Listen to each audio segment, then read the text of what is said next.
Simon Maverick presents The Night Prince by Lauren Palphreyman. Read by Zara Hampton Brown, Shane East, and Sean Masters. Prologue. Blake.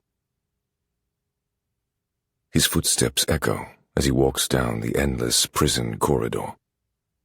Shadows coil around his arms and legs, almost as if they are alive. They slink around his ankles like cats. His nostrils flare as a sweet, familiar scent hits them. She's peering through the barred window of one of the cells ahead, her back to him. He tilts his head to one side. Is this his dream, or hers? Has he merely imagined her? Or is this a consequence of the bond between them? Her red hair cascades down her back, almost the color of blood in the gloom. It's as if she's been plucked from her bed and dropped here. She's wearing his shirt, the one he gave Callum for her to put on after James bit her. It's too big for her.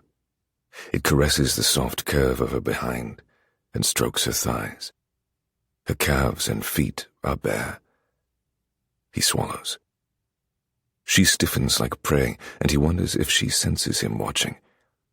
Then he follows her gaze. A writhing mass of shadows surges toward her. The jailer of this prison is coming. Blake prowls toward her as she edges back. She bumps into his chest, and he hooks an arm around her waist, clamping a hand over her mouth before she can scream. He brings his lips to her ear. "You shouldn't be here, little rabbit." She stiffens in his arms. And how he loathes her. He loathes the way her scent washes over him, even here. She smells like the slither of moonlight that would drift through the grate of the cell beneath the palace. Freedom, taunting him. The broken promise of something he cannot have. He loathes how soft and warm she feels, how his cock stirs at her proximity. He loathes how the wolf he keeps on such a tight leash longs to sink his teeth into her. Footsteps approach. He drags her through an open cell door. It clicks shut behind them. Her attention shifts to the emblem carved in the obsidian beneath the barred window, a key with 2 crescent moons in the bow. He wonders if she knows what it means. Most wolves would. It's a remnant of when the acolytes rose a century ago, but this symbol is not common in the Southlands. They don't worship the darker gods there. Her elevated pulse drums in his ears. His arm tenses against her torso. Shh. The temperature drops, and Blake's breath mists in front of his face. Aurora inches back, as if desperate for warmth, even from him. He holds her tighter. The footsteps fade, and Blake exhales. He removes his hand from her mouth. She twists in his grasp to look up at him, and the soft swell of her breasts presses against his chest. A crease forms between her eyes. What? Her attention jerks back to the door. The figure stalks back. Thick, unnatural darkness bleeds through the barred windows. Wake up. Wake up. Wake up.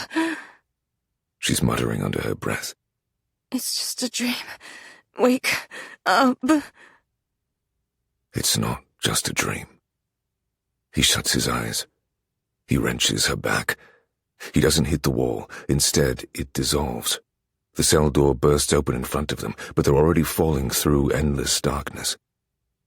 He lands on his feet in the cell beneath the palace, and he knows they're inhabiting his dream now. A memory. He doesn't like it here, but it's not as dangerous as the place before.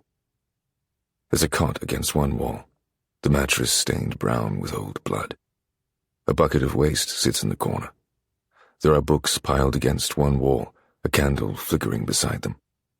The scent of lemons mixes with iron and the cloying odor of bodily fluids. Aurora stands in the center of the space. She's perfectly poised, her back straight, her chin slightly raised so she can look down her nose at her surroundings. Only her slightly elevated pulse and the fact that he can feel that whisper of her inside him through their bond, like a small thread of light, tells him she is not as unfazed as she seems. He loathes that about her too. She's always so well put together, but he's been able to sense the violence that simmers beneath her skin since he first set eyes on her. It makes him want to provoke her. When he was a child, some of the older boys from the village used to throw stones at the ducks in the river. He didn't understand why they did it. Even at 6 years old, it had seemed juvenile to him. Until he met her. He'd do anything to ruffle her feathers. He wants to see what happens when she unleashes herself. Perhaps he loathes her so much because he knows, deep down, he's the same. He wears many masks, too. He hasn't been given the luxury of losing control. He knows what dark secrets lurk within his soul, but he doesn't know what lies behind the mask she wears. He thinks it might be magnificent. She faces him, and he steps closer to her. He studies her face, her cheekbones, her blue eyes that peer up at him through thick eyelashes. Fuck, she's beautiful. Are you really here? He asks. She frowns. Of course I'm here. Her forehead only reaches his chin, yet she manages to speak to him as if he's smaller. A dazed look flickers over her features. Are you? Footsteps approach the cell door behind her, and he sighs. You should go. I'd rather you didn't see this next bit. She glances over her shoulder. When she turns her attention to him once more, his damned subconscious has dressed him in a blood-drenched shirt. His feet are bare and dirty, and his breeches are torn. Are you hurt? There's a hint of concern in her voice, and he adds another thing to the list of things he loathes about her. She sounds like she might actually give a shit. Time to wake up, little rabbit. Where are we? Her eyebrows knit together. Where were we? If you remember this in the morning, I'll tell you. He grabs her arms and shuts his eyes. He needs to wake up. He pushes her into the wall. They fall into the endless darkness once more. Blake's eyes jolt open. He's in his bed at Lowfell, and the crescent moon shines through his window. His heart is pounding. He's not sure what is more disturbing, the location of his dreams or Aurora's presence. He slides out of the sheets, grabs the breeches and shirt that are folded on his armchair, and pulls them on. He puts on his boots, not bothering to fasten them, and slips out of his chambers. He pads through his castle. The darkness is almost as thick as it was in the prison. He passes the room he put Aurora and Callum in. Callum is talking in hushed tones, and he feels a twinge of her panic. She has woken as unsettled as him. When he's outside, he crosses the small courtyard to the land outside the castle walls. The loch that surrounds Lowfell is as black as the sky, and the mountains on either side of it are shrouded with shadow. Cold wind ruffling his hair, he delves into the woodland and wanders through the ash trees until the chapel comes into view. He enters. The gloom is thick within. Fragments of glass crunch beneath his boots as he passes the rotting pews and makes his way down the aisle. The stained windows once showed the story of Night's triumph over the moon goddess, and how he trapped her within his prison. He tenses when a flapping sound echoes around the space, but it's just a bird nesting in the rafters. He pulls himself onto the altar. He lies back on the hard stone, his knees raised, and clasps his hands behind his head. He stares up at the emblem carved into the stone arch that supports the ceiling. The door creaks open. I thought I heard you walking around. Jack's low voice rumbles around the small chapel as he strolls toward him. Blake's second-in-command drops onto one of the pews at the front, stretching his legs out and crossing them at the ankles. Trouble sleeping? Blake makes a non-committal sound before turning his head. Jack's dreadlocks are tied back from his face, revealing fading bruising around one of his eyes. Callum's handiwork, no doubt. Jack was responsible for keeping Callum out of the way, while Blake persuaded James, the Wolf King, to ask for Aurora's hand in marriage. His sleeves are rolled up so Blake can see the tattoos curling around his corded forearms. Blake knows what that ink hides. She was in my dream. Jack releases a soft chuckle, He shouldn't have done it, you know. Blake sighs. Probably not. Jack runs a hand over his mouth. There are reports that Knight's acolytes are gathering. Whispers that the Night Prince is creating an army in the Northlands for him to command. Blake pulls a face. The Night Prince? Fenrir, perhaps. Still in the Snowlands. Last I heard, he killed an alpha and married a wife. Ingrid, I think her name was. Alex, then. Probably. I'll send someone to monitor the Great Keep. He can make things difficult for us. The thread of light that Aurora gave Blake wraps around his soul and pulses inside him. He shifts on the stone, stretching one of his legs and arching his back slightly. Jack frowns. What's wrong with you? I can feel her. Jack's nostrils flare, then he chuckles. Luckily for you, she's not a half-wolf who's just about to go through the transition. Oh, wait. Piss off, Jack. I remember when I was first bitten. I didn't leave my bed for a week. Spend some quality time with your right hand, did you? Jack laughs as he stands. And the left? He walks over to Blake and clasps his shoulder. Concern flickers across his expression. Learn to block it out, or it'll drive you insane. Blake grunts, and Jack strolls to the door of the chapel. Get some rest, says Jack. He steps outside and the door swings shut, sealing Blake and the darkness within. Blake rubs his face with both hands. He imagines a cage around his soul, so that Aurora's thread of light cannot touch the rawest parts of him. The worst of the feeling eases, though his blood still runs hotter than usual. Exhaling, he stares at the carving in the stone above his head, the key with 2 crescent moons within, the symbol for Knight's prison. The Northland's wind slips through the caved-in roof, stirring the scent of old blood. He wonders how many people were sacrificed on this altar. It was known that the former Alpha of Lowfell secretly worshipped the god of night. The fool thought he could offer up innocent blood in exchange for power. Night doesn't want blood, though. He wants souls. More than anything, he wants the key to his prison so he can escape it and unleash his violence upon the world. Night wants the heart of the moon. He would offer unimaginable power to whoever brought it to him. Chapter 1. I jerk upright, gasping for air. I'm tangled in the bed sheets. The shirt I'm wearing, oversized, is slick with sweat. I'm cold, so cold. Ice pumps through my veins, and I wonder if I'll ever be warm again. The world is dark, grey, as if I'm seeing it through a veil of shadow. A floorboard creaks. The mattress dips by my bare feet. A wave of heat washes over me, along with the scent of mail and the mountains. Look at me. The words are gentle but authoritative. A hand cups my cheek, calloused and strong, yet careful. Look at me. More demanding. This is the voice of someone who is used to people doing as they say. Helpless, I bring my gaze up. That's it. Eyes on me. Now breathe. I suck in air, letting it fill my lungs, letting it clear away the darkness. Good, lass. Come on. Breathe with me. In and out. My heartbeat stops, its cacophony in my ears. We've done this before, I think.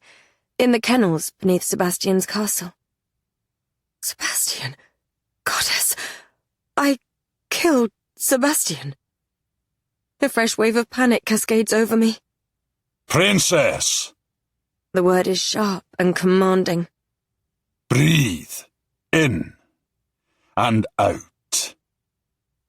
A half-burned candle flickers on the bedside table, next to a cup and a pile of books. A decanter of whiskey sits on the mantelpiece where Blake left it. There's a throbbing pain in my side. James bit me only hours ago. Rain patters against the window. That's it. Come back to me, princess. Warmth radiates from the figure before me. The tight grip around my lungs eases, and my breaths come easier. Callum. I'm here. Callum's expression is gentle, at odds with the tension in his body, and the hard biceps straining against his shirt.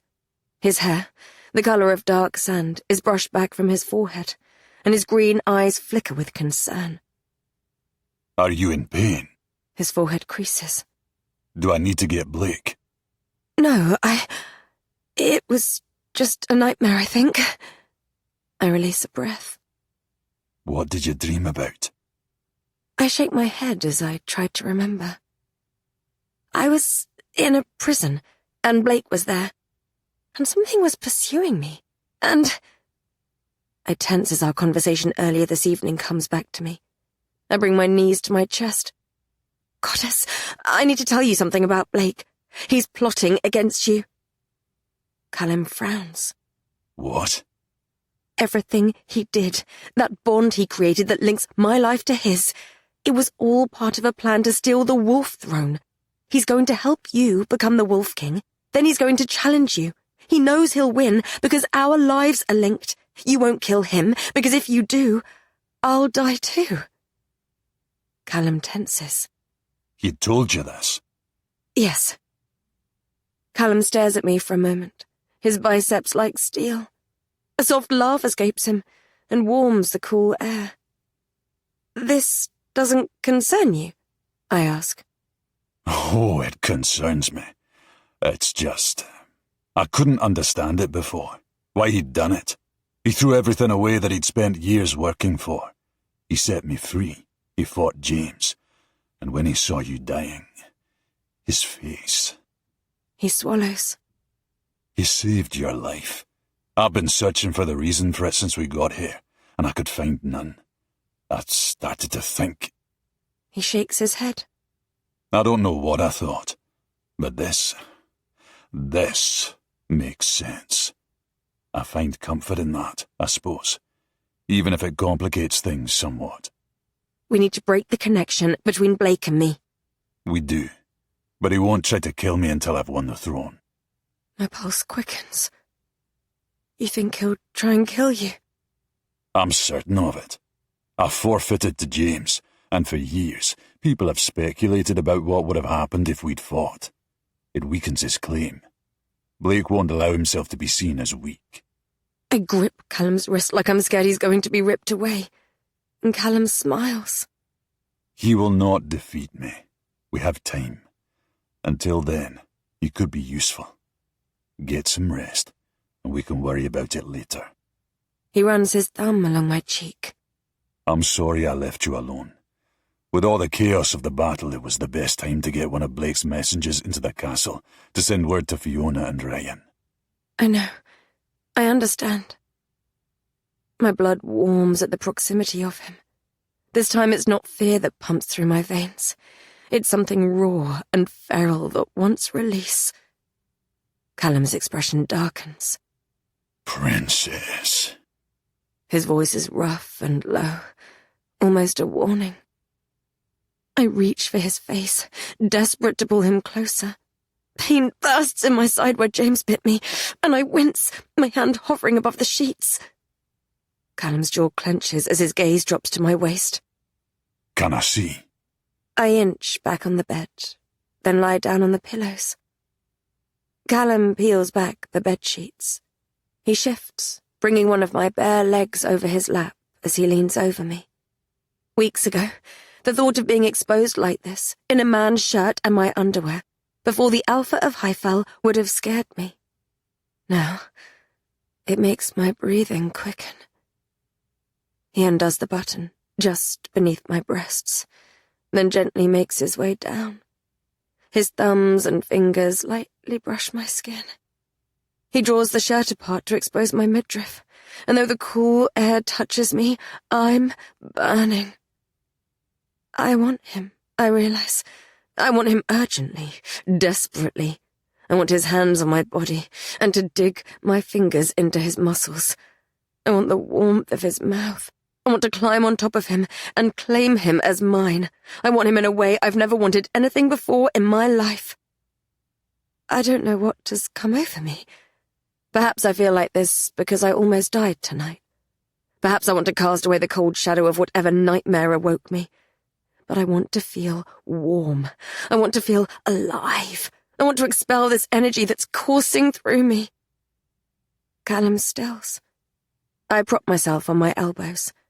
There's a long, jagged scar across my waist and torso, where James sank his teeth into me. The skin around it is red, but it must look a lot better than it did only hours ago when I was bleeding on the grass. I should be worried about it, yet I watch Callum, fascinated. He looks so intense, so impenetrable. His expression is like stone, and he's every bit the warrior I first saw at the dogfight in Sebastian's castle. The wolf flickers behind his eyes. For a moment, I wonder if he has sensed the change in me, this need. While my anger is mostly directed at Blake for using me as a pawn in his games, Callum's seems wholly reserved for his brother. He will die for this. It sounds like a promise, and it heats my blood more. It's not just that he cares that I'm hurt. There's something more primal to it, possessive, as if he can't bear that his brother has marked my body. I'm on fire, a furnace. Goddess, I don't know what's wrong with me, but I need it to stop. I ache for him. My skin is sensitive, and I shift on the mattress. The strange urge to bite something comes over me. I feel almost feverish. A soft, shaky breath escapes me. Every muscle in Callum's body becomes rigid. His gaze snaps to the place between my legs, which now throbs with need, as if he can sense what I'm feeling. I'm only thinly covered by my underwear, and I feel myself getting hotter and amber. He sucks his bottom lip. A soft growl comes from his throat. When he meets my eyes, his wolf is there, dark and beautiful and powerful. He blinks a couple of times as if he's trying to pull it back. I thought I'd lost you tonight. His words are strained. You did, for a while. But you found me. I smile. Come here. He takes a deep breath as he seemingly tries to settle himself. I'm injured. No doubt he thinks me a fragile thing that he doesn't want to break. Goddess, I want to be broken. I want to be consumed. I want to release this caged beast that's pacing, agitated inside me. I want all the horrors of tonight to disappear. Don't, I whisper. Don't be a gentleman. Rory, you're hurt. Don't you want to take care of me? He lets out a shaky laugh and drags his gaze away to stare at the floorboards. I want to take care of you, but I fear it wouldn't be right. It would. One of his thumbs rubs frustrating circles on my leg, still resting across his lap. I don't want to hurt you. You won't. He shifts so he is kneeling on the mattress between my legs, and triumph bursts within me. His expression darkens. You need to get some sleep, he says. Then why don't you help me relax so I can? He groans. You're a demanding wee thing, aren't you? Brave, too, to be tormenting the Alpha of Highfell in this way. He doesn't scare me. I'm courting the future Wolf King, don't you know? He chuckles, a soft husky sound that fills a small bedchamber with warmth and dark promise. Why? You're courting him, are you? Do you not think so? What is it like? Handsome, I presume. He's very handsome and strong, and he likes to think he's a gentleman. He's not. He's a wolf. Is that so? He moves, lowering himself and forcing my thighs to part further to accommodate his broad shoulders. Yes, I whimper. I think we're way beyond courting, Princess. He plants a soft kiss on the damp fabric of my underwear. Don't you? My back arches. Yes! Sweat beads on my brow, and I want to beg for more, something I've never done in my life. Yet as he hooks my underwear to one side with his finger, I stiffen. My body cools, as if I've been plunged into ice. Darkness creeps in at the edges of my vision, and a panicked sound escapes my lips. Callum stills between my thighs. A growl builds, crescendos, vibrates inside me. It's like there's something caught in my chest, thrashing against a cage, trying to break free. It wants to run towards something, but I don't know what. My skin is clammy. My hair sticks to my face. Callum, I whimper. Princess? He's up instantly, caging me within his arms. Yuck, you're burning up. Dots flash before my eyes, and cold sweat beads on my skin. I try to cling on to consciousness, but a wave of darkness crashes toward me. The small bed, the fireplace laden with books, the embers in the hearth, Callum's face, they all turn grey. Blake! Callum sounds far away as he leaps from the bed. I'm sinking. Then, blackness. Chapter 2. I'm racing down a dark, endless prison corridor. I'm a crumbling statue, and vines of shadow coil around my arms and legs. Damp cells, metal scalpels, and hard-stripping black blood flash before my eyes. I'm sprinting through a forest at night. My dress snags on branches, and thorns dig into the soles of my feet. I don't know if I'm running towards something, or running away, but if I stop, I'll die. Callum's blurry face appears before mine. What's wrong with her? Is it the bite? It's a wolf. Blake sounds like dark silk, and it cools my burning bones. Aurora, darling. A palm presses against my clammy forehead, and the beast that rages in my chest settles. Look at me. I peel open my eyelids and jerk back. Blake's pupils dilate until they are empty black holes, and his mouth curves into a cruel smile that is too big for his face. He laughs, harsh and cold and endless. I know what you are, I scream inside my head. What? Monster. The darkness takes me once more. I'm trapped in a cold, dark space, and there's water as black as pitch up to my waist. A great beast carries a rabbit in his maw as he runs through a dilapidated chapel. A whip tears through my flesh as male laughter shatters my eardrums. A woman cries amid a snowstorm. Feral, amber eyes peer at me. Her body is assimilating. A voice dripping honey and poison. He wants to reject the wolf. She was fine earlier. A voice rough with worry, thick with the Northlands. A wee bit restless, perhaps, but not like this. She'll go through phases like this until she shifts for the first time. It will pass. Did this happen to you? Yes. A hand tilts back my head and pushes a chalice to my lips, filled with poison. Drink up, little rabbit. No, no, no. I swing my head against my pillow, helpless. Cold darkness trickles down my throat and spills from my lips. He bleeds into the shadows, and his voice echoes in my mind. My pawn, my puppet, mine. I blink, and I'm padding through a castle.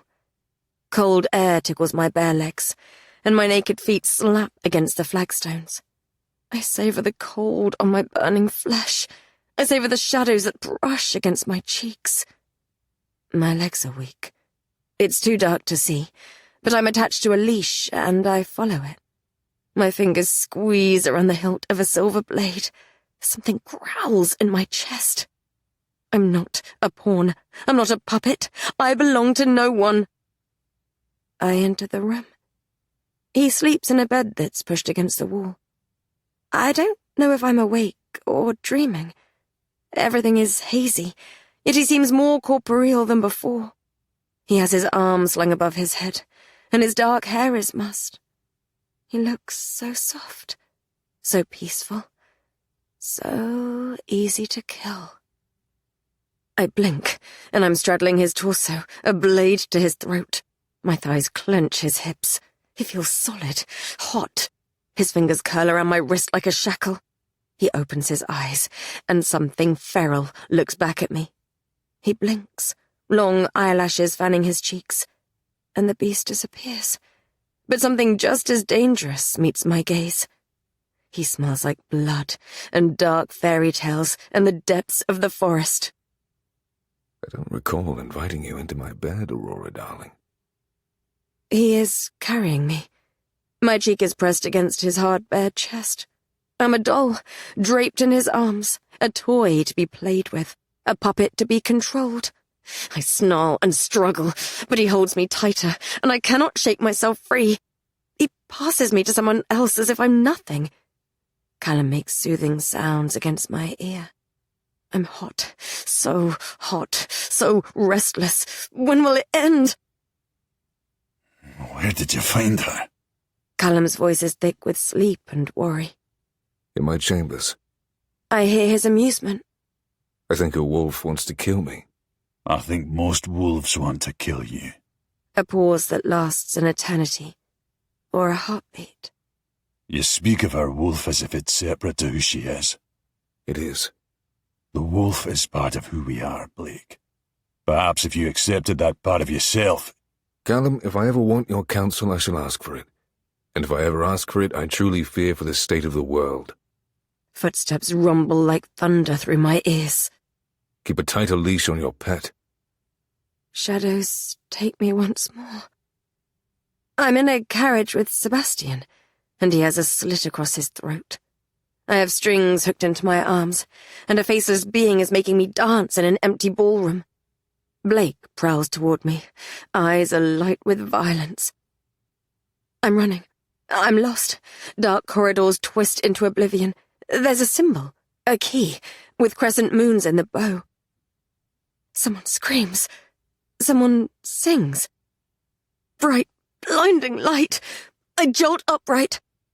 I'm breathing hard. My hair sticks to my skin, and I'm tangled in bed sheets. I'm alone. Grey light dances across the room, and rain patters against the window. A fire burns ferociously in the hearth, so someone must have been here recently. My head throbs, and my mouth is as dry as a bone. I feel weak, as if my limbs have turned to twigs and could snap at any moment. A soft groan scrapes from my throat, and it feels like sand. There's a beaker on the table beside me, and I grab it. I sniff the clear liquid inside, smell nothing, then gulp it down greedily and set the beaker down again. It soothes my aching throat, and it's so cold I feel it travel to my stomach. I think I had a fever. I've no idea how long it lasted for. I try to sift through the dreams and hallucinations. It all blurs together, a tangled mess that hurts my mind. I remember Blake's voice cutting through the veil of darkness, saying my body was trying to assimilate the wolf. I fight the wave of fear that crashes over me. He could be wrong. He could have been lying. Worse, he could have been telling the truth. I could be turning into one of the beings my kingdom has taught me to suppress and to fear for 20 years of my life. The part of me that the priest tried to whip out of me, that my father tried to poison, that condemned my mother to her fate. It could be real. I remember something else, straddling Blake while he was in bed, while holding a knife to his throat. I shake my head. I would never do such a thing. A fevered dream, not a memory. The air is stale in here, and smells like sickness. It reminds me of the mornings I spent on the edge of my mother's bed, and the weeks I spent ill, locked in my chambers after her death. Only she didn't die of illness like I thought. Anger simmers beneath my skin. My mother was murdered by my father. I clench and unclench my fists, take a couple of deep breaths, and cage the feeling. I'm far away from him now, although perhaps one day Callum might help me gain justice for what he did. I rub my face with both hands, then slide my feet out of bed. I was so thirsty when I woke up. I didn't notice the piece of parchment next to the beaker of water, or the hunk of bread on a small plate with a butter knife beside it. I pick up the note. Princess, I'm in a meeting with some of Blake's clan. I'll be back shortly. Eat your breakfast. Stay where you are. I'm ravenous, so I follow one of his commands. My stomach groans as I force down the dry bread. It doesn't sit well, and I quickly swallow more water before setting the beaker down. My entire soul protests at his second instruction. I don't want to stay where I am. The walls feel as if they're closing in on me.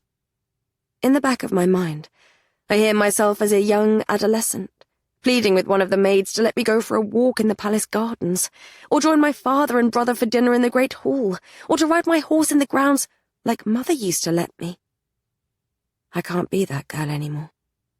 I swore I'd be more than that. I push myself to my feet. My legs are a little shaky, and it feels like there are blades scraping the inside of my skull. I groan and clasp the windowsill to gain my balance. I take a few deep breaths. The room I'm in looks out onto a gloomy courtyard. The sun is blocked by roiling grey clouds, and rain splats against the cobblestones below. There's an armoire in the corner of the room, and I make my way toward it, hoping for fresh clothes. Only male clothes hang here, breeches and shirts, and a kilt that is the same red tartan as Callum's. I wonder if Fiona, or someone else from his clan, arrived while I was sleeping to bring him this. I hope so. I hope Fiona is all right in the aftermath of Callum and Blake's betrayal. The shirt I've been wearing is stiff with sweat. I pull it off and select another.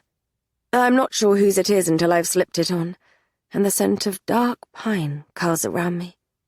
My pulse kicks up in protest, even as I fasten the shirt up.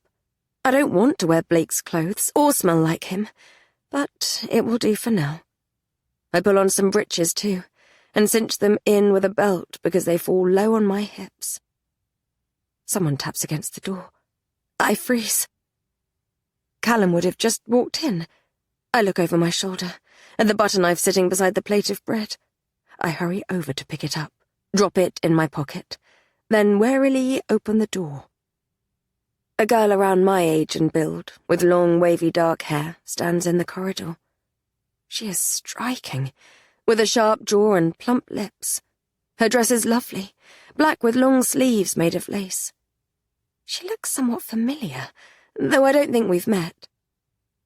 Hello? My voice is hoarse from lack of use, and I clear my throat. Blake requests your presence in his council chambers. I incline my head. I may not appreciate being summoned by the Alpha of Lowfell, but at least it saves me from searching an unfamiliar castle for Callum. Are you part of his clan? I ask. Aye. I smile, hoping to make a friend. I'm Aurora. She brushes a strand of hair over her ear, and I catch a glimpse of a scar or a tattoo on her wrist, which she hurriedly covers with her sleeve. I know. I wait for her to tell me her name. When she merely exhales as if I'm wasting her time, I frown and step back. I should have guessed the people in Blake's clan would be as obnoxious as their alpha. One moment, please.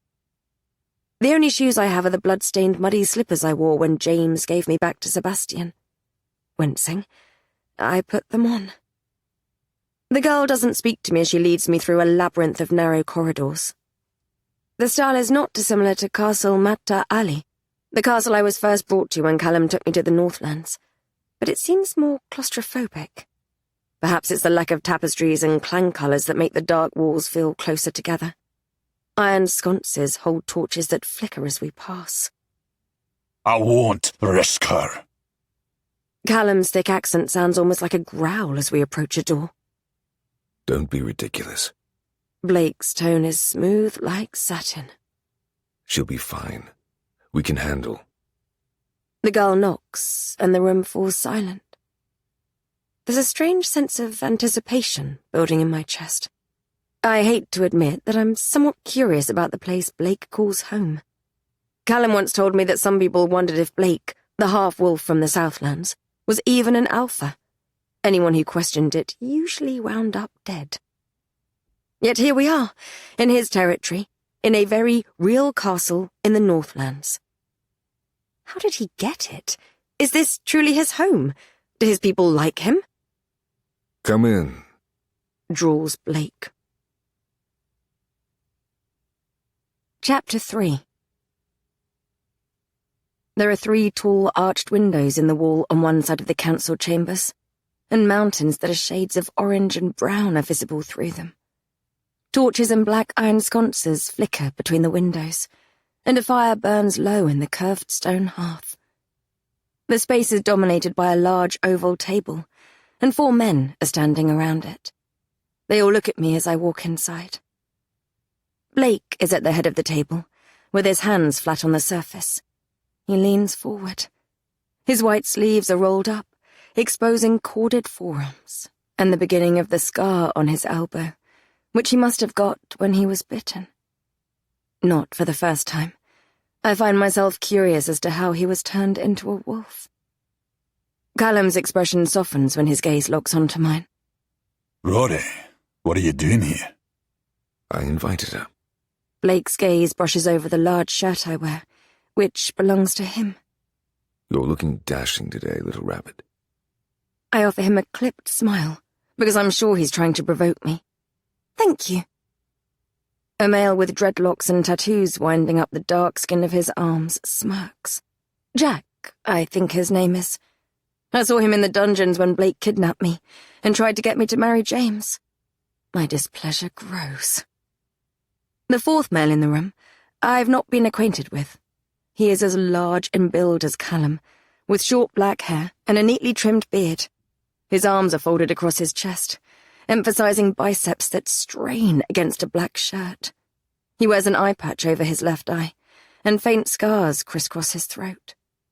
Recognition jolts through me, though I cannot imagine where I would have met such a man. Please come in. Says Blake.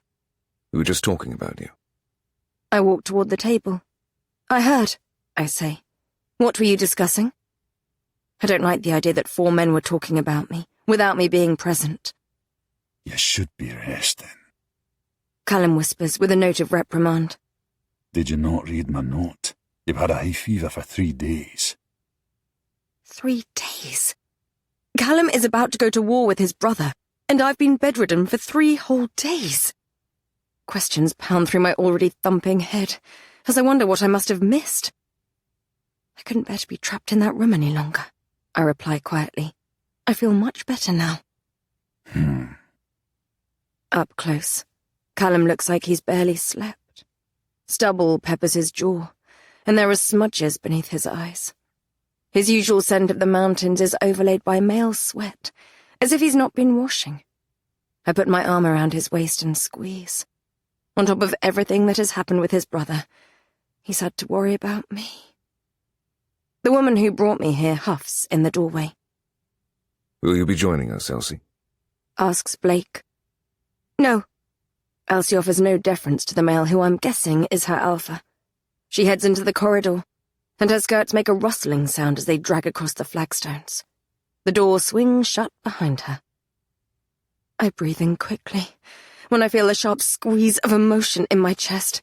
It's coming from Blake, and it disappears so quickly I might have imagined it. I've not gotten used to the strange link between us yet, forced onto me by Blake. It feels like there's a thread of shadow in my chest that is wrapped around my soul. When he feels something, it seems to spread and tighten. I try to figure out what he's feeling. Yearning, I think. I wonder who this woman is to him. The burly male I haven't met before suppresses a chuckle. Has something amused you, Aaron? Asks Blake, a slight edge to his silky tone. No. Aaron's voice sounds a little hoarse, as if he doesn't use it much.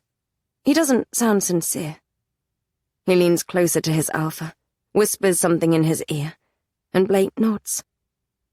Aaron strides away from the table, past Callum and me, and heads out after Elsie. He glances at me once over his shoulder, and again. I get that jolt of familiarity. The door swings shut behind him. As I was saying, Says Blake. I want Lachlan and some of his clan to come to Lowfell with your father. Callum's hold on me tightens almost imperceptibly. And as I was saying, that's not a good idea. What is Atta? My mouth stumbles on the unfamiliar words. It's a wolf ritual that will take place next week. Says Callum. We believe Oiche, or the night god, as you call him in the Southlands, has a prison in the sky in which he keeps Yalach, the moon goddess, prisoner. I remember, I say. Oiche moves her into a different cell each night, so she can never be found by those who seek her. On the night of the full moon, that is when she's closest to us. Once, though, every 2.5 years, he moves her so deep inside his prison that her light cannot touch the earth. For a few moments, the world is cast into darkness. That is when we perform Oiche Ata. I think he's talking about the lunar eclipse. We have a festival to mark it in the Southlands, where we light bonfires to honor the sun goddess and cast away the darkness. And you don't wish to perform it this time? I ask. It's not the ritual I object to, but the Alpha Blake wishes to invite. Lachlan Christensen is the Alpha of Galas Cladach, and we cannot trust him. There's a map of the Northlands on the table, and Blake taps part of the coastline. Lachlan has the second biggest army in the Northlands, and we have a mutual enemy. James? I ask. Blake inclines his head. I wish to persuade him to join our cause. If we want to move effectively against James, we're best doing it while he's licking his wounds after the battle with Sebastian. We have 3 weeks until the full moon. I want us to make our move just after. We'll need an army to get into the castle, and the support of at least 4 alphas to join us if we are to hold it. Lachlan can provide us with an army. Callum grits his teeth. You don't like Lachlan? I ask. I've nothing personal against the man, Says Callum. but while it's true that he and James don't get along, he has as much reason to dislike me. He thinks inviting Lachlan could put you in danger, Says Jack. particularly after... Callum makes a low sound, a little like a growl, and Jack shuts his mouth. Why would it put me in danger? I ask. Do you remember when I rode out to aid my brother while we were at Madach Ali?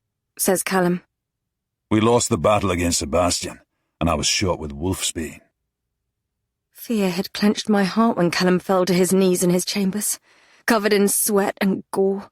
Blood ran down his arm from the bullet wound to his shoulder. A look of shame flickers through me. I told Callum that morning that Blake was not as bad as he seemed. How wrong I was. I nod. The fort Sebastian took used to be a part of Lachlan's territory. Says Blake. The Alpha who took over in his stead was someone Lachlan was fond of. He's likely dead now, or worse. Sebastian was only there because he was looking for me, I say. Lachlan may blame me for what happened. My voice is dull as I realize why I may have an enemy in Lachlan, despite never meeting him. Aye, Says Callum. we cannot trust his loyalties. Blake sighs. Lachlan will find Aurora delightful. Trust me. I don't bother pointing out that we can't trust Blake. I've already invited him anyway. This conversation is fruitless. Callum's jaw hardens. What? Come on, Callum. You and I can handle him, and you know it. Why don't you tell your little pet the real reason why you're being so overprotective? A dimple punctures Blake's cheek, and my head snaps toward Callum. Blake. Callum's voice is laced with warning. Jack smirks. What is it? My tone is sharp. He pinches the bridge of his nose, then pulls a piece of parchment from the pocket of his kilt. I take it. Ryan and his lass, Becky, arrived yesterday. Says Callum. Relief courses through me. The 16-year-old boy I spared in the Borderlands fighting ring is all right. James let them go, but he sent them with this letter. Callum McKinnon is scrawled in ink across one side. The wax seal is broken, and I flick it open.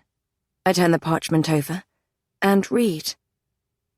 You have something of mine. I have something of yours. Want to swap? My brow furrows. What does he have of yours? Fiona. Callum's tone lacks intonation, and he stares blankly at the parchment in my hand. Panic and anger twist in my gut. Callum's bloodshot eyes are not just the consequence of worrying about my fever and the bite that throbs in my side. James has taken Callum's oldest friend prisoner. She's my friend too, though I don't know her well. Fiona was one of the only people at Mata Ali who treated me with kindness, and she did so knowing I was from her enemy kingdom. My fear hardens to resolve. I touch Callum's arm. His bicep is clenched beneath his sleeve. We'll get her back. He thinks you have something of his. Callum swallows. Technically, I do. Then we should negotiate a trade. That's where it gets complicated. Why? What does he want? I frown. What do you have that belongs to him? He runs a hand over his mouth. His gaze darkens when he looks at my waist, where James's bite marks my skin. His eyes swim with regret when they meet mine. You. Chapter 4. I pull back from Callum. Hurt and confusion battle for dominance in my chest. What do you mean? I don't belong to anyone, least of all James. The rain has become more ferocious outside, and it drums against the arched windows as Callum drags his teeth over his bottom lip. Technically, you do, Princess. What are you talking about? It's wolf law. Callum's broad shoulders are hunched, as if he's carrying a great weight. I wonder how many times he's had this conversation with Blake and the others while I've been bedridden. Usually when a half-wolf is bitten, if they survive, they become part of the clan of whoever bit them. The alpha of that clan must take responsibility for them. They essentially become the alpha's property.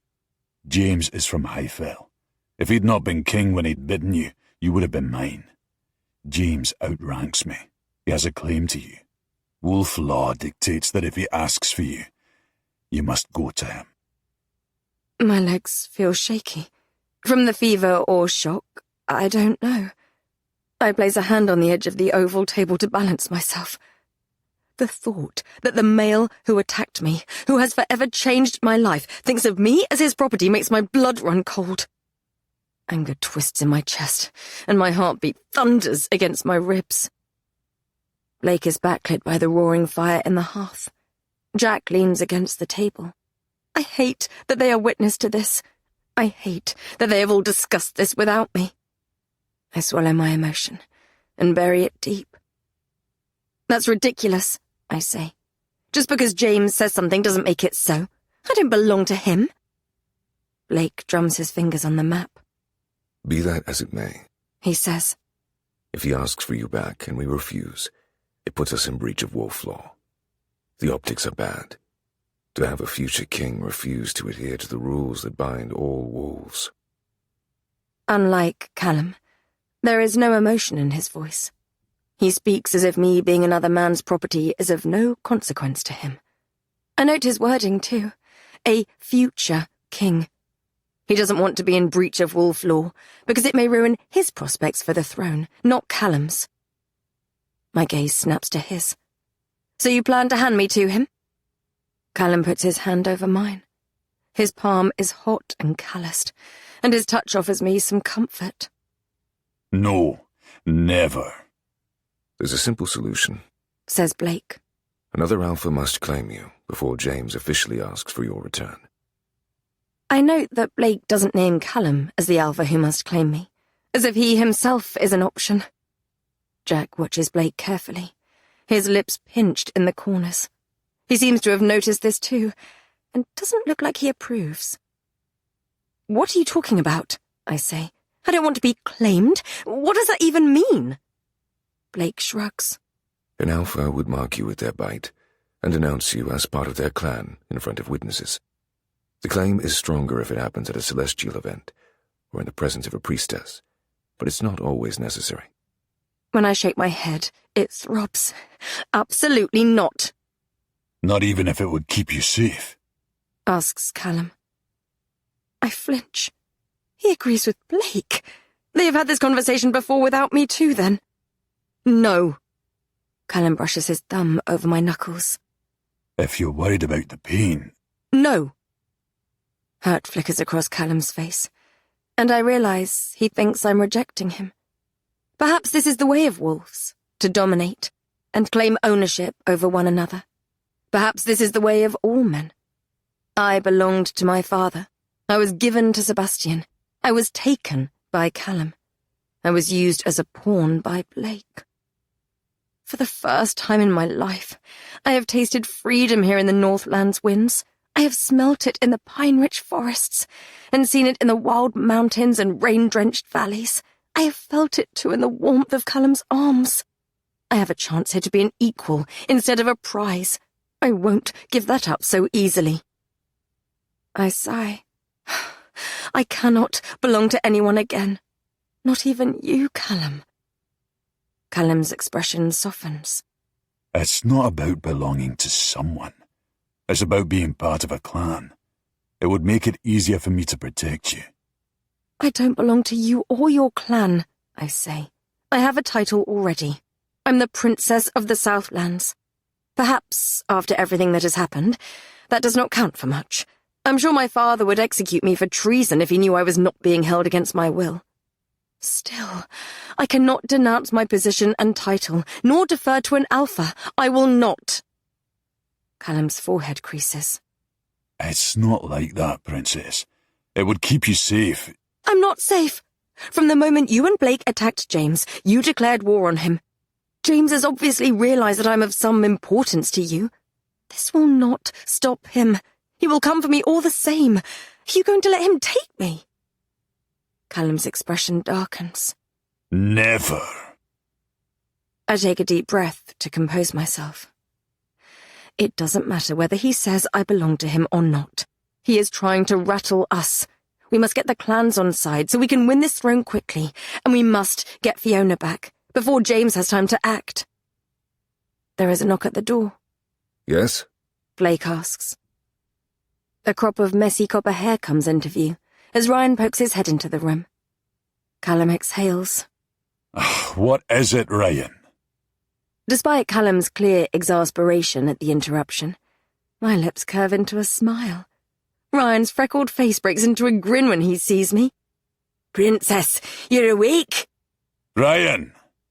Callum snaps his fingers, drawing the 16-year-old boy's attention back to him. What is it? Can I have a word in private? Now. Aye. Callum's gaze sweeps across the room, and the men in it. It can't wait. No. Callum squeezes my shoulder. I'll just be a moment. Let me know if you need me, okay? I nod, and he follows Ryan into the corridor, shaking his head. I swear to Yalach, lad, if this isn't important... His words are cut off as the door swings shut behind him, and I'm sealed shut in a room with two wolves who are plotting against Callum and me. Tension tightens my throat, and my teeth tingle, like I want to bite something. The urge to either cross the room and sink my teeth into Blake, or gnaw my fingertips until they're bloody, is so strong that I ball my hands into fists. When the feeling doesn't desist, I trace the jagged outline of the northern coast on the map, Blake's sleeve brushing against my hand. I catch a few names. High Peaks, Eiche, Craig.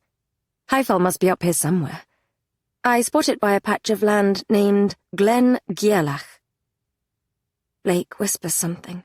There's a shuffle, heavy footsteps, and Jack walks past me. He winks, then disappears into the corridor and shuts the door. My gaze moves slowly up to Blake. I can't help but think of the fever dreams I had, of his eyes as black as night, of his laughter skittering across my bones, of him bleeding into shadow and coiling around me like a viper. In the daylight, he is just a male, a wolf, and yet my pulse kicks up as if I'm prey. Alone at last, little rabbit. Chapter 5. The Northland's kingdom stretches across the oval table between Blake and me.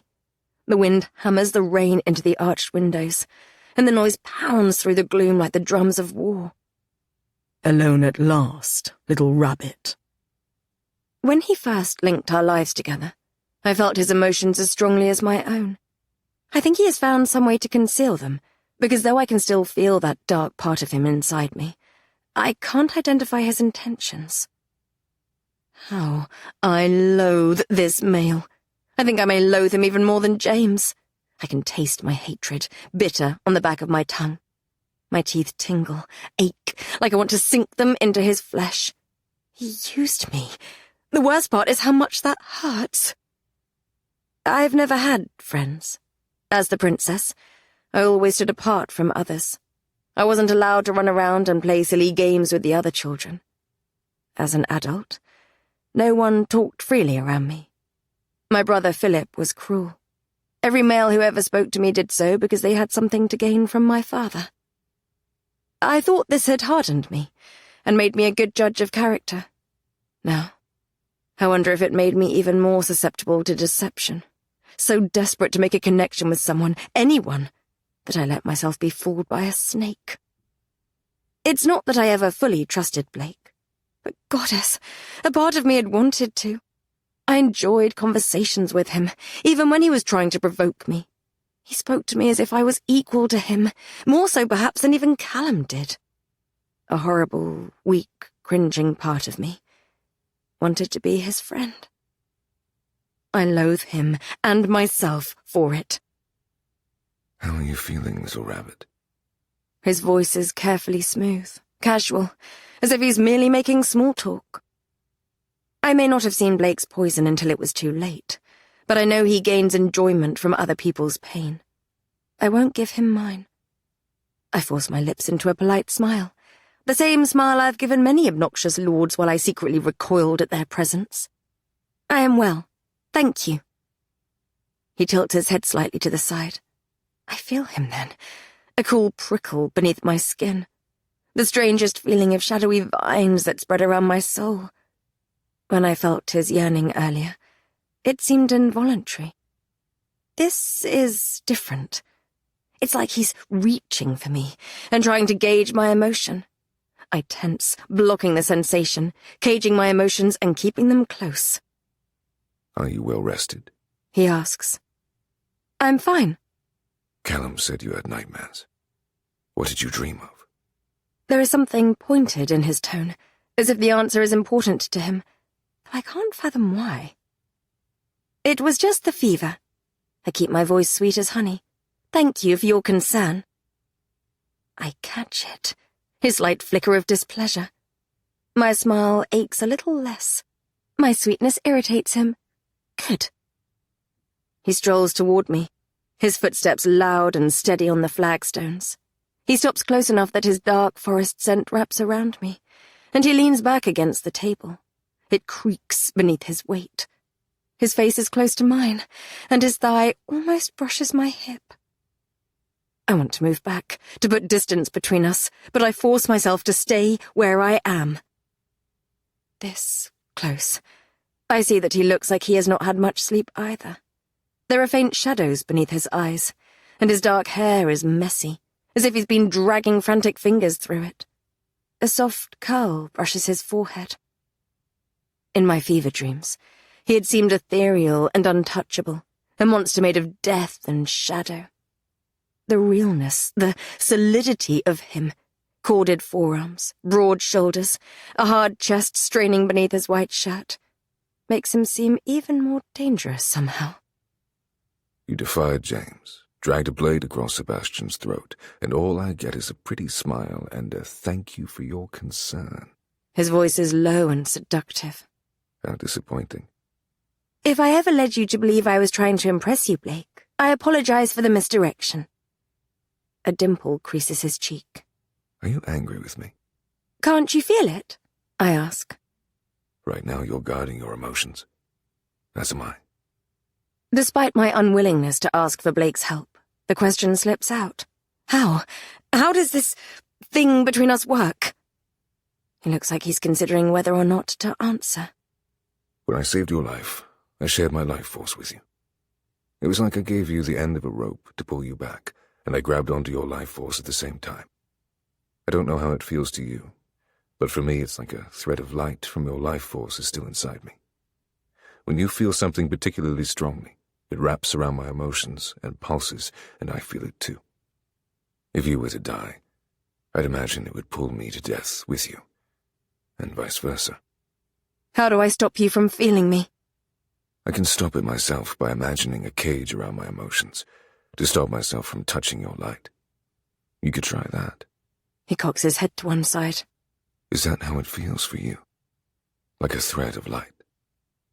I search inside me for that piece of him, that end of the thread, and shiver.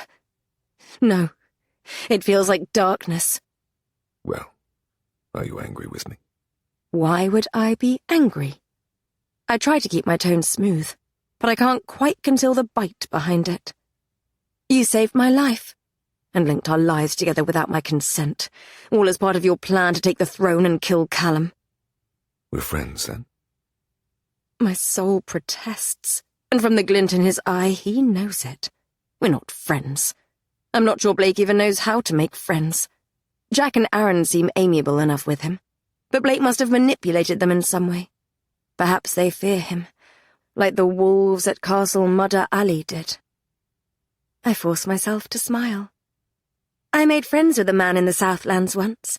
My father thought he was plotting against him, and I was told to dance with him, sit with him, fill up his cup. He was a devious, cruel man. He hurt one of my ladies-in-waiting, I think, but I made friends with him anyway. I found out he planned to take over a territory and turn the army against my father. It could have cost my father his throne. What happened to him? I recall that night when my father sent me away. I'd heard the shouting in the throne room, even from my bedchambers as he tried to escape. He died. It seems that being your friend is dangerous indeed. Blake's eyes reflect the flickering torchlight. Tell me, do you seek your father's approval, even now, knowing what he did to your mother?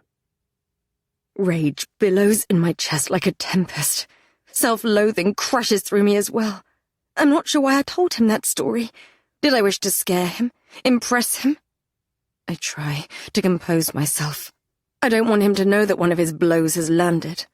Yet even if he could not feel my emotions, I know he'd be able to sense this chained within me as a wolf. I step back and nod curtly. Callum will be waiting for me outside. I walk toward the door. I'm sorry I couldn't give you what you wanted the other night. There's something suggestive in his tone, although I have no idea what the suggestion is. I know he's trying to rile me. I know I should keep walking. Don't bite. Don't bite. Don't. I turn back around. What do you mean? When you visited me in my bedchambers. I frown. Every muscle in my body tightens. Red-hot images flash beneath my eyelids. Blake's face soft with sleep. His hair mussed, his arm thrown back on the pillow, my blade pressed against his throat. His sheets were crumpled beneath my thighs, and the wolf shone in his eyes when he grabbed my wrist. I thought it was a dream, a nightmare, a conjuring of the fever. It was real? Embarrassment, it seems, is a harder emotion to swallow than rage. It swells inside me until my cheeks are aflame, and my pulse is pounding. I wish for the ground to open, to swallow me up, to take me away from the obnoxious snake before me. Blake's mouth curves into a slow, satisfied smile. I raise my chin, even though I know my face must be redder than my hair. I have no idea what you're talking about. I stride toward the door again. I'm trembling. I'm on fire. I'm mortified. Good day, Blake. Good day, little rabbit. I feel the cool whisper of his amusement. He goes back to studying the map. I open the door, step out of the council chambers, and close it a little too forcefully behind me. Callum and Ryan look up abruptly from the other side of the corridor. Both seem annoyed. Ryan's face is flushed, and Callum has his arms folded across his chest and his jaw is tense. Callum's brow creases in concern, a question in his eyes. I nod. I'm okay. He offers me a strained smile before turning to Ryan. No, Says Callum. and that's the end of the matter. But... Everything okay, Red? A deep voice comes from the shadows, drowning out Ryan's protest, and I jump. Jack leans against the wall with his arms folded across his chest. I frown as I recall him plotting with Blake in those dungeons I was brought to before I was presented to James. She smells like the Highfell Alpha, He'd said, and suggested that Blake bathe me. How original you are, I say, calling me Red on account of my hair. On account of your hair? Says Jack. No, I was referring to your blush, Red. Are you feeling flustered? His grin widens, flashing white teeth, and my cheeks heat even more. What are you lingering out here for? I try to appear more composed. Didn't anyone tell you it's rude to eavesdrop? My mother may have mentioned it. He shrugs, then nods at the door to the council chambers. Blake's had more suitable accommodation prepared for you. I'll take you there, now you've woken up. There's a grunt of displeasure as Callum dismisses Ryan. The young wolf huffs and stomps away.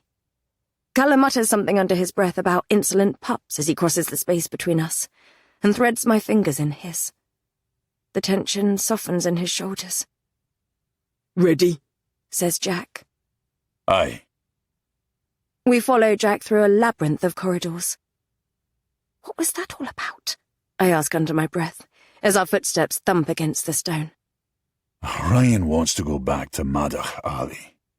Callum sighs, and again, he looks as if he's carrying a great weight on his shoulders. The lad's come up with some grand scheme to rescue Fiona. He thinks he can trick James. Oh, I say softly. That doesn't sound like a sensible idea. No, it doesn't. He's going to get himself killed if he doesn't listen to me, and he has a history of not listening to me. Is he close with Fiona? Being part of a clan. We're family.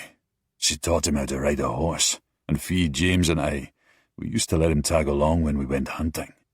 He shakes his head. I think he used to have a wee crush on her, before Becky. I squeeze his hand. We'll get her back.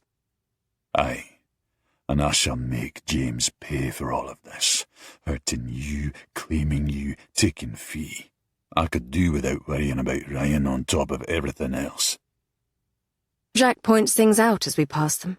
The doors to Blake's great hall, a drawing room, a corridor leading to the infirmary.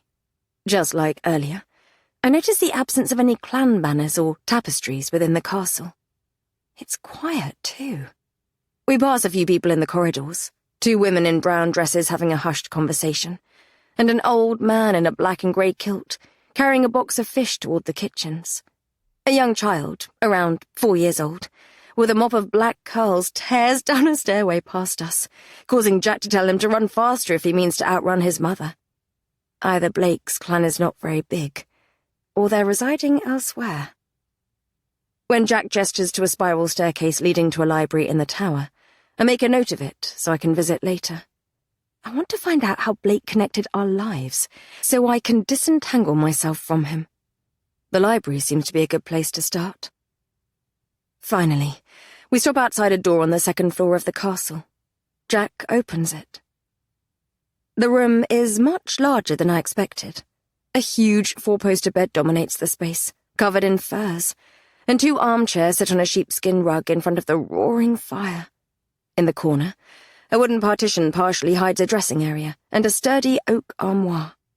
Despite the lack of decoration, there's a rectangle of lighter stone above the wooden mantelpiece, as if a picture once hung there. Blake thought it might be more suitable than the room you were in before, Says Jack. The former Alpha of Lowfell used to reside in here. This was Bruce's room. Callum's tone is dark as he looks around. You knew him? Asks Jack. Aye. Did you? Jack strides to the window, which looks out onto a vast expanse of water, and leans against the ledge. Our meeting was short-lived. His eyes glint in the grey light. Blake took a particular dislike to him. It's why he opted not to take this room for himself. He didn't want to sleep in Bruce's bed. Callum leans by the door, mirroring Jack's easy posture. Did he kill him in here? He sounds as if he's merely inquiring about the weather. No, he did it in the infirmary. A flicker of disgust surges through me at the reminder that Blake is a killer, who likes to inflict physical as well as emotional torment. Callum's mouth pinches at the corners, as if he doesn't approve either. I see. A smile plays on Jack's lips, as if our revulsion to his alpha is amusing to him. He straightens and gestures at the armoire. There are some clothes that should be your size in there, Aurora, and the bath has been drawn if you want to freshen up. He points at a doorway in the corner that must lead to a private bathing room. Thank you. I keep my tone polite, despite my distrust of this male. It will probably work in our favour to keep Blake's clan on side, if we are to defeat him.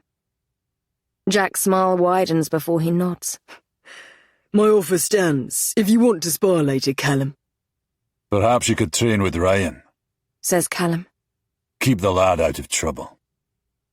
Something seems to pass between them both, a challenge of sorts that I don't understand. Jack leaves and closes the door behind him. As soon as we're alone, Callum visibly slumps against the wall. He meets my eyes, though, a flicker of heat in them even as his expression softens. He crooks his finger. Come here, he says. Chapter 6. I cross the chambers and stop inches away from Callum. He leans against the wall, and I touch his chest and savour the reassuring solidity of him beneath his shirt. He sighs.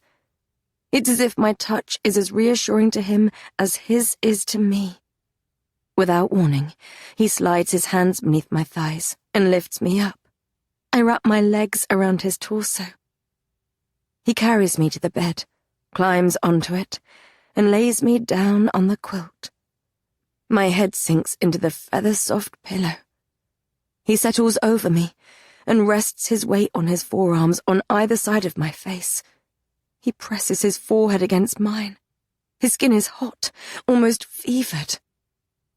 I was so worried. His voice is as rough as sand. I take his face in my hands. Are you all right? No. My eyebrows lift at his admission. It's obvious he's struggling with everything that has happened over the past few days, yet I didn't expect him to admit it. Whenever I saw my father straining beneath the weight of ruling the kingdom, he would lash out at whoever was closest. Whenever my brother was in a foul mood, he would turn to the bottle. Again, it strikes me how powerful this man, this wolf, is, to be able to show his emotions with no fear of them being held against him. I brush my thumb against his jaw, and his stubble scrapes against my skin. Talk to me. You were in pain, and I was powerless to stop it. James is trying to claim you as his. Fiona is a hostage, and Blake... He shakes his head, then huffs a soft laugh. I'm stuck here with Blake, of all people, trying to pretend I don't want to tear him and the men who work for him apart. The only good news I've had these past days is that James doesn't have the heart of the moon. Blake has a spy in Mother Alley, who sent word yesterday. Even though the wolves shifted the night that James handed me over to Sebastian, this doesn't surprise me.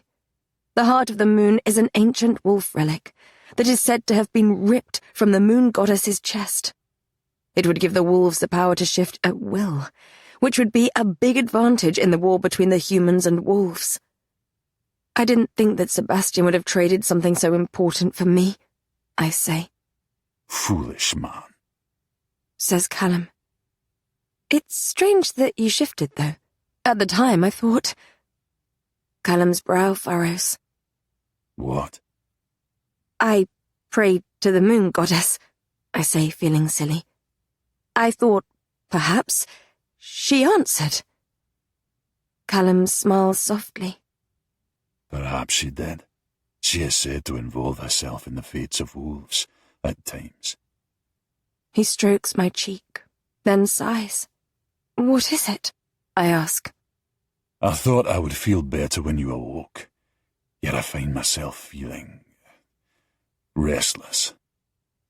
I note the tension in his body, and the hardness that presses against my thigh through his kilt. My blood heats, and I stroke his cheek. Being with a man like this is so new to me, yet I cannot deny that I'm restless too. Can I help you with that? He captures my mouth with his. He makes a low sound in his throat as he deepens his kiss. He slides his tongue against mine, hot and dominant, and heat pools between my thighs. I shift against him. I curl my legs around his waist, pressing myself against his torso. I whimper as a jolt of pleasure surges through me. He pulls back, trembling slightly, and shuts his eyes. No, I fear that I'll push you back into a fever. I've felt guilty about it for 3 days. What do you mean? He opens his eyes and blinks back the wolf. As wolves, when we're excited, our more feral side tends to come out. When my mouth was between your thighs. My cheeks flame, but Callum doesn't seem remotely embarrassed. I provoked your wolf. You spent the next 3 days trying to suppress it. If I were to do to you what I want to do... He shakes his head. I dread to think how long you will be unconscious. I won't do that to you again. You think you will give me so much pleasure that you will push me into a fever for days? His expression is so remorseful that I have to suppress my smile. Aye. You certainly think highly of yourself, don't you? A soft laugh escapes from his lips. His eyes crease at the corners, and they brighten, the colour of treetops being hit by sunlight. For a moment, he looks younger. Not an alpha with the weight of a clan on his shoulders, about to challenge his brother, but a young male full of mischief and light. I don't recall your complaints the previous times I have tasted you, nor every time I slid my fingers inside of you until you cried out my name. I fight my blush, and his grin widens. Do you not think I've earned my high opinion of myself? I bite my bottom lip. I cannot remember. Perhaps you should remind me. He growls, before nipping my ear with his teeth. Demanding wee creature. Take a bath, then we shall go for a walk outside. I've been cooped up inside for days, as have you. The fresh air will do you good. He kisses my nose, then my forehead, before his expression becomes strained once more. And for the love of Yalach, change out of Blake's clothes, will you? It's taking all of my restraint not to rip them off you. I won't stop you. He groans and rolls off me. Bath. Now. I'll be glad to be out of this place. Callum's hand is clamped around mine as he leads me through the low-fell entrance hall toward the oak door. The area is small, with no decoration, and a stairway leading to another floor. We're surrounded by enemies here. I've sent word to Highfell, but I can't imagine my men will arrive until after the full moon. That's why we'll wait until after before we make our move. Do you have a big army? The door creaks as Callum pushes it open, and the wind sprays rain into my face. Big enough to protect Highfell, but not to keep everyone under control when we get to Madach Alley, says Callum. We walk outside into a small courtyard. The walls on either side are so close together, it feels oppressive. That's why we need Lachlan, I say. Callum nods and pulls me into a tunnel in the castle walls, which offers us a brief respite from the weather. There are tall iron gates at the end, and my lips part as we walk through them and turn. We are surrounded by water. Mountains slope upward on either side of the dark loch, burnt orange, brown, and golden yellow. Behind us, the castle reaches up to the grey sky, It's smaller than Mattuch Alley, but it's similarly austere in design, with angular stone walls, dark windows, and a rectangular tower. The rain patters as it hits the loch, and the air smells like mud and wet leaves. Our boots squelch in the grass, and Callum tips back his head and sighs as we stop beneath a couple of trees at the water's edge. Rain rolls down his face and lips. He seems as in awe of the surrounding beauty as I am. "Have you been to Lowfell before?" I ask. Blake was part of his father's wolf alliance, so it's feasible that Callum may have visited. No. I knew it was something of a fortress. Until I saw it the other night, I'd not realised how impenetrable it truly was. He tugs my hand, and we walk along the side of the loch. The water is the colour of rust, and its waves lap over stones by our feet. There's a strip of land that connects it to the rest of the Northlands, around the back, but it's only revealed at low tide. The only other way to approach is via the water. "We're close to the borderlands here, aren't we?" I say, thinking about the map in Blake's council chambers. Aye. Lowfell used to raid a lot of the borderlands villages, plus some of the wolf territories as well, but no one could ever seize it. It's why my father was keen to get the former Alpha on side for a while. "Bruce?" He was a very unpleasant male. James would make a point of taking me out hunting, when... Callum shuts his mouth, his eyes darkening at the mention of his brother. One day, my father completely cut ties with him. They almost went to war. "What happened?" I think Bruce made a pass at my mother. Callum's gaze is focused on the woodland ahead.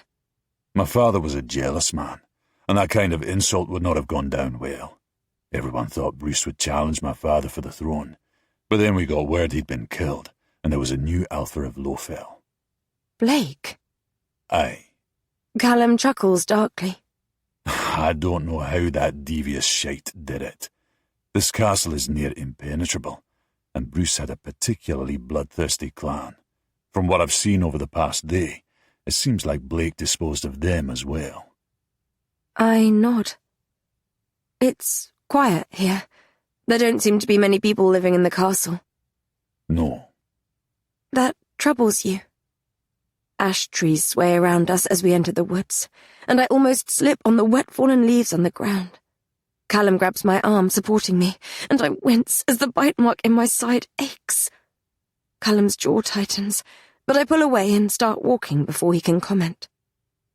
"Are you worried his clan won't be useful in the fight against your brother?" Callum's breath mists in front of his face, as he falls into step beside me. There were always questions about whether Blake was truly an Alpha, but he managed to make people believe he had forces that supported him back home. Callum gestures around him. Does he, though? Are the people at Lowfell right now the extent of his clan, or are they more hidden away somewhere? Either way, he's good at hiding things, I say.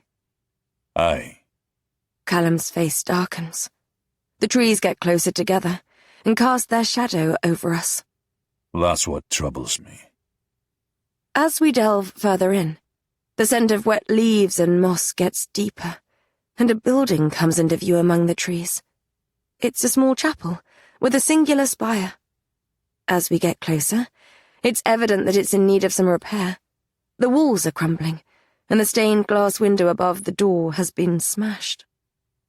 Callum's forehead creases. That's interesting. Is it for worshipping the moon goddess? I ask, knowing that wolves don't pray to the sun goddess like we do in the Southlands. No. Callum approaches the door and pushes it open. We worship Yalach outdoors, where the moonlight can touch us. You will see at the ritual next week. This is something different. Come. He heads inside while I pause at the threshold. It's sparsely furnished, with only a few pews and a stone altar beneath another smashed window at the other end of the room. Glass crunches beneath Callum's boots as he heads toward it. My muscles tense. I've never liked religious buildings, even though this chapel is a far cry from the extravagant houses of worship in the south. Memories of the high priest's crop flash through my mind. Aye, that's what I thought. Callum looks at the circular window above the altar. This is one of Night's chapels. The god who keeps the moon goddess prisoner, I ask. Aye. Curiosity getting the better of me, I suck in a deep breath and walk inside. Why would any wolves worship him? Isn't he one of the villains in your story about the elder wolf? My footsteps echo as I walk down the aisle between the pews and stop beside Callum at the altar. I recall the story Callum told me about the origin of wolves.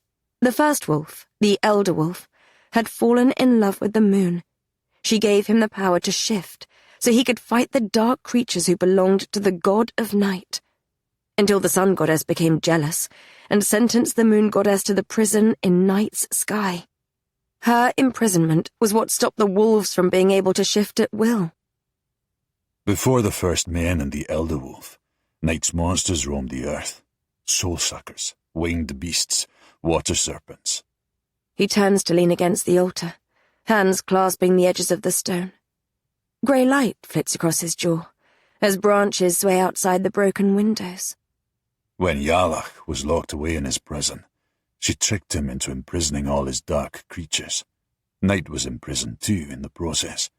Before then, many wolves prayed to Night, asking him to spare them from torment. They prayed to him because they feared him, not because they loved him, I say. Aye, some wolves continued to worship him, even after he had taken Yarlach prisoner.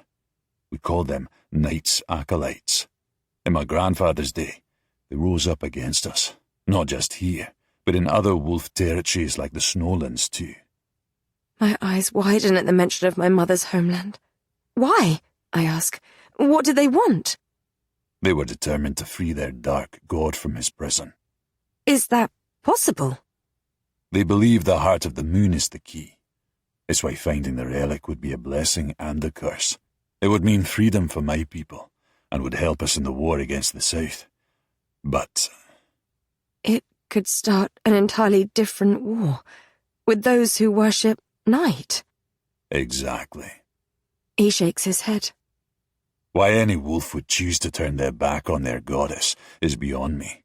Their means of worship are much darker than ours. He gestures at the floor by my feet with his chin.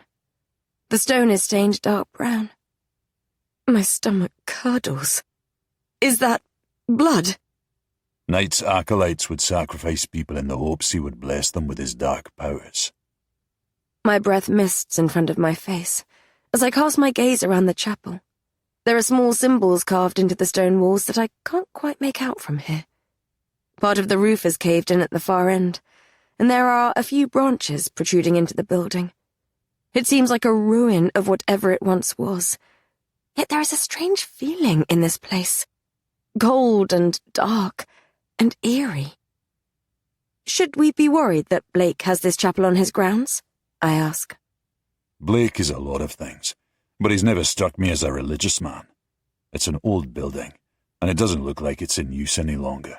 In fact, it looks like the windows were intentionally smashed. Like I said, Bruce was an unpleasant male, as was his father. This will have been their chapel. My attention snags on the symbol carved in the stone arch above the altar. It's the image of a key, the bow comprising of 2 crescent moons facing one another. It seems familiar, though I can't place it. Come, let's leave this dark place, says Callum. It smells like blood and despair. I don't need telling twice. He takes my hand, and we head back into the woodland. Something loosens inside me as the air freshens, and the scent of rain and pine fills my lungs. Both our footsteps are a little less relaxed than earlier, as we walk quickly away from the chapel. Chapter 7. Callum seems restless in the days leading up to Oicha Atta. I think he wants to ride out to visit some nearby clans, but he seems reluctant to leave my side after my illness. I think the overprotectiveness must be a wolf thing. We spend our time exploring the dark corridors of Lowfell and the grounds outside. The castle is quiet. People seem to come and go as they please, some of them delivering meat and grains from a nearby village, then heading back home before nightfall. We see little of Blake, and I dread to think what he's plotting. Aaron and Elsie frequently spend time together in the kitchens, while Aaron cooks, and Elsie fusses over the small boy, Alfie, who raced past us on the stairwell on the first day. She must be his mother. We eat with them one evening. They don't converse with us much, but they talk among themselves about innocuous things, the weather, the upcoming ritual, the fact that the Alpha, Lachlan, will be arriving soon. When they leave, Callum frowns when Alfie scampers past. Later, he tells me the boy seemed familiar. On the day of Oicha Adda, when we're taking a walk in the woods, Callum smiles when he sees Jack sparring with Ryan outside the stone walls of the castle. I recall that Callum suggested they train together. You want Ryan to spar with Jack? I ask. At some point soon, we will be at war with Lofel. Callum tells me under his breath. Aaron is built like me, and he is a Northlander. I know how he will fight. Jack is different. I want to get the measure of him, see how he has been trained, without him getting the measure of me. By having him fight Ryan? I arch an eyebrow, skeptical. Ryan is smaller and younger than Jack. He's hardly going to push him to his limits. Callum folds his arms and nods at the two. Ryan is more than holding his own against the stronger man. As if feeling our attention on him, and wanting to impress us, he pulls a maneuver that has Jack's wooden sword flying out of his hands. Jack chuckles as Ryan presses his blade to his throat. Ryan may not be physically strong, but he's excellent with a blade. Callum gives me a big boyish grin, and his green eyes glint in the weak sun. I taught him. My lips twitch. I suppose you want me to be impressed? Are you? I squeeze his bicep and roll my eyes. You're very impressive, Callum.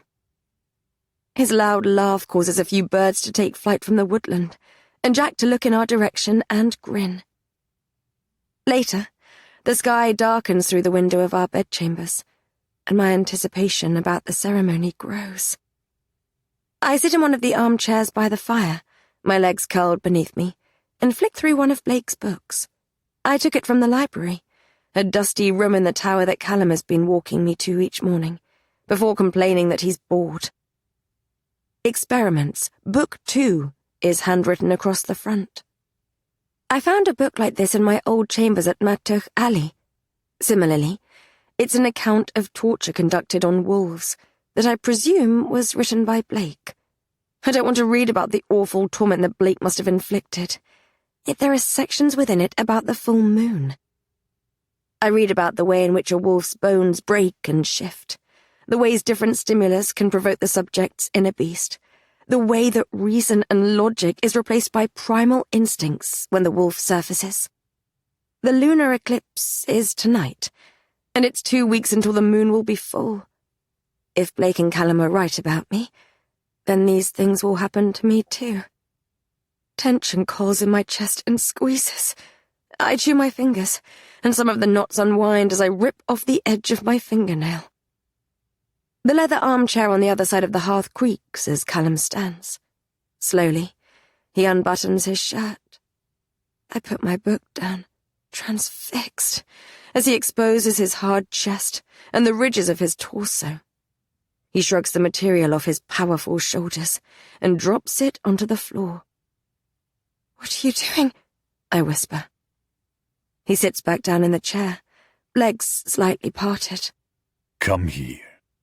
"No," I say, because I'm feeling restless, and I want to see what he'll do next.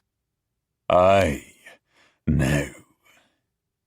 The corner of my lip quacks as my pulse accelerates.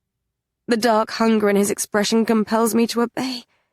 I slide my feet out from under me and pad across the floorboards toward him. He pats his lap. Sit. I arch an eyebrow and try to appear unaffected by the powerful shoulders and the mass of muscle before me. "You're very bossy this evening." I'm an alpha. Now do as you're told. His eyes glint playfully, so I know he's only teasing. I climb into his lap, and my thighs press against either side of his. He breathes in deeply as his hands find my waist. Warmth spreads through the woolen material of my dress as he squeezes. "Can I help you?" I ask. The corner of his mouth lifts. Slowly, he dips his face to my throat and drags his nose over the sensitive skin there. He inhales deeply, and I breathe in sharply. "Are you smelling me?" Mm-hmm. He mumbles.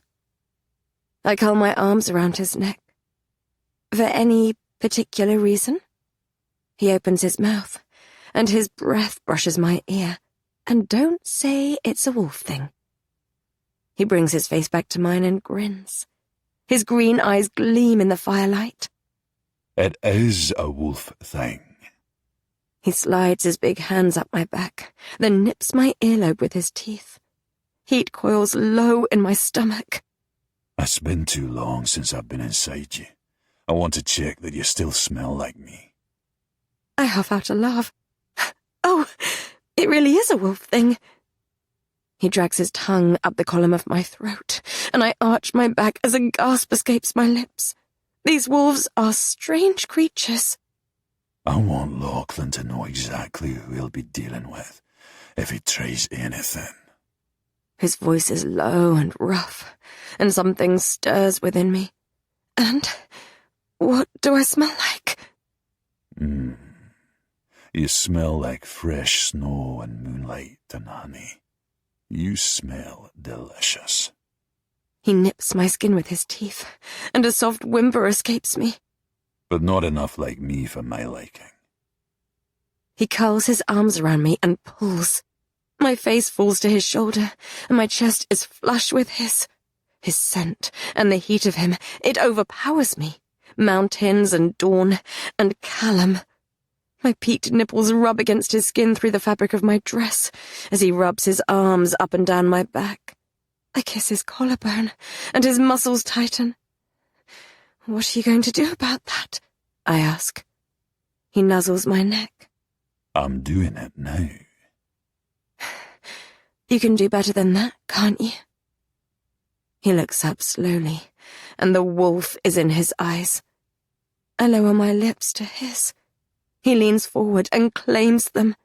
His kiss is hot and deep, and he slides his tongue against mine. A rough sound escapes him. It trembles through me, and I'm suddenly on fire. I want him. I need him. From his erection that presses against my core through his kilt, I know he feels the same. I move tentatively against him. He groans, and his hands find my hips. I forgot how good your body felt against mine. He mumbles. He moves me against him, his rhythm tortuously slow. Delicious friction builds as my arousal pools between my legs. It's like there's something coiling inside me, something that needs release. I capture his lip with my teeth, and the sound he makes is feral. Now you smell even better. He groans. "Because I smell like you?" Because you smell like you want me. I do. I want his fingers. I want his mouth. I want everything. I want him to bury himself so deeply that all I know is him. I move faster against him, and he dips his lips to my throat and sucks on the skin. His teeth press into me, his canines sharp. I whimper. He groans against me, then suddenly jerks back. Ice floods me as his head hits the back of the chair. The wolf blazes behind his eyes for a split second before he shuts them, and they crease in the corners. Fuck. "Callum?" I breathe. "What's the matter?" His cheeks are flushed, lips swollen, and his chest moves deeply. His hands hold me firmly in place. He looks like he's in pain. A wolf. He grits his teeth. I almost bit you. I don't have control. I'm breathless, my pulse pounding. "Open your eyes." He obeys, and my breath catches at the beauty in those wolf irises. I brush my fingertips down the side of his face.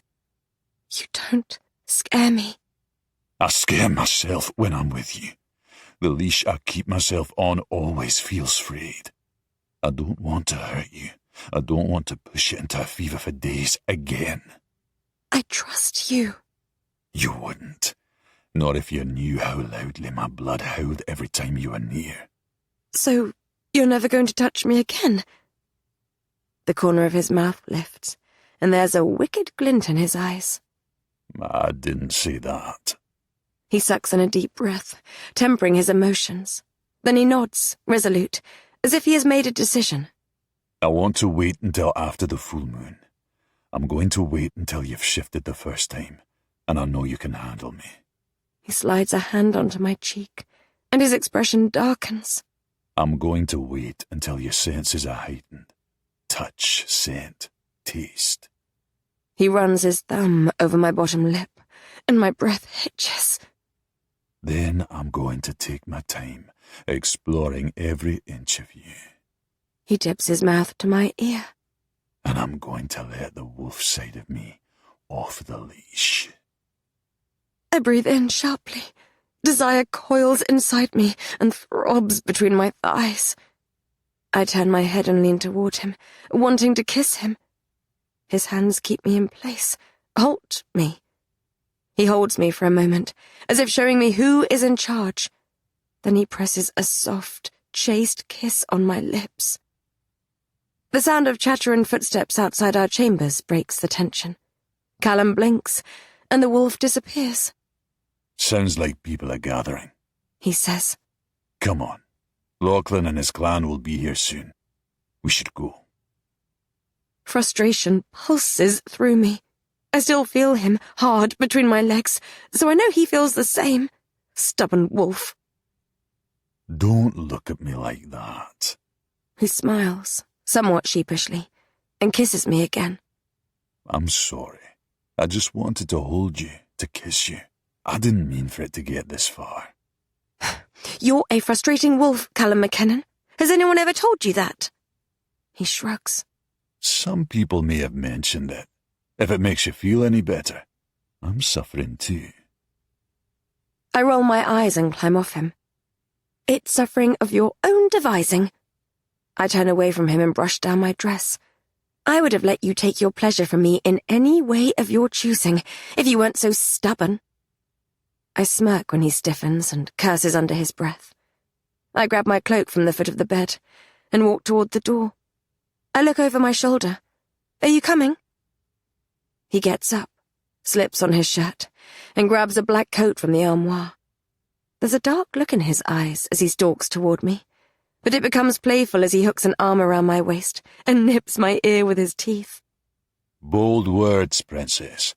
We'll see if you feel that way after the full moon. Even though the mention of the full moon makes something harden within me, I keep the smile on my face. What do I smell like now? Mine. He growls in my ear. There are about 30 wolves gathered in the small courtyard when we arrive, and the night is filled with excited chatter. Everyone wears a dark cloak or coat, which Callum told me is tradition for this night. Callum threads his fingers with mine and pulls me through the crowd toward Blake. The low-fell alpha leans against the castle wall, in conversation with Jack. When the cold wind whips my hair and stirs my cloak, Blake's nostrils flare. A look of distaste flickers across his expression, which he quickly hides. I'm glad the cold disguises my flush. Blake clearly knows exactly what we were just doing. From Jack's smirk, he does too. Excellent. You're both here. Blake's breath mists in front of his face, and he rubs his hands together. Are you ready? Aye, says Callum. When can we expect Lachlan and his clan? A short distance away, Alfie punches an unfazed Aaron with his tiny fists, much to the exasperation of Elsie, who tugs him away by his collar. He'll meet us up at Dawn's Creek, says Blake. My gaze snaps to Callum. The ceremony isn't taking place at Lowfell, No, says Callum. We'll hike up a nearby mountain so we're closer to Yarlach. A small thrill ignites beneath my skin. I felt claustrophobic since we got here, and I longed to explore more of the Northlands. I still asked the question. Is it safe to leave? Callum doesn't seem to trust the Alpha, who will be arriving tonight. Callum squeezes my hand, as if sensing my worry. Bloodshed is forbidden during the night of Oicha Ata. It's wolf law, unbreakable. You're safe, Princess. He brings his mouth to my ear. Plus, you smell like me, remember? Blake pushes off from the wall. Time to go. He throws his arm up in the air to gesture to the other wolves as he walks toward the tunnel that leads to the grounds. More chatter fills the air as we follow him through the courtyard and outside of the castle walls. Wild grass tickles my hands, and mud squelches beneath my boots as the group of us cross the unspoiled land toward the nearby mountains. Only the soft glow of the half-moon lights our way. I can't help but smile as we all make our way to Dawn's Crag to perform the Oicha Ata ritual. Chapter 8. I'm unused to hiking, particularly at night. My thigh muscles ache, and I stumble on jagged protruding rocks. I'm quickly breathless. Despite the chill in the air, sweat beads my skin. I lag at the tail of the group while Callum, just ahead of me, jokes around with Ryan and Becky. With his muscles and wolf strength, I'm sure it doesn't occur to him that the climb may be a struggle for a human princess, who spent most of her time sitting indoors sewing, or preening, or playing the piano. Despite my discomfort, a smile plays on my lips. The air is so fresh I can taste it. The scents of rain-drenched grass, muddy earth, and the occasional whiff of animal feces travel in the wind. Childlike excitement bubbles in my chest when I spot a sheep grazing on the mountainside. When I look over my shoulder, Lowfell Castle is a mere dot in the darkness, surrounded by rippling water that reflects the moonlight. My breath catches, and freedom fills my lungs. Despite everything that has happened, being attacked by James, Blake linking our lives, his plot against Callum, I'm glad to be here, rather than in the Southlands. Blake's contrived laugh slices through the darkness, and sets my teeth on edge. He's at the head of the group, speaking to Aaron, Jack, and an older gentleman in a black and grey kilt. The small boy Alfie runs circles around them. My mouth pinches at the corners. You don't like Blake, I take it. A smooth male voice, thick with the Northlands accent, makes me jump. A tall member of Blake's clan falls into step beside me. The hood of his cloak hides his face. He tends to have that effect on people. Does he have that effect on you? I ask, curious about what members of Blake's clan actually think of him. I find him intriguing. How so? He collects broken birds. Have you noticed? The bastard with one eye, the abused woman, the half-wolf from the king's city docks. I feel his attention on me, and my muscles tighten. The Southlands princess. I've long wondered what he intends to do with them. Heal them, or pluck their feathers. Cage them, or let them take flight. Perhaps they just amuse him. I frown as I make sense of his birds. Aaron, with his scarred throat and eye patch, must have been the first, and from Jack's Southlands accent, he could have originated from the King's City docks. I don't know who the abused woman is, though, nor do I appreciate being referred to as broken myself, even if it might be true. Are you a broken bird? I ask. The wind carries the sound of bagpipes as the summit of the mountain gets closer. Lachlan's clan must already be here. We're all a wee bit broken, aren't we? There's a smile in his tone. How are you broken? He waves an arm beneath his cloak. Nothing interesting, I assure ye. Father issues, a lost love. He gestures at Callum. I hear he kidnapped you. I chose to come with him. I stumble over a jagged rock, and the man grabs my arm and steadies me. There is strength in his grip. I mumble my thanks and brush myself down. Why would a Southlands princess choose to come to her enemy kingdom? Asks the male. I was supposed to marry a terrible man. I wanted to be free.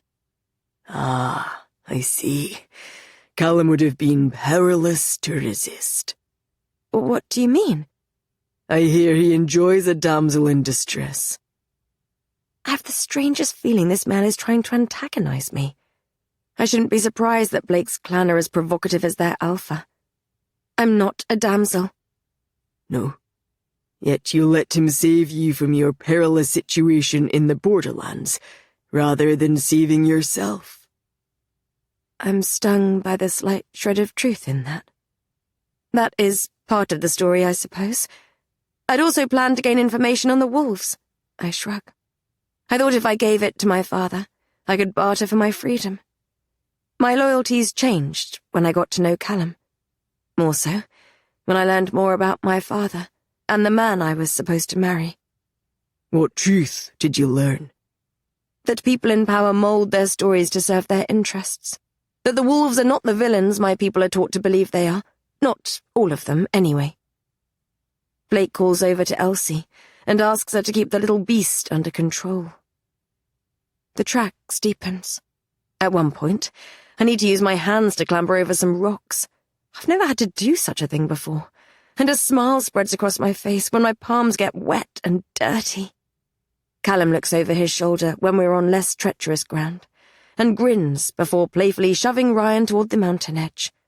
Ryan swears at him, face turning red, and Callum roars with laughter.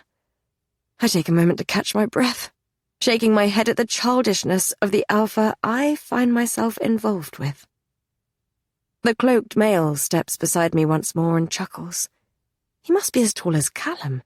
He's not as muscular, but his dark cloak hangs off broad shoulders. "What's your name?" I ask, panting. He inclines his head at the steep slope ahead, a blanket of stars above us. Come on. He starts walking once more. We're almost at the top. We reach the grassy summit and find ourselves at the edge of a stone circle. There must be about 20 people waiting for us, drinking from flasks and gathered around whiskey barrels. A woman plays the bagpipes, and the shrill yet joyful sound fills the air. They all wear yellow tartan beneath their cloaks. This must be Lachlan's clan. The cold air is filled with chatter and the scent of wet earth. A soft laugh escapes me and mists in front of my face. For the first time in my 20 years of life, I have climbed a mountain. You have stunning hair, by the way, says the male. Many wolves in the snowlands have hair that colour. My head snaps toward him at the mention of my mother's homeland, but he's watching the crowd. Ahead, Ryan tugs Becky toward one of the whiskey barrels, while Callum shouts after them to pace themselves.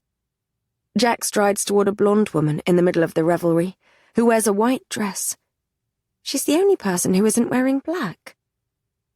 "Is that the moon priestess?" I ask the cloaked wolf. He nods. Aye.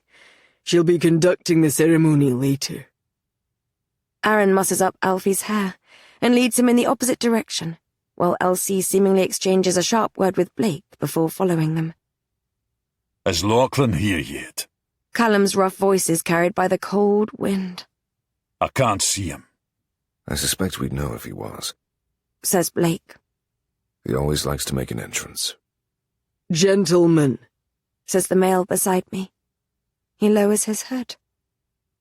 Callum and Blake both turn. Callum's fist clenches by his side, while Blake's mouth curves into a slow smile. Ah, Lachlan, there you are, says Blake. My stomach jolts. Lachlan has hair as red as mine. It's shorn close to his scalp at the sides, a bit like Callum's, but the hair at the top is much longer, braided, then tied, and it reaches his lower back. His eyes glint with intelligence, and they are underlined with black coal. Amusement dances on his lips. Lachlan winks at me, before he strides toward Blake and clasps him on the shoulder. You're looking flawless as always, Blake. There's something like heat in his eyes. A dimple creases Blake's cheek. As are you, Lachlan.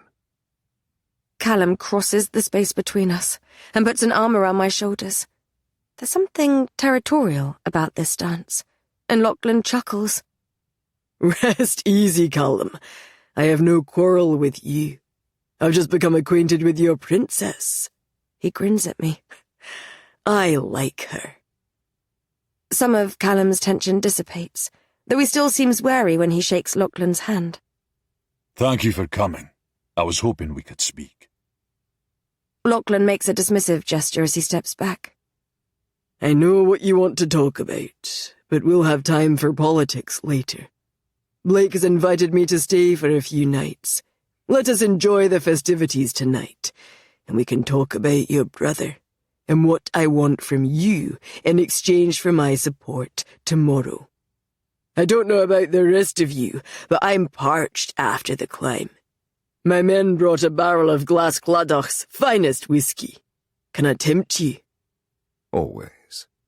Says Blake, his voice smooth as silk. Lachlan's grin is almost wolfish. Excellent. Callum? Callum is still for a moment. Then he relaxes. Aye, I've heard you barrel it in caves blessed by Yalach. My clan will tell you that because of this, it brings the wolf to the surface more than any other whiskey in the Northlands. Lachlan grins at me and lowers his voice conspiratorially. Really, it's just the exceedingly high alcohol content. He winks. Want to try it? I blink, surprised to have been asked. Please. He walks away and Blake falls into step beside him. I'll join you. There's another matter I wish to discuss. Lachlan inclines his head. I had one of my men bring you a cart of moonflower, by the way. Excellent. My supplies were low. Their voices fade as they walk toward the group gathering around a barrel in the center of the stone circle. Callum frowns. He's up to something, He says darkly. Lachlan or Blake? Blake. Whenever he lays on the charm, there's reason to worry. His eyes darken. I didn't even know they were friends. I touch his arm. At least he can probably talk Lachlan into supporting you. Callum sighs, his breath a plume of mist before his troubled face. Likely with promises of what Lachlan can expect when Blake has put himself on the throne. I squeeze his muscles. You'll just have to offer him something better, won't you? Did I ever tell you you're rather nefarious, Princess? I shrug and give him a coy smile, but Callum frowns. Are you feeling all right? His tone is soft, and he touches my cheek. Is it the fever? What are you talking about? You're looking a wee bit sweaty. Perhaps we should get you sat down. Indignation floods my system, and I shove him. I may as well be trying to move a rock for all the good it does. He arches an eyebrow, the corner of his mouth tugging up. What? Don't tell a woman she looks sweaty. I shove him again. He doesn't budge an inch. I'm sweating because I've just hiked up a big bloody mountain. He laughs, loudly. You should have said something. I would have carried you. I don't need carrying. I'm not completely fragile, Callum. He looks like he's going to say something, probably obnoxious, judging by the glint in his eye.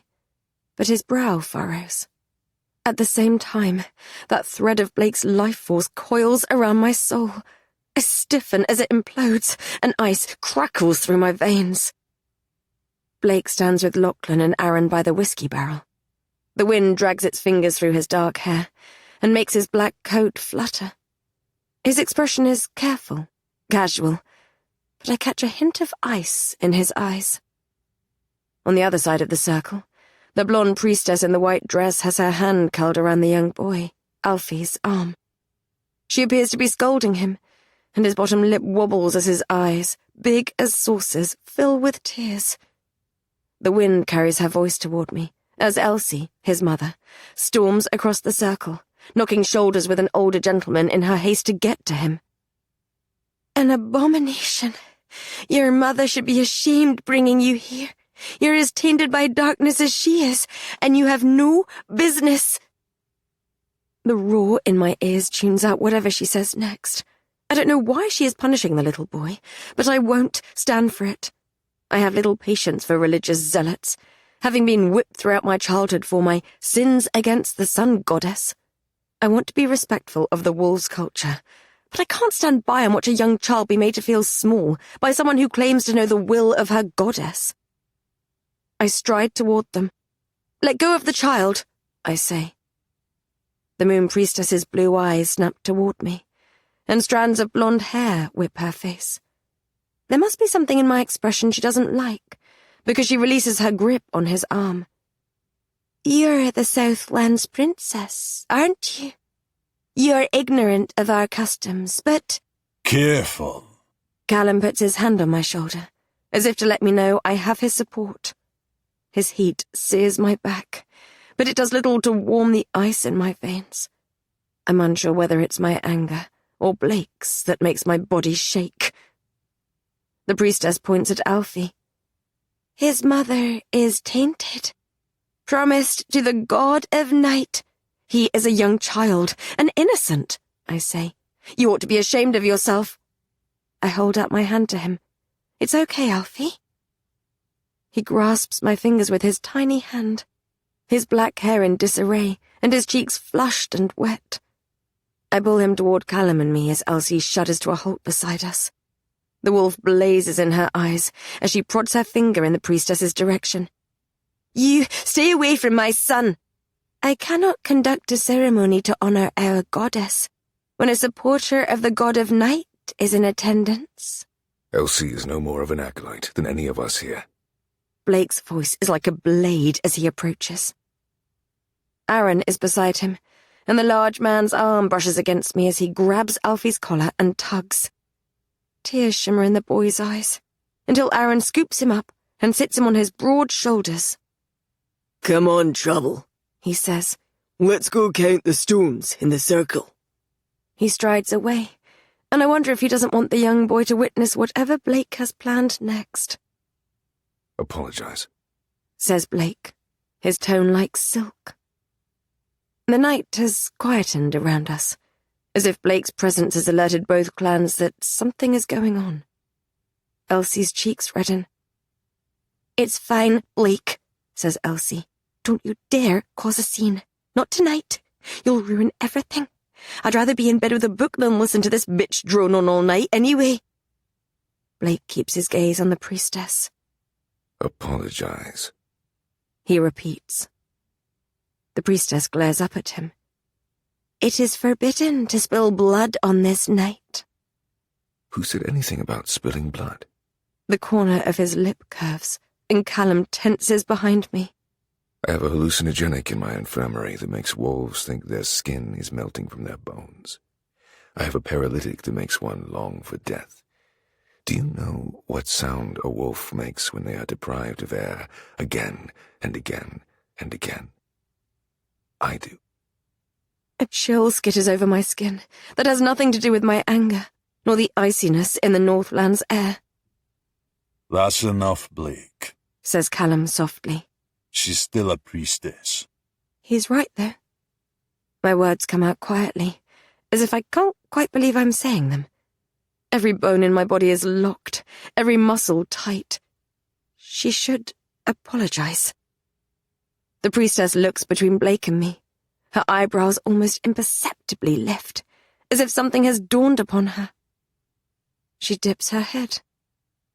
I apologize. She turns on her heel and strides toward the center of the circle. Elsie huffs sharply through her nose. Her dark hair whips her face as she spins around to face Blake. I told you not to interfere. She shakes her head. I'm heading back. Blake grabs her wrist. You have every right to be here. Her eyes blaze. Drop it. And she'd better be alive in the morning. When Blake doesn't reply, she smacks his arm. Blake! His mouth pinches in the corners. Fine. He puts his hands into his pockets as she stomps away from us all. She casts one last glance at Alfie on Aaron's shoulder, before she disappears between the stones to head back down the mountain. What was all that about? There's a crease in Callum's brow. Does she worship night? No, Says Blake.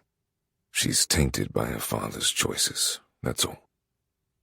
Not for the first time.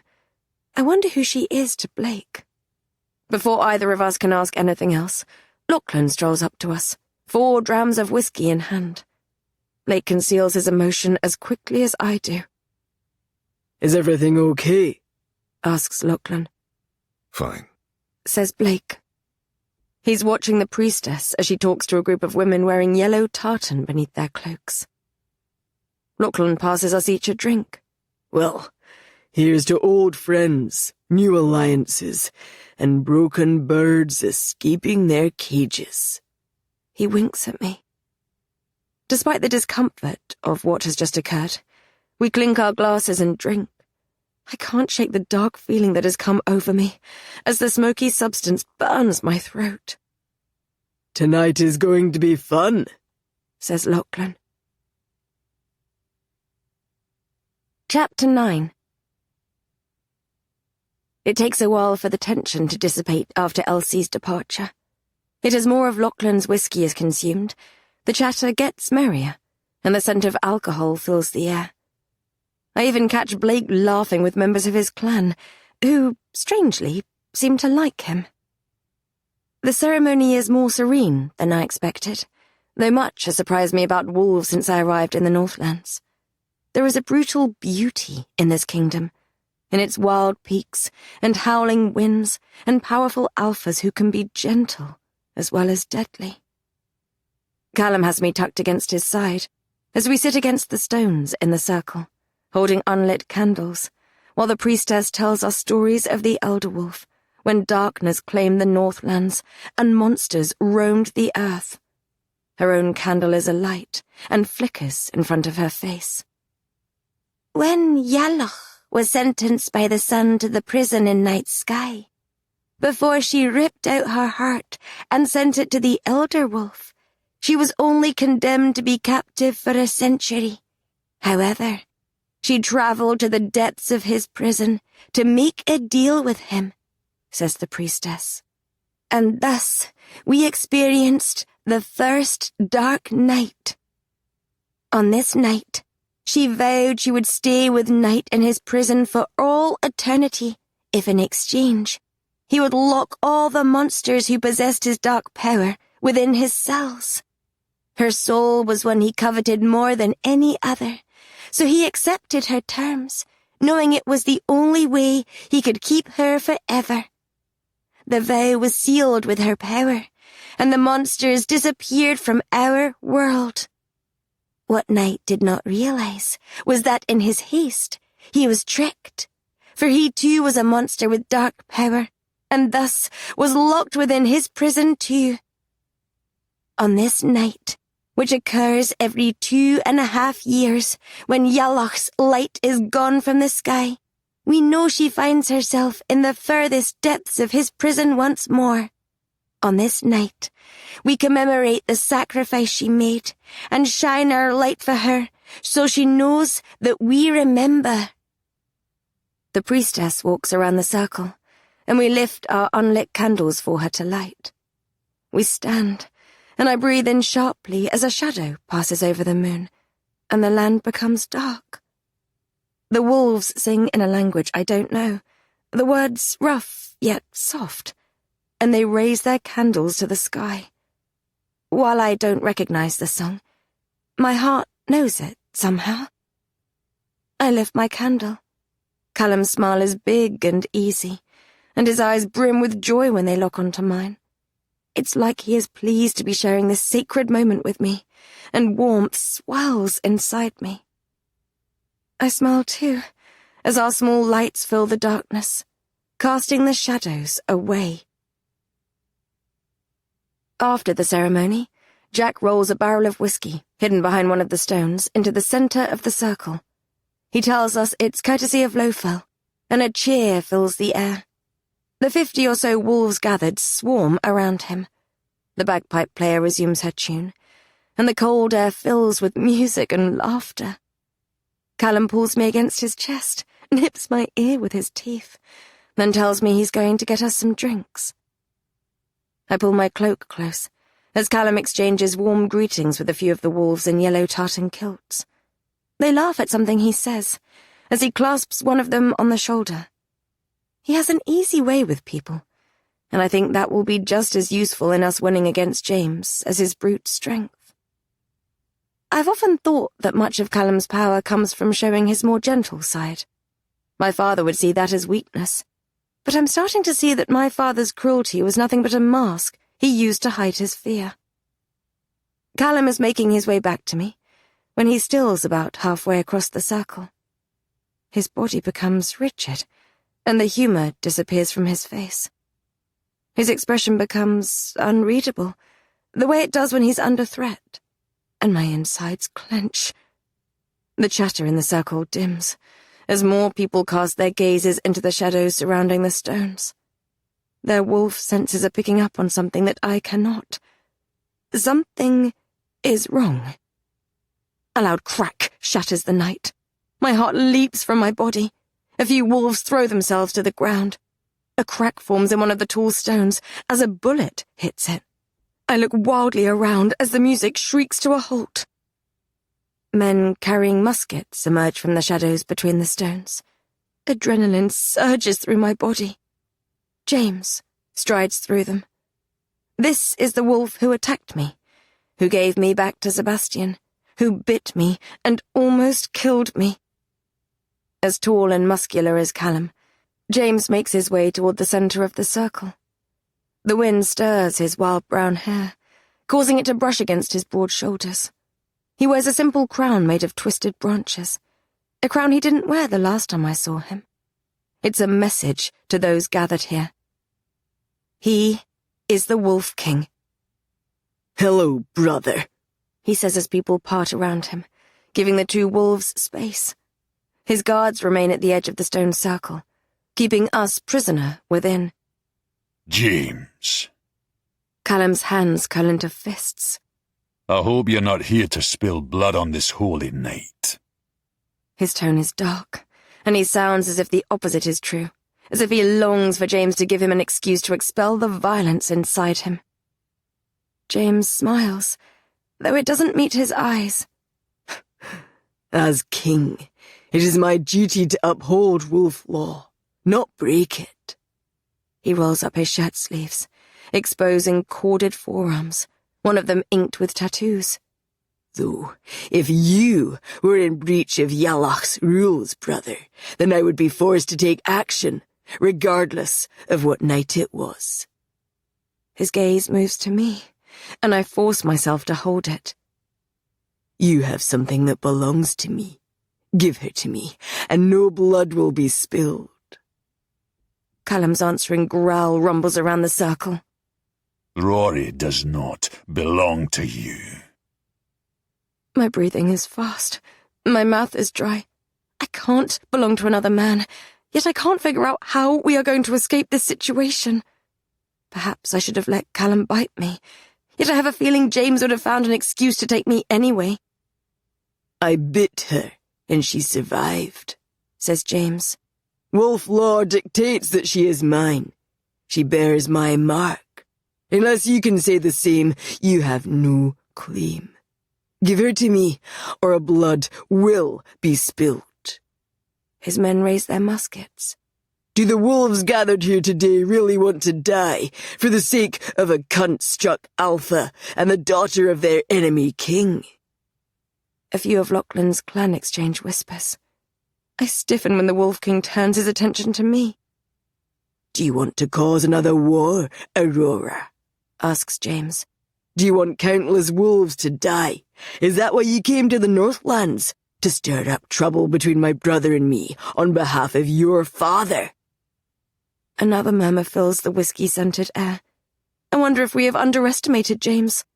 He has come here to turn Lachlan's clan against Callum and me, to make them reconsider joining his ranks. You were the one who caused the war between us, brother, snarls Callum. when you brutally attacked the woman I love. I breathe in sharply as the word love rattles around inside my chest. He has never said that to me before. I don't have time to process it. The small child, Alfie, trembles as he hides behind Aaron's big bulk, and a decision builds inside me. We are outmatched. We have no weapons, and if Callum spills blood, his claim to the throne will be ruined due to the breach of wolf law. I don't want to go with James, but I won't let these people die for me. Whatever happens, Callum will get me back. Oh, for the love of the goddess. Blake's exasperated tone comes from behind me. He hooks an arm around my waist and wrenches me against his chest. He brings his mouth to my ear as my breath catches in my throat. I apologize for this, Aurora, darling. He sinks his teeth into my shoulder. Time slows down. I breathe in sharply and jerk against him as he bites through my cloak. I arch my back, and pain flares through me as his canines penetrate my skin. I gasp. Callum spins around, and the shock in his eyes is followed quickly by his wolf. Shadows flood my body. The sound of dripping water fills my ears, and the taste of pine and parchment fills my mouth. The hairs on the back of my neck stand on end as a scalpel screeches against metal. A deep, aching hunger consumes me. Far away, someone screams. Blake releases me, and my knees almost buckle. He steps past me and wipes my blood off his lips with the back of his hand. On this sacred night, with a priestess of the moon as my witness, I, Blake, Alpha of Lowfell, claim Aurora as one of my clan. His tone drips with sarcasm. I seal the claim by marking her with my bite. From this night, until Yalak herself sees fit, Aurora is part of Lowfell, and I her Alpha. To dispute this claim is to break wolf law. Chapter 10. I'm numb. An icy wave of adrenaline crashes through me. Everyone stares at me, and their faces blur. My shoulder is hot and wet, and it throbs in time with my elevated heartbeat. It takes a moment to process what just happened. What's still happening? James stands in the center of the stone circle. His men point muskets at us. Blake just claimed me as his. His lips are stained red with my blood. The wolf blazes in Callum's eyes. Violence radiates from every ridge of his body. The wind howls around him and makes his kilt flap against his thighs. His chest rises and falls deeply, but his expression is stony. It's as if he's battling the beast that rages inside him, or perhaps he is deciding who to unleash it upon.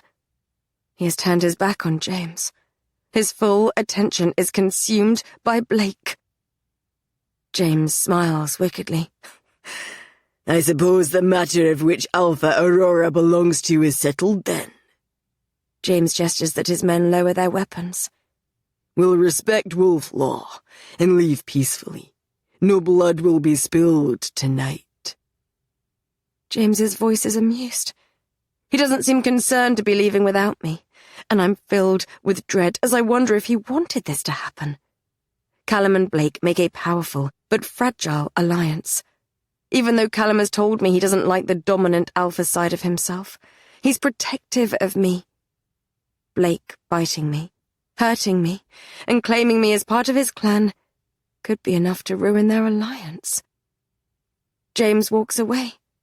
His steps are slow and unworried, as if he knows he has nothing to fear from us. His arrogance stirs the storm inside me, and I realize I'm shaking from anger, not shock. Anger at James, anger at Blake, anger at two males who bit me without my permission and think they have some form of ownership over me because of it. On the other side of the circle, Lachlan leans against one of the jagged rocks, arms folded across his chest, eyes glinting with intrigue. From his expression, the Alpha of Glas Cladoch could be watching a theatrical performance. James inclines his head as he passes. I'm surprised to see you here, Lachlan, says James. Your father would turn in his grave. Lachlan smiles. As I was the one who put him there, that does not mean much to me. James releases a low chuckle. He nods at another male in yellow tartan with messy blonde hair. Ian, isn't it? Have you heard from your brother lately? He was captured as part of the attack on Fort Ducloch, wasn't he? Ian's face hardens. What do you know of it? James shrugs. I've heard he's in the Borderlands dungeons, prisoner of their new lord. Did you know he's offered to return any wolf prisoners to us in exchange for Aurora? My blood stills. Ian's face pales, and he brings his attention to me. I'm not the enemy, continues James. He joins his men at the edge of the circle before turning. Kneel before me, brother.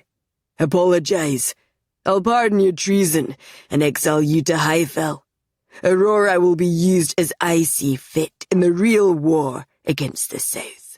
But you have my word. I will not harm her. His gaze slides to Blake, who smirks beside me. Blake will be executed, of course. Something you cannot deny will give you satisfaction. Do this, and we can put all this behind us. Refuse, and you will learn what it's like to have me as your foe. Callum stands preternaturally still. His shoulders are taut beneath his coat, and his fists are clenched at his sides. I'll see you soon, brother. His voice is almost a growl. James swallows, then walks away. His men follow. Silence stretches across the summit, and it feels as if everyone is holding their breath until they disappear from view. A long breath escapes me. The relief that he is gone is short-lived. I feel Blake's attention on me, and something wild in my chest rears its head. I do not belong to anyone.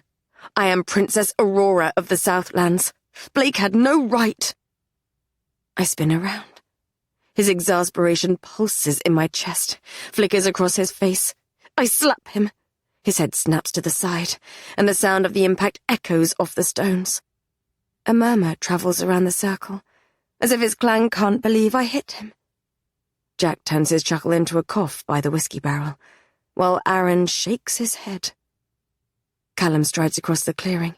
He bunches Blake's collar into his fist and slams him into the nearest rock. He curls his hands around his neck and squeezes. The air supply is cut off from my lungs. I stagger back, clawing at the invisible fingers around my neck. "Callum!" I croak. "Callum! Stop!" Callum inhales sharply, as if he's only now remembering the connection. The pressure eases as he pulls back. He's breathing quickly. A muscle flickers in his temple. He clenches his jaw, then brings his mouth to Blake's ear. When the time comes, I'll enjoy killing you. Blake only drags his teeth over his bottom lip, my blood tainting it like burgundy wine. His expression is bored, even if his cheeks are flushed and his dark hair is messy. Callum shoves, then releases him. He strides toward me and scoops me into his arms.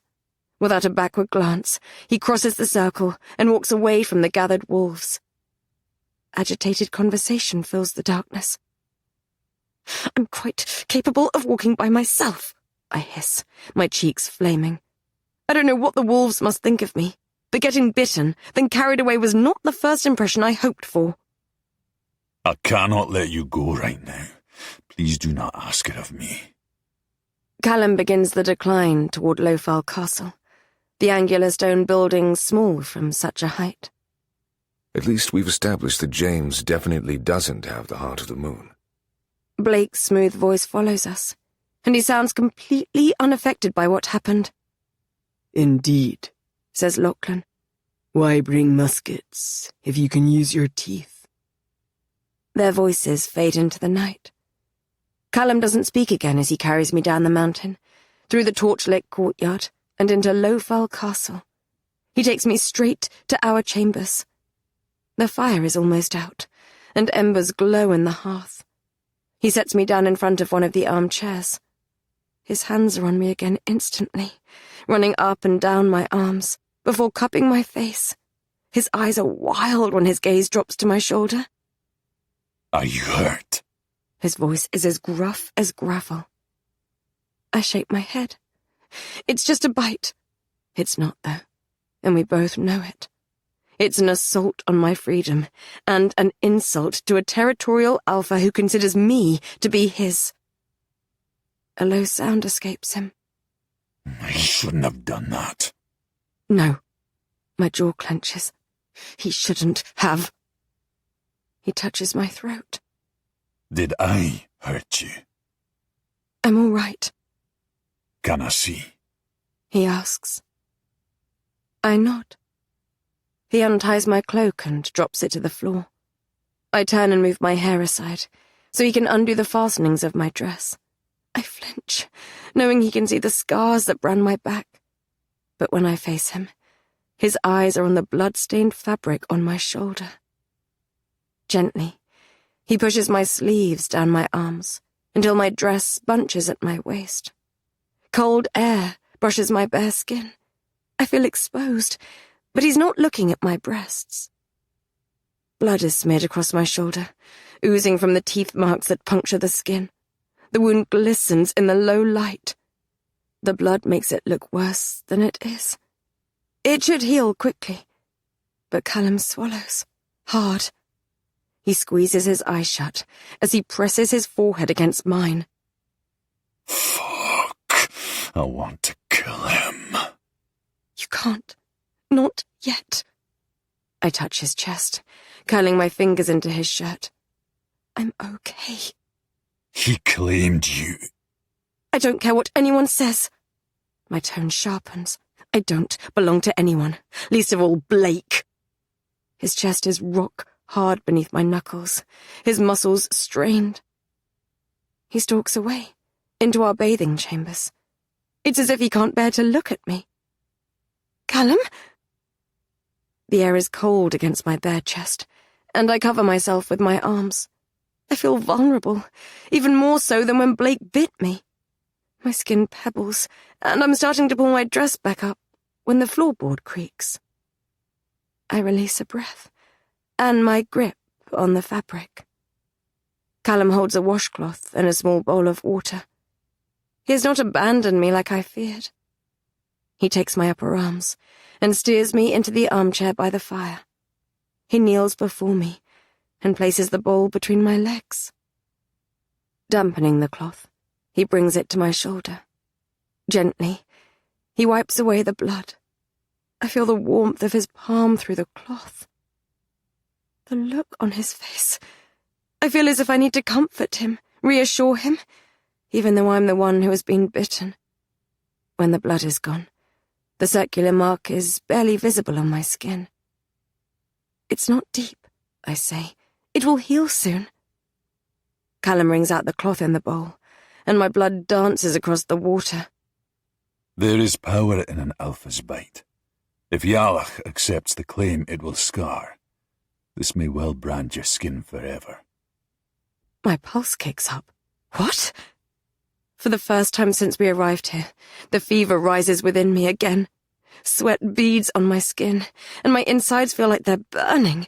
I try to pull it all back, to cage my emotions, but all I can think of is how much I want to sink my teeth into Blake and tear him apart, limb from limb. He bit me, knowing I didn't want it, knowing it would scar me forever. Aye. Blake has seen the scars that mar my back, given to me by the priest to suppress the wolf inside me. He was there when James's teeth sank through my flesh and almost killed me, branding my waist and torso. He knew this, and decided to leave his mark on me too. Amid the anger, something primal stirs. My stomach clenches, and my teeth ache. Callum's face is close to mine, and I let that strong face, those bright green eyes, push out any thoughts of Blake and what I would like to do to him. Now the lunar eclipse is over. The half-moon shines through the window and casts light onto the side of his face. His palm grips the side of my neck, gentle but firm. He pushes his forehead against mine, and his skin is burning. Fuck. I can't handle this, Rory. I said I would wait until after the full moon. I told myself I'd wait, but I need you. I need him too. I need him to be rough with me, strong with me. I need him to rattle my uneasy soul and give me something to focus my rage onto. I need to release this storm that's building inside me before I march back up the mountain to find Blake and throttle the despicable bastard. I need him to push away all thoughts of that snake's glinting, devious eyes, and his mouth at my throat, and my blood on his teeth. I put my palm on his cheek. Take me, then. A low groan sounds in his throat. He captures my mouth with his and kisses me deeply, tenderly. I pull him closer to me and wrap my legs around his waist. My control is thin tonight. My wolf presses against my skin as if you are the moon, and it does not like that another male bits you. I fear I will lose myself and bite you too. You won't do that. You don't know that. He swallows hard. We need to do things my way, tonight, or not at all. Can you agree to that, for me? I can handle it. I can handle you. Rory, please. His voice is strained. I stroke his cheek and nod. He slides his hands beneath my thighs and picks me up. He stalks across the room, places me gently on the mattress, then removes his clothes. He crawls over me. His face looms above mine, and his warm breath tickles my lips. If you feel the fever, if you need me to stop... I won't. His gaze darkens. You must tell me. I nod, then bite my bottom lip. Heat flushes my face. If you're worried about losing control, I could always... well, I could be in control. The corner of his mouth lifts, and some of the darkness leaves his expression. As much as I would like to have you ride my cock, Princess, I need to be in charge tonight. He blinks, almost apologetically. A wolf thing. There is a question in his eyes. I don't think I could deny him anything right now. I incline my head. He shifts down my body, planting a kiss between my breasts, then on the soft skin of my torso. I breathe in sharply as the flames that flicker inside me build. He kneels as he slides my bunched-up dress down my legs, his knuckles scraping my thighs, then tosses the fabric onto the floor. His hands are shaking slightly as he unfastens my boots and throws them aside. Are you all right? I ask. Trying to restrain myself. He offers me a sheepish grin. I'll be okay, momentarily. He slips my underwear off, exposing me to him, and releases a shuddery breath. He dips his head, and without warning, drags his tongue over me. I make an embarrassing noise and clench the sheets as his growl fills our bedchambers. Fuck. You taste like you're ready for me, Princess. I am... Crawling over me, he rests one forearm on the pillow by my head and nudges my thighs further apart with his knee. Breathing deeply, expression strained and full lips wet, he guides himself to my entrance. He groans when he pushes inside.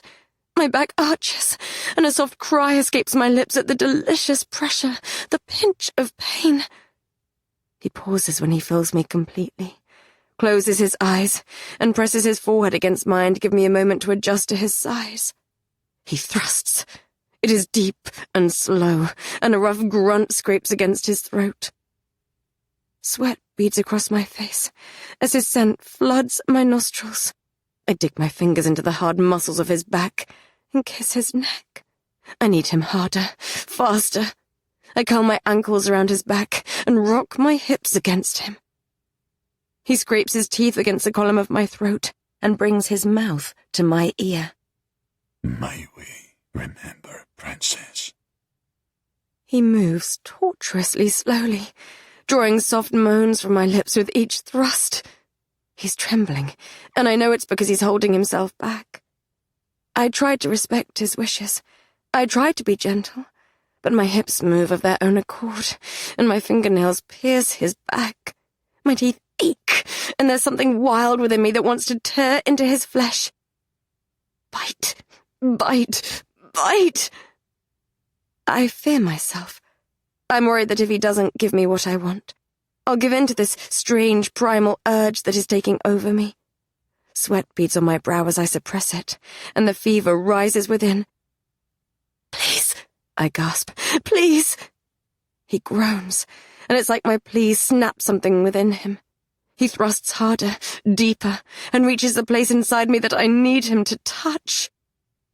When his mouth falls to my shoulder, and his teeth press against my skin, and his shoulders shudder beneath my hands, I get the sense that the urge to bite has come over him too. He wrenches away and claims my mouth instead. I'm lost to him, to the sound of the mattress creaking, and his shallow grunts, and the dominant, branding thrust of his tongue. Tonight melts away. I'm no longer under threat from the king, or being bitten by Blake, or a pawn once again in a game between men. I'm free. I'm powerful. I'm here with Callum, taking pleasure from his powerful body, while he struggles to maintain control.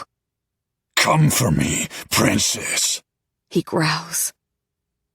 My back arches up from the mattress as I come wholly, completely undone. All the fear, the darkness, the pain from this night is expelled from me. His pace increases, becomes fevered, before his back muscles spasm beneath my fingertips as he too groans with release. His face dips to the crook of my neck. You're mine, he mumbles against my ear, as his heart thunders against my chest. You're mine. Yet, as my orgasm ebbs away, and I stroke the back of his neck, I can't ignore the slight protest within my soul.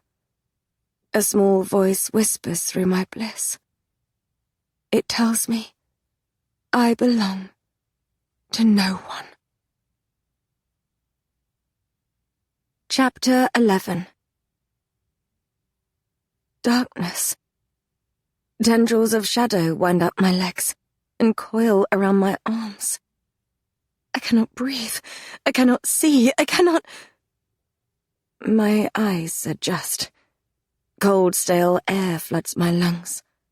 A corridor stretches into the distance, lined with doors. I approach one of them and touch the symbol carved into smooth stone above the lock. It's a key with 2 crescent moons in the bow. The hairs on the back of my neck stand on end. It's the same mark that I saw in the chapel. Something moves behind the door, and I jump back. Distant footsteps approach, and I turn my head. Someone whistles. The tune is familiar but off-key, and I cannot place it. Fear grips my heart.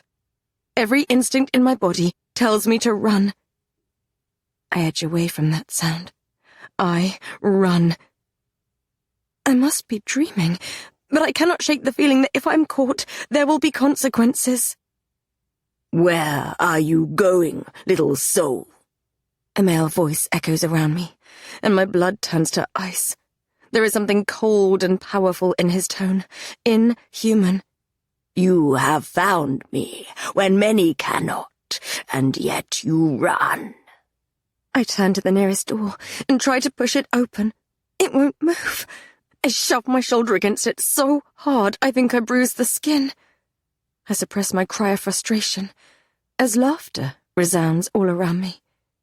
I fight the cold panic that threatens to debilitate me. I hurl myself at the door again. Please, I whisper, please open.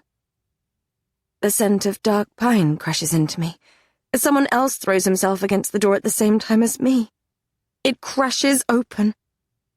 An arm hooks around my waist as we hurtle into darkness. I jolt into my body. Only I'm made of stone. I cannot move. I'm a statue in the palace gardens. I've been here before. I'm dreaming. I try to scream, but my lungs are stone, and my lips are hard, and my mouth tastes like old cemeteries. Courtiers wander around in the moonlight. They comment on the neatly trimmed hedges and the smell of the roses. Some of them look up at me. "She almost looks alive," says a woman, before she and her friend walk away. Blake saunters into view, with his hands in the pockets of his breeches. Fascinating, He says. "Get out!" I want to scream. "Get out! Get out! Get out!" I'm paralyzed, powerless, trapped in this stone cage. His eyes glint in the moonlight. When are you going to fight? He asks. I wake in the middle of the night. I feel a strange pull toward the corridor, as if something I need is outside our chambers. I untangle myself from Callum, slip on a robe, and pad through the shadows. I open the door a crack. I breathe in sharply. Blake stands by the wall, at one with the shadows. His hair is messy, and his shirt is only half buttoned up. His bootlaces are undone too. He puts a finger on his lips. He reaches into the pocket of his breeches and pulls out a small pot. Apply this to your wound. The word moonflower is written in elegant calligraphy across the label. "My wound? The bite you gave me, you mean?" He shrugs. With any luck, it will fade the scar. Fade, I note. Not get rid of entirely. I snatch it, then turn and close the door behind me. Callum's mood is lighter when we wake up early in the morning. He faces me on the bed, a marking from a pillow crease on one side of his face, and brushes his knuckles along my arm. The sky is still dark outside the window when he tells me he intends to ride to a nearby territory. His friend has just taken over a clan, and he thinks he can talk him into joining us. "Should I come with you?" I ask. He brushes his lips against my forehead. No, stay here. Get some more sleep. Then read your books and see if you can find anything out about your connection with Blake. That would be a better use of time. Okay. There's a whole section in the library about... I stiffen, then frown. There's something in Callum's tone, at the slight glint in his eye, that reminds me of the times he has given Ryan a task to do that makes the boy feel important, but ultimately serves to keep him out of the way. "You don't want me to come with you, do you?" The corners of his eyes crinkle. No, I don't. Not after James's visit last night. I don't want to spend all day worrying about you. I want you to stay at Lowfell, where you'll be safe. I sigh. It probably is a better use of my time anyway. It's not long before the full moon. I want to figure out how to break this bond before we get to Madach Ali, so Blake can't use it against you after we've defeated James. Callum plants a kiss on my lips. Good lass. He stretches, then rolls out of bed. Naked, he heads over to the armchair to grab his kilt and shirt and gets dressed. While he's tying his boots, I slide out from beneath the covers and pull on a dress from the armoire. I turn so he can do the fastenings on my back. I'm supposed to be a fearsome alpha, not your lady-in-waiting, he says. You poor thing. What will all the other alphas think?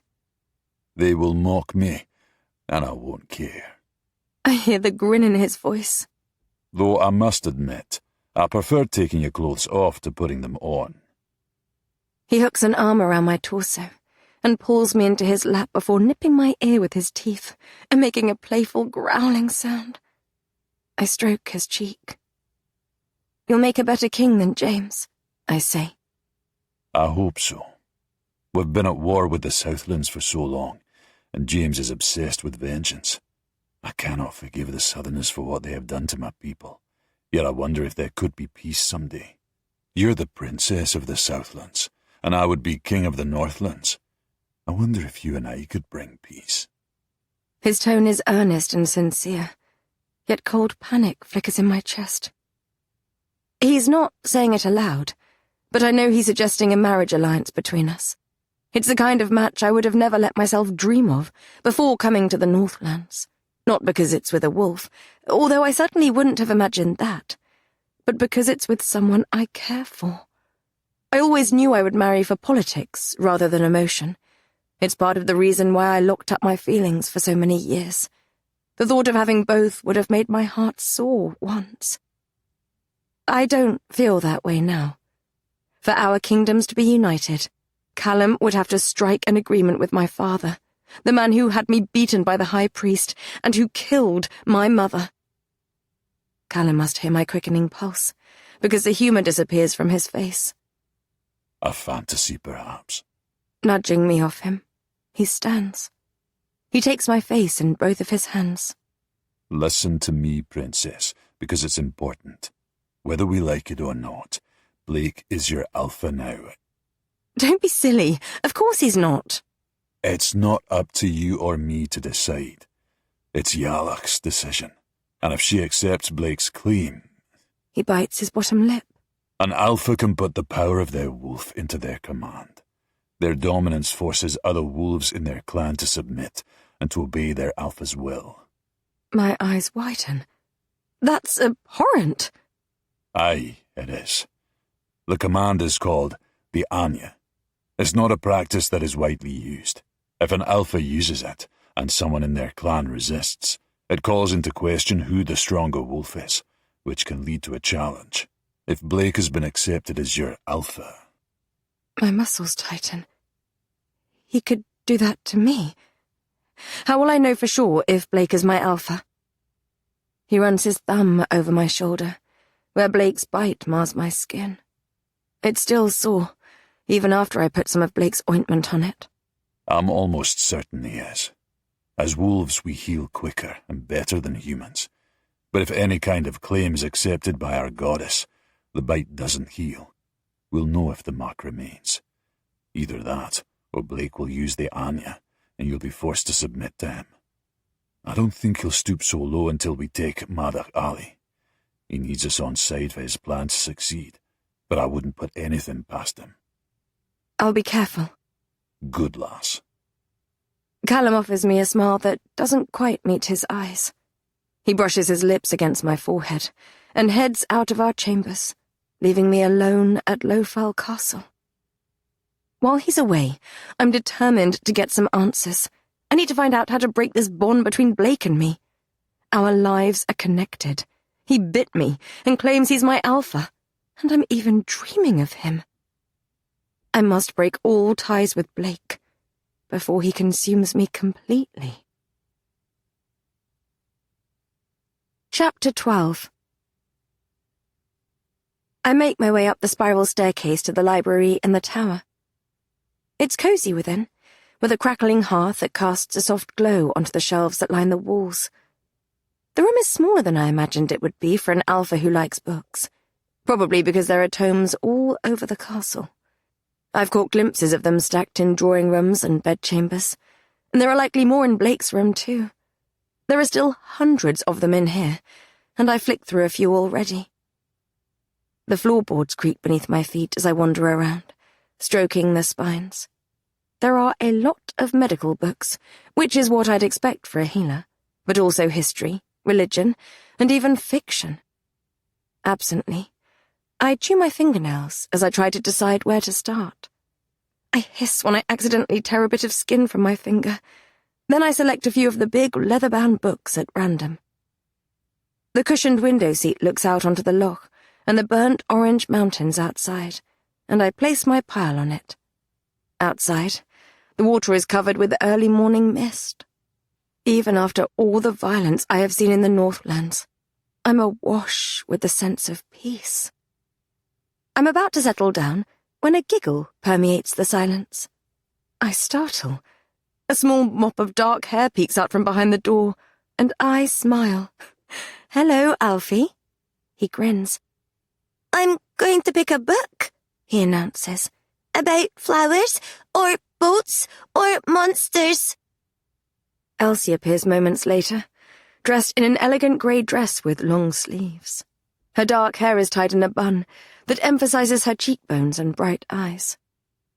She taps Alfie on the shoulder. Go on, then. The boy squeals, tears into the library, and starts pulling books from shelves. I cannot imagine Blake is going to be pleased about the mess. The thick air is uncomfortable, and I try to share a reassuring smile with Elsie, in the hope it will put her at ease. But she doesn't react. I wonder if I overstepped last night, when I pulled her child away from the priestess. Tense, I sit down and pick up one of the books. She sighs, then walks toward me. Thank you for looking out for him last night, she says. My shoulders soften. It wasn't right, the way the priestess treated you both. No, it wasn't. She scans the bookshelf by the window seat. I feel as if there is something else she wants to say. Why did the moon priestess treat you like that? I ask, if you don't mind me asking. Turning to me, she pulls up her sleeve. She has a tattoo on her wrist.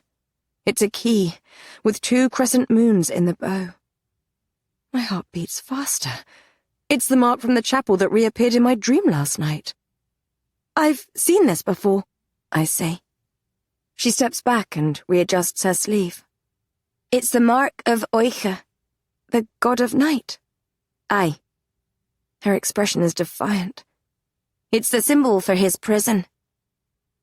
My insides tighten, as I remember what Callum said about Knight's acolytes. Blake said Elsie was not one of them at the ceremony last night. I can't help but ask, why do you have this? She folds her arms.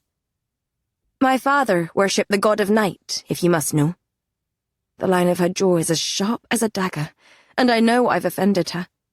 He meant to sacrifice me to him, hence the mark. Oh, I'm sorry. I bite my bottom lip.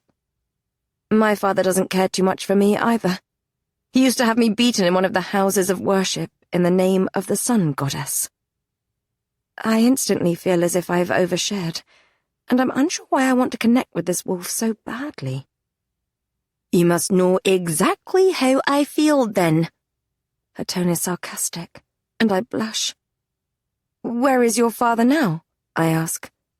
The night before I was supposed to be sacrificed, I prayed to the gods. They sent me my brother. She smiles, and something in her expression makes me shudder. He killed him? Aye. She looks me up and down. He's not good at showing it, but he likes you, you know. I lean forward on the cushioned seat, and my eyebrows knit together. Who? My brother.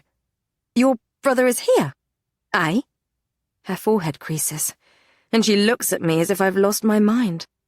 Blake? Blake is your brother? I'm not sure why I'm surprised. I take in her dark hair, sharp jaw, sensual mouth, and slightly bad attitude. I can almost see it. It explains her lack of deference to him too, as well as the slight yearning I felt when they interacted. I wonder if they have a difficult relationship. Half-brother. We share a father. Her nose turns up with distaste. Bruce. He was alpha of this place before Blake got rid of him. He didn't tell you? No. I align this with what I know. Blake told me once that he killed his father, and Jack told us Blake took a particular dislike to the alpha of Lofel. I shake my head, my thoughts snagging on something else Elsie said. And Blake doesn't like me. He's going to war over you, isn't he? He's going to war for himself. She shrugs. If you say so. She slides a book from the shelf. The night he arrived at Lofel and found me in the chapel, bound and beaten, Knight's mark on my wrist. I've never seen anything like it. It was like witnessing the wrath of the dark god himself. My brother is dangerous, make no mistake. But sometimes it doesn't hurt to have someone like him on your side. She passes me the book she's holding, and I frown as I take it. If you like stories, you should read this one. I think I catch a hint of mischief in her otherwise serious expression. Read it. It's enlightening. Skirts brushing over the dusty floorboards. She heads to the exit of the library. Come on, Alfie. Time to go. The little boy grabs a book, hurtles through the mess he has made, and pushes past her to the stairway. Elsie pauses and looks me up and down. She says. What? Blake is hosting a feast tomorrow night, so he and Callum can persuade Lachlan to join their cause. What are you going to wear? I don't know. She nods, solemn, as if she's deciding something. If you like, you can meet me outside after breakfast. Alfie and I are heading to the village. You can pick something out there. Okay. Her footsteps fade as she descends the staircase. I release a half laugh. Perhaps I can make a friend in Elsie after all. Curiosity swells inside me as I look down at the small book she gave me. It's well read, and the spine is broken. The Alpha and the Kitchen Maid is written across the front in black ink. A story, perhaps? The scent of cooked fish drifts into the library, and my stomach grumbles. Blake's clan don't usually adhere to formal meal times, but with Lachlan's clan arriving, Blake must be putting on a breakfast. I place Elsie's book on top of my pile, scoop them up, and head to the staircase. I've been aimlessly reading for days, and have got no further to an answer. I know Callum wants me to stay out of Blake's way, but I have a better idea. Plus, Blake didn't inform either of us that he intended to entertain Lachlan this morning. One of us should be present to keep an eye on him. Chapter 13. There are male voices in the corridor ahead, and I duck into an alcove on the way to the great hall, holding the pile of books close to my chest. There are 5 in total, all of different sizes, and one of them almost slips from my grasp. Is it under control, though, Blake? A low, smooth voice. Jack. You look like shit. I peer around the wall. Jack has his hand on Blake's arm, and the two stand near the oak doors that lead into the hall. Despite my dislike of the Alpha, I would not go as far as to say he looks bad. Blake's hair is messier than usual, and his skin looks a little pale, but he's still handsome in his obnoxious way. How kind of you to say. Blake rolls his eyes. I didn't sleep well. I wonder why. Jack's tone is steeped in sarcasm. Have you spoken to Aaron? On an almost daily basis, funnily enough. Don't be a prick. I meant about... I know what you meant. He might be able to help you manage things. Blake sighs, and I feel a pulse of his weariness. Sadness, even. Please. Aaron is barely managing. Perhaps you're right. Jack exhales. I'm worried about you. Last night, you shouldn't have... Blake stiffens. I flatten myself to the wall. I feel him then, that shadow inside me spreading its fingers. I try to push it back, to cage my emotions so he can't feel me. Blake whispers something I can't hear. There's the thud of footsteps, and they disappear through the doors of the great hall. I release a breath. I can't help but wonder what Jack was about to say. Was he about to chide Blake for biting me? Or did it have something to do with him threatening the Moon Priestess? I wait for a couple of minutes, because I don't want to speak to either of them. Holding my books, I step out from the nook and make my way into the great hall. There are 3 long tables within, set for breakfast, that create an open rectangle. 20 or so wolves wearing yellow tartans sit along one of them, eating and talking to one another. I walk toward the low-file table, where there is more space on the bench, and pick a spot at the end so I can keep an eye on Blake. He's talking to Lachlan at the table at the back, the crackling fire in the hearth casting his face in orange light. Jack sits beside him, and it strikes me as interesting that he's allowed at a table I'd presumed was for alphas. Lachlan inclines his head at me, a gentle smile on his lips, and I return it. I pile my plate with oily fish from one of the platters, and take a sip of water. On the other side of the hall, Ian, the blonde male who James singled out last night, watches me, his fork paused halfway to his mouth. My heart beats a little quicker. James said the Borderlands had taken Ian's brother. Ian clearly sees me as an enemy, and I'll need to be careful around him. I offer him a polite smile, then select one of the books from my pile. Fighting every instinct I have to keep Blake out, I imagine the thread between us as a tangible thing, and I feel for him. If Blake sees me reading something that will bring me closer to the truth, surely he will react in some way. I flick through an account of the Battle of Glen Marb, the valley that Callum took me through when he took me from the borderlands. I feel only boredom as Blake sinks his teeth into an apple. I set it aside. The next book is titled Experiments, Book 3. It's another of the horrifying tomes that I think Blake wrote. I glance up from the gruesome account of a wolf's eyeball being melted from his skull. Goddess, did Blake do this to someone? Even though Blake is the image of ease, darkness prickles beneath my skin. He leans back in his seat, one arm slung over the chair, as he converses with Jack. I feel him, though, uneasy. He doesn't like me looking at this book. I'm not sure if it's because it reveals secrets about the bond, or something else. I pull his darkness closer and try to decipher his emotion. The cold hollowness he emanates reminds me of how I felt after the high priest beat me. It feels like shame. I think he feels guilty for torturing his fellow wolves.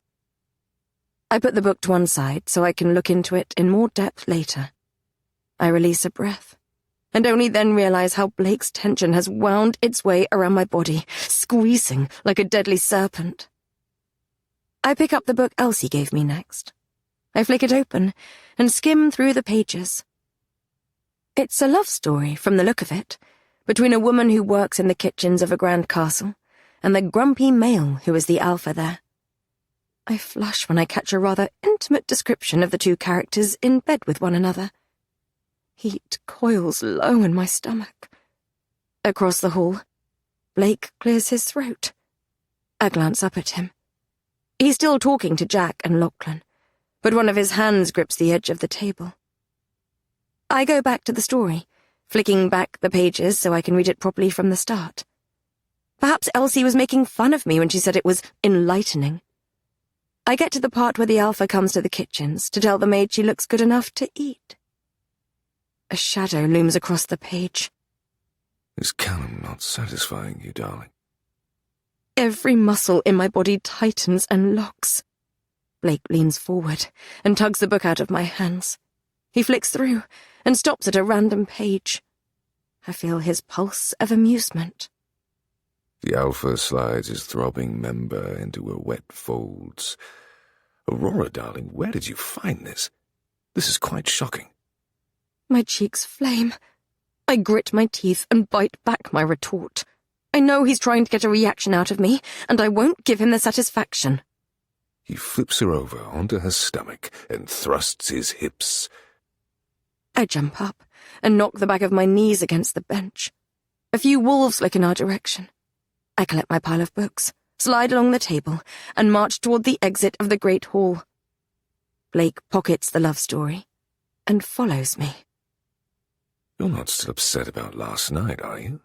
He asks, and for some reason, the audacity of him asking me that question, the casualness in his tone, as if I have no reason to be upset that he bit and claimed me, provokes me more than anything he has done so far. Rage erupts in my chest, stronger than the Northland's winds outside. My teeth ache and long to sink into something, into him. My knuckles whiten as I squeeze the pile of books. He wants a reaction from me. I won't give him one. I swallow my emotion. I storm out of the great hall. I feel him watching me. Chapter 14. I decide to take Elsie up on her offer to visit the village, and after putting my books in our chambers, I head toward the castle exit. I wonder if there's anything she can tell me about Blake that might be useful to Callum and me. More than anything, I'd like to get some fresh air, away from Lowfell. Elsie, despite her horrible brother, seems like she might be nicer than I first assumed. When I open the door, She is already waiting for me in the courtyard outside. She leans against the wall, while Alfie chases a bird across the cobblestones. "I wasn't sure you'd come," she says. My smile falters. I did wonder if it was wise, after last night. James seems intent on capturing me. "You'll be fine." She opens her coat and pats a dagger sheathed in the belt around her waist. "I can take care of anyone who tries anything. It's only a half-an-hour walk, and we're not leaving Blake's territory.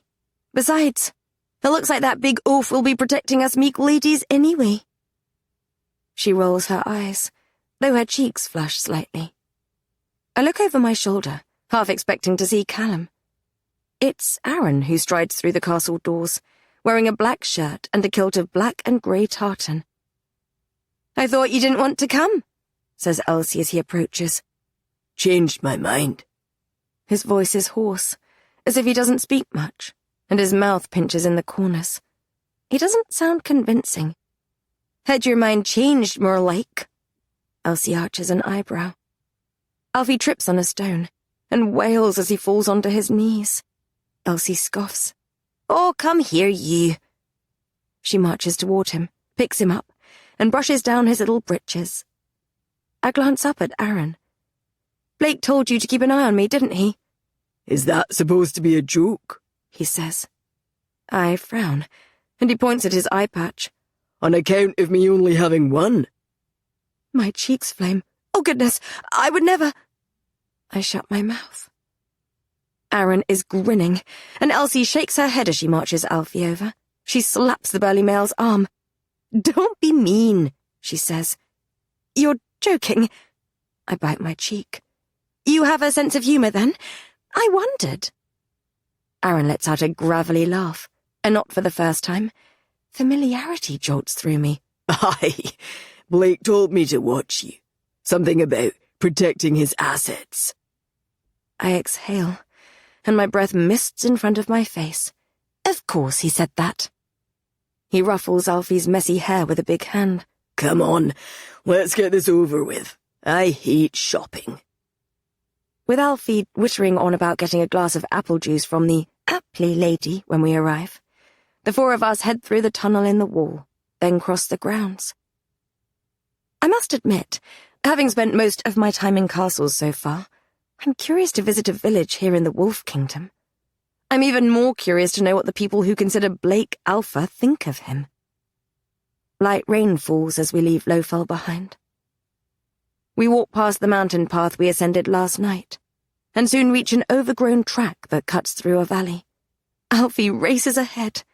When some sheep grazing on the slope of one of the mountains scatter, afraid of the little menace tearing toward them, Elsie shouts at him to pack it in, then hurries after him. Aaron doesn't speak to me as our boots squelch through the mud, yet the silence is not entirely uncomfortable. There is something quiet and assured about him. Callum thinks he will have to fight him at some point. I don't like the thought. He's a similar build to Callum, tall, broad and packed with muscle, but I think he may be a few years older. From the neatness of his dark hair and beard, and the thin scars I catch on his hands and thick neck when the sunlight peeks between the clouds, I have a feeling he may have served as a soldier. He also seems strangely familiar. When Aaron offers me an inquisitive look, I fight my blush. "Have we met?" I ask. "I worked for your father."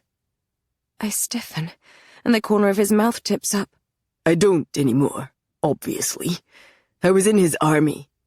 "But you're a wolf." "I'm a half-wolf. Had not been bitten yet when I moved to King's City. It was easy enough to hide." Blake was in the King's Guard, wasn't he?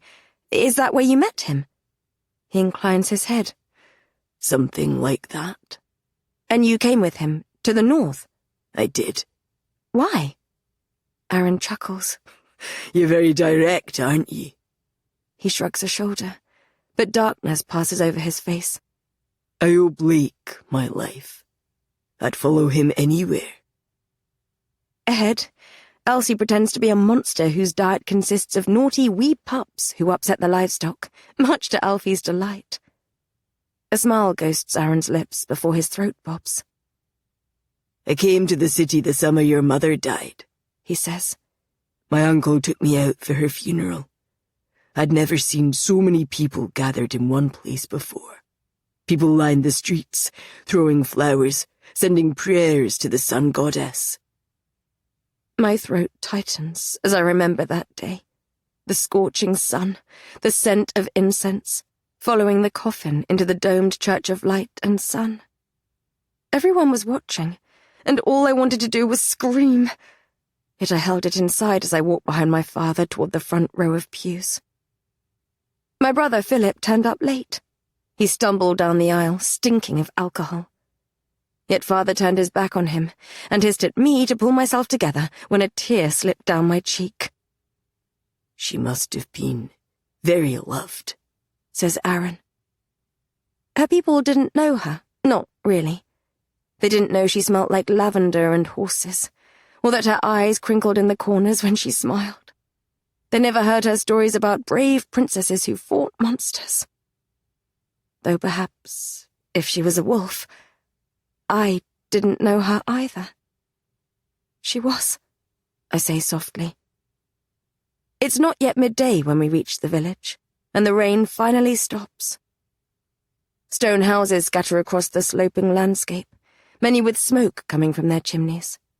The streets are packed with people heading in the same direction as us, toward a market by the edge of a loch. The women wear simple dresses beneath their cloaks, and most of the men wear the same black and grey tartan of Aaron's kilt, Blake's colours. They don't all wear the low-fell tartan, I observe, as an older man stalks past us, wearing a blue and green pattern on his kilt that I've not yet encountered. Some of the older generation still wear Bruce's tartan. Elsie's lips harden. Blake changed it after he'd killed him, but it didn't catch on with everyone. Do they not all support Blake as Alpha? I ask.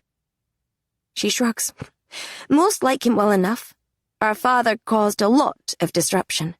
He was constantly grappling for more power, invading villages and taking nearby territories.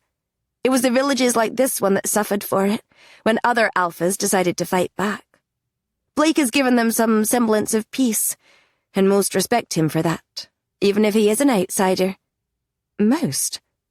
He killed a lot of the wolves who were in Lowfell Castle the night we arrived, says Aaron quietly. Most of them had family in villages like this one. Elsie points at a building isolated from the others, with black stone walls that look like they've been charred. Plus, he banned the worship of night, which didn't go down well with some of the older folks.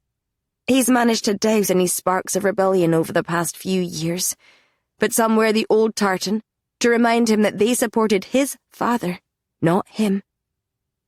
Elsie keeps Alfie closer now, as we pass vendors selling eggs, fruit, and grain from carts. A few say hi to her, and others dip their heads in deference at Aaron, clearly recognizing him as one of Blake's close confidants. We pass a stone building by the water's edge, with a sign reading, "The Star Inn," above its doors.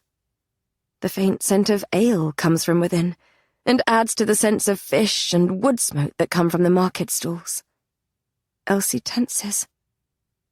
I'll take him to get his apple juice, says Aaron, putting his hand on Alfie's shoulder. I have no desire to go dress shopping. Elsie grips Aaron's bicep, her gaze flitting to the tavern once more. Just the apple juice, aye? He stiffens, and a muscle ticks in his jaw. I tense because he's an imposing man. He doesn't seem like he has a temper like my father, but it's hard to truly tell. He steers Alfie through the crowd. When he's reached a cart filled with apples opposite the tavern, Elsie sighs and continues walking. I don't want to pry, but what was that all about? My voice is barely audible over the sound of a woman shouting about the cheap price of her fresh mussels. The water ripples in the loch behind her. I probably shouldn't say anything, but he has a bit of a problem with alcohol. Ever since, well, he had some dark years before he came to Lowfell. She offers me a terse smile. He's doing well now, but there are temptations in places like this. Alfie's squeal cuts through the crowd, behind us, Aaron has the small boy in a headlock while he talks to a couple of men by the cart. He seems like a good father, I say. A dark laugh escapes her lips as she pauses by a cheese stall. I wish he was the father. She shakes her head. Alfie's not mine, either. Not biologically, anyway. His mother was my dearest friend. Blake. He scared me that night when he killed father. I left Lofel, fled to a village close to Madach Ali. Alfie's mother took me in. She bites her bottom lip. Her husband was an abusive shite. I watched it happen, how he slowly killed her. She wouldn't leave him, even though I implored her to. Eventually, it was too late. He murdered her, and damned near killed the wee lad as well.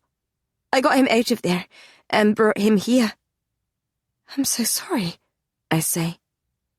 She shrugs as if she's pretending to be unaffected, but her jaw sets. The bastard never paid for what he did. She pats her dagger again. One day, I'm going to make him pay. Where is he? I ask. Castle Madach Ali. You might have met him when you were there. His name is Magnus. Ice spreads inside me as I recall the sallow-faced wolf with greasy dark hair. He was a prisoner in the Borderlands castle when I met Callum, and he threatened me that night, and has done so numerous times since. The last I heard of him, Blake had poisoned him and left him in his infirmary. I had the displeasure of meeting him, I say. Does Blake know all of this? Aye, he knows. I asked him not to kill him.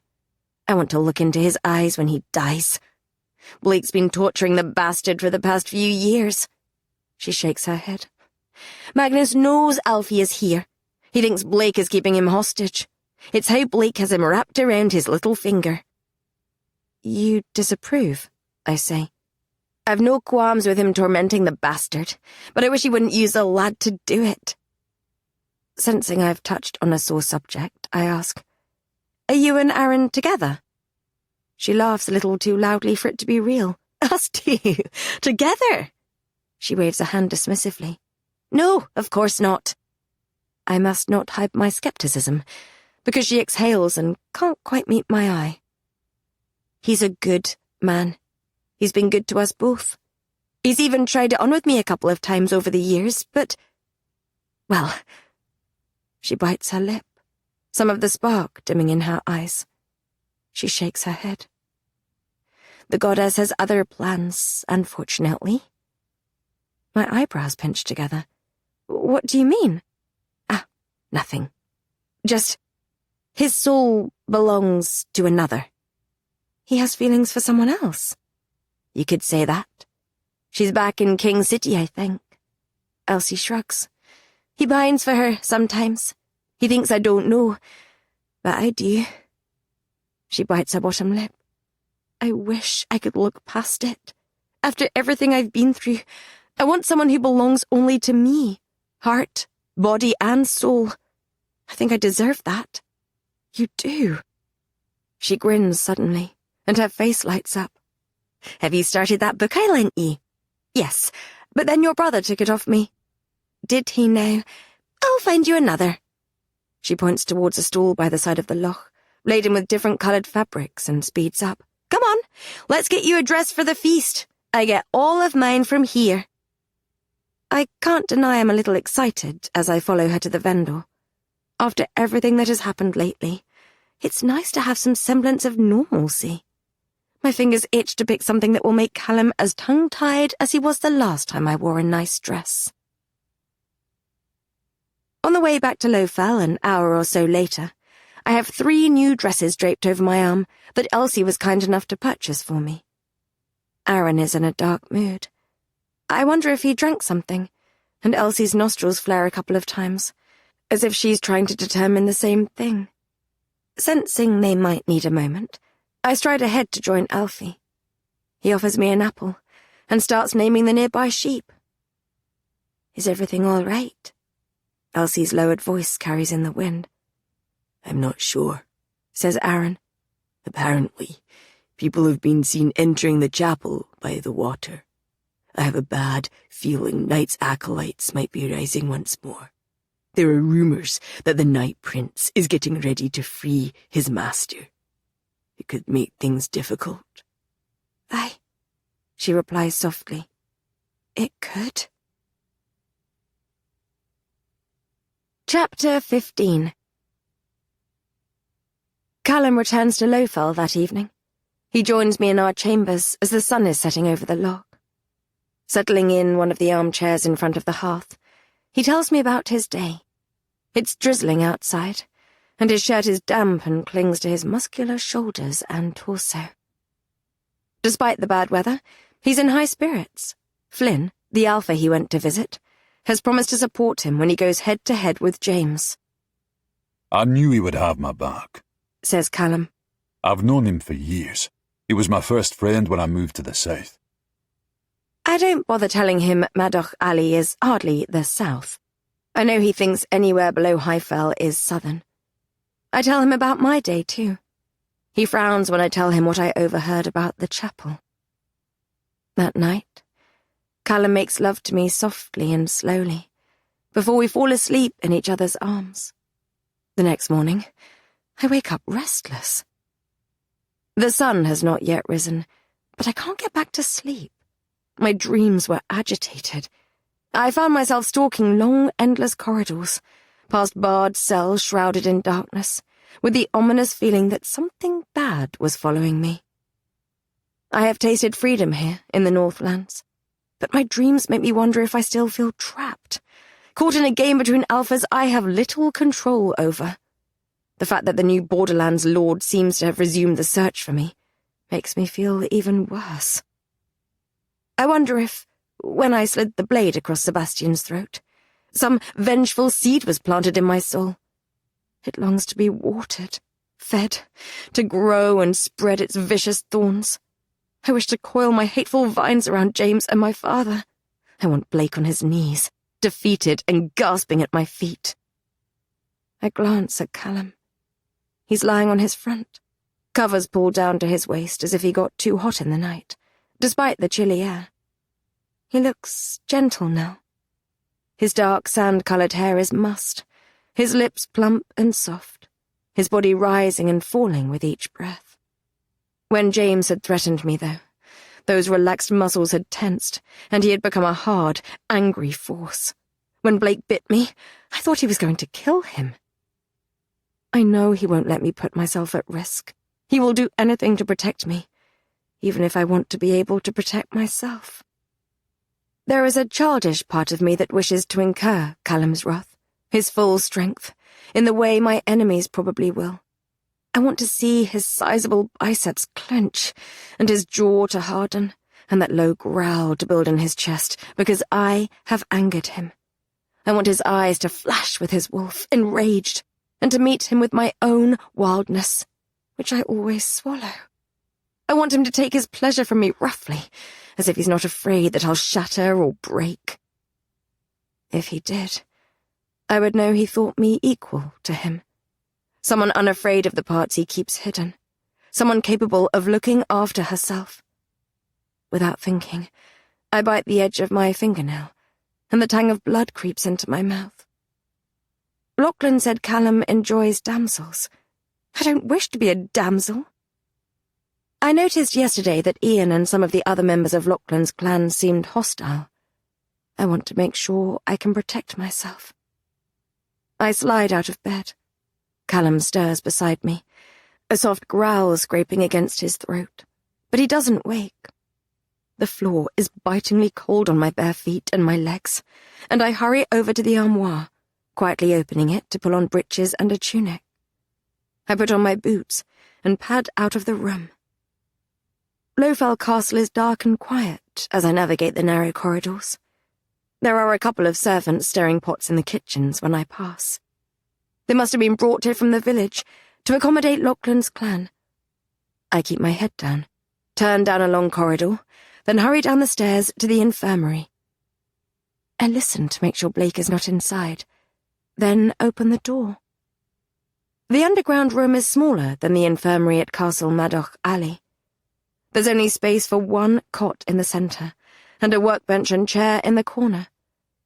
The walls feel close together, partially due to the amount of pots and vials that are set upon the shelves. The air is thick with a musty damp scent, and a hint of blood. My stomach turns when I remember that Blake killed Bruce, the former Lowfell Alpha, in here. The log in the stone hearth against the far wall has not yet been lit, and I rub my arms as the cold seeps through my sleeves. I head to one of the shelves, scanning the labels on the glass jars. Milk of the poppy, mint, moonflower, motherwort.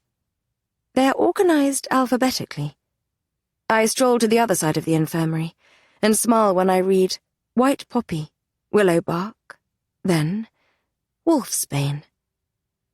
The bottle of poison is too high for me to reach. I have to drag the wooden chair from the corner and stand on it so I can pull it from the shelf. I step back onto the ground, almost knocking over a jar on the lower shelf, and inspect the bottle. It's not the herb itself within, but a clear liquid version of the poison. About half has been used already, and I wonder who Blake has been poisoning. There are some empty vials on the workbench, and I grab one and uncork the bottle. The pungent herby scent stirs bad memories of my mother's bedchambers, and my throat tightens.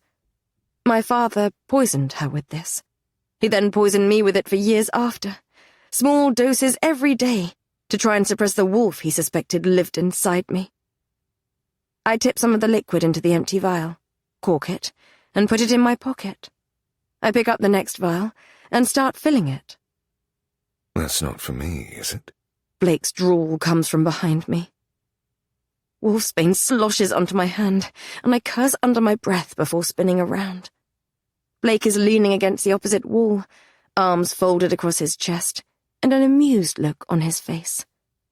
With his dark hair and clothing, he seems to seep into the infirmary shadows. His gaze takes in my wet hand. I drop the second vial into my pocket. I won't dignify his question with a response.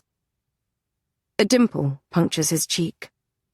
If you're looking to murder someone. I raise my chin and stalk past him. He grabs my wrist, his fingers like a vice around the bone. I spin around and bring my face close to his. Get your hands off me, I snarl. His scent floods me. Don't you want to know why I did it? I know why you claimed me. You did it to provoke Callum. I have no interest in provoking your master, little rabbit. I narrow my eyes. To provoke me, then. Not everything is about you. I turn my expression to stone. No, you've made that clear. I'm nothing but a pawn in your little game of kings, to be moved around as you see fit. You could have been a queen. I gave you that choice. You still could be. If I ever become a queen, it will be without your help. I yank my arm out of his grip. You bit me. I de-escalated the situation. He steps closer and invades my space. We are not ready to fight James yet. Callum is not ready to fight James yet. You were about to go with him. I felt you. I'm forced to look up. Don't you dare turn this on me. What else was I supposed to do? You had limited choices, as did I. If you'd gone with him, Callum would have overreacted. I had to play the villain to stop you from playing the hero. Have you considered that you did exactly what James wanted you to do? That James might have come here specifically to cause trouble between you and Callum? Of course I have. He hisses. Why do you think I gave you the moonflower? I don't want that territorial oaf getting worked up about it and acting irrationally. I don't want other people to think you're mine either. Good. Because I'm not yours. Do you think I want you as part of my clan? You're... He looks me up and down, and I feel the weight of his gaze on my body. a liability. My muscles tighten as I lock down my emotions. I can't believe he has the audacity to call me a liability when he's plotting against us. And you're a manipulative, obnoxious snake. His face is close to mine. At least I'm not a brat. My cheeks heat as my blood runs hotter. A brat! Yes, a brat. There's a gleam in his eye now, as if he was fishing for a reaction, and is pleased he has got one. You're behaving quite the opposite of how you should when I've saved your skin yet again. How, pray tell? Should I behave when you sink your teeth into me like a bloodthirsty brute? Should I fall to my knees and thank you? His smile widens, and I have to suppress my snarl. Yes, you'd like that, wouldn't you? I should have expected no better from a sadist. Is that how you like your females, Blake? Weak-willed and pliant? He arches an eyebrow. Is that how you like your men? There's something pointed in his tone, as if he thinks this of Callum. My fingers curl into fists, and my nails dig into my palms. His voice drops to a dark caress. I bet he's so gentle with you, isn't he?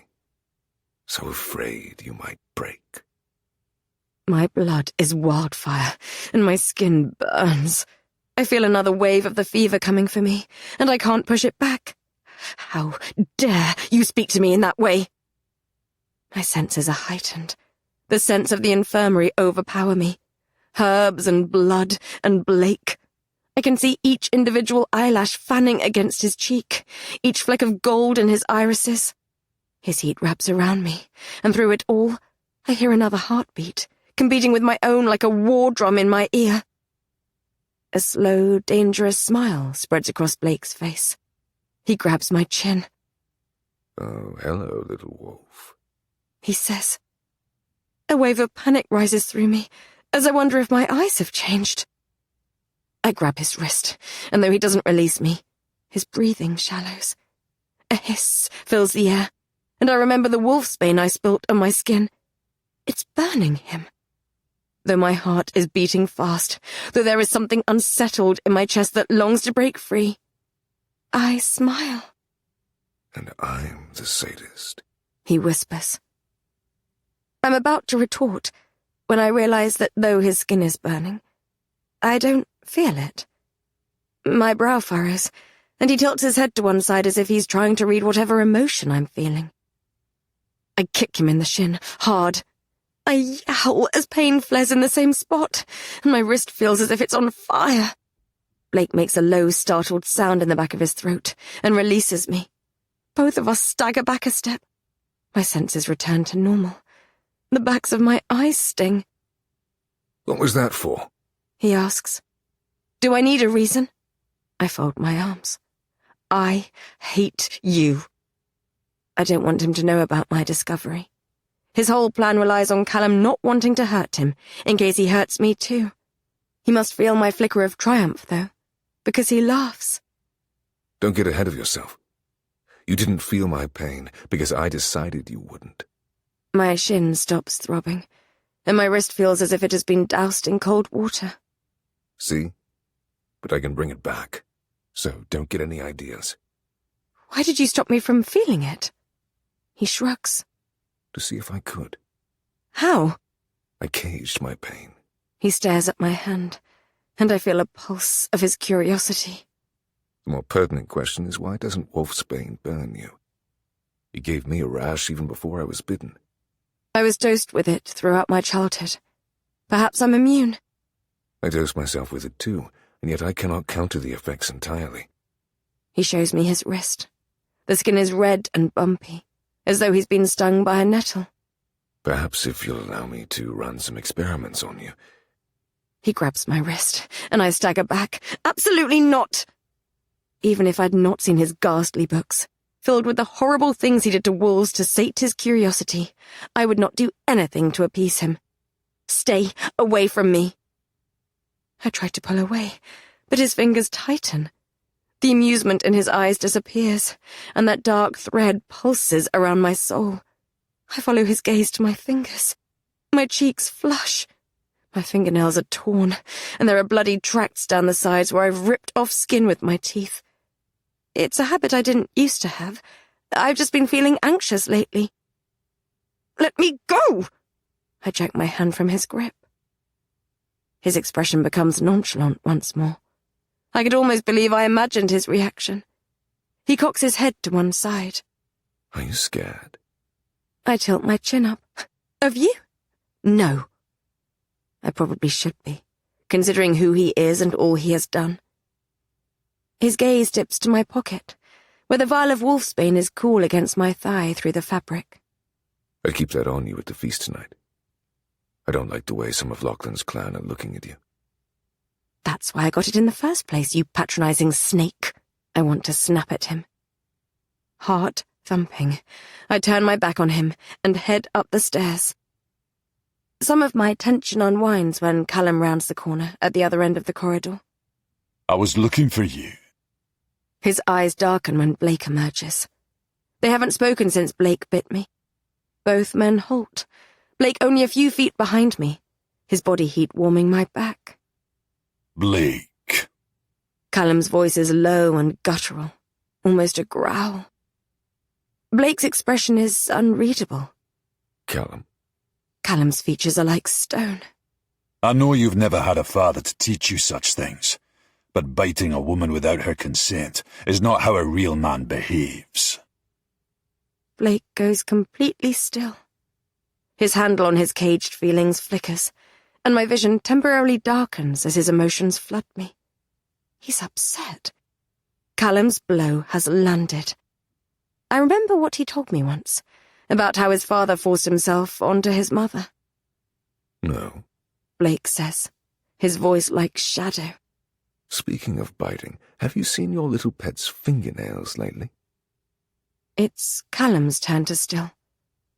A muscle flexes in his jaw as his gaze snaps to my hand. Heat floods my face as I curl my fingers into a fist. Callum's throat bobs. I don't know why, but Blake's jab seems to have hit Callum just as hard. Blake strides past me, then Callum. He turns. If you want to keep a pet in my castle, Callum, look after it. He disappears around the corner. Callum takes a deep breath, then crosses the space between us. He takes my hand, gaze taking in the torn skin around my cuticles. I try to pull away, but he laces his fingers with mine and tugs me toward the end of the corridor. What was that all about? I ask. Come on, he says softly. He leads me back to our bedchambers. When he has shut the door, Callum runs a hand over his mouth, then sighs. There are a few things I need to tell you about wolves. Chapter 16. Wolves have something of an oral fixation. Callum's voice is as rough as sand. They... what? The fire has just been tended to. It casts its glow onto the side of Callum's face and turns his skin bronze. It's bad when we're pups, worse when we're adolescents. When we're adults, it becomes more of a sex thing.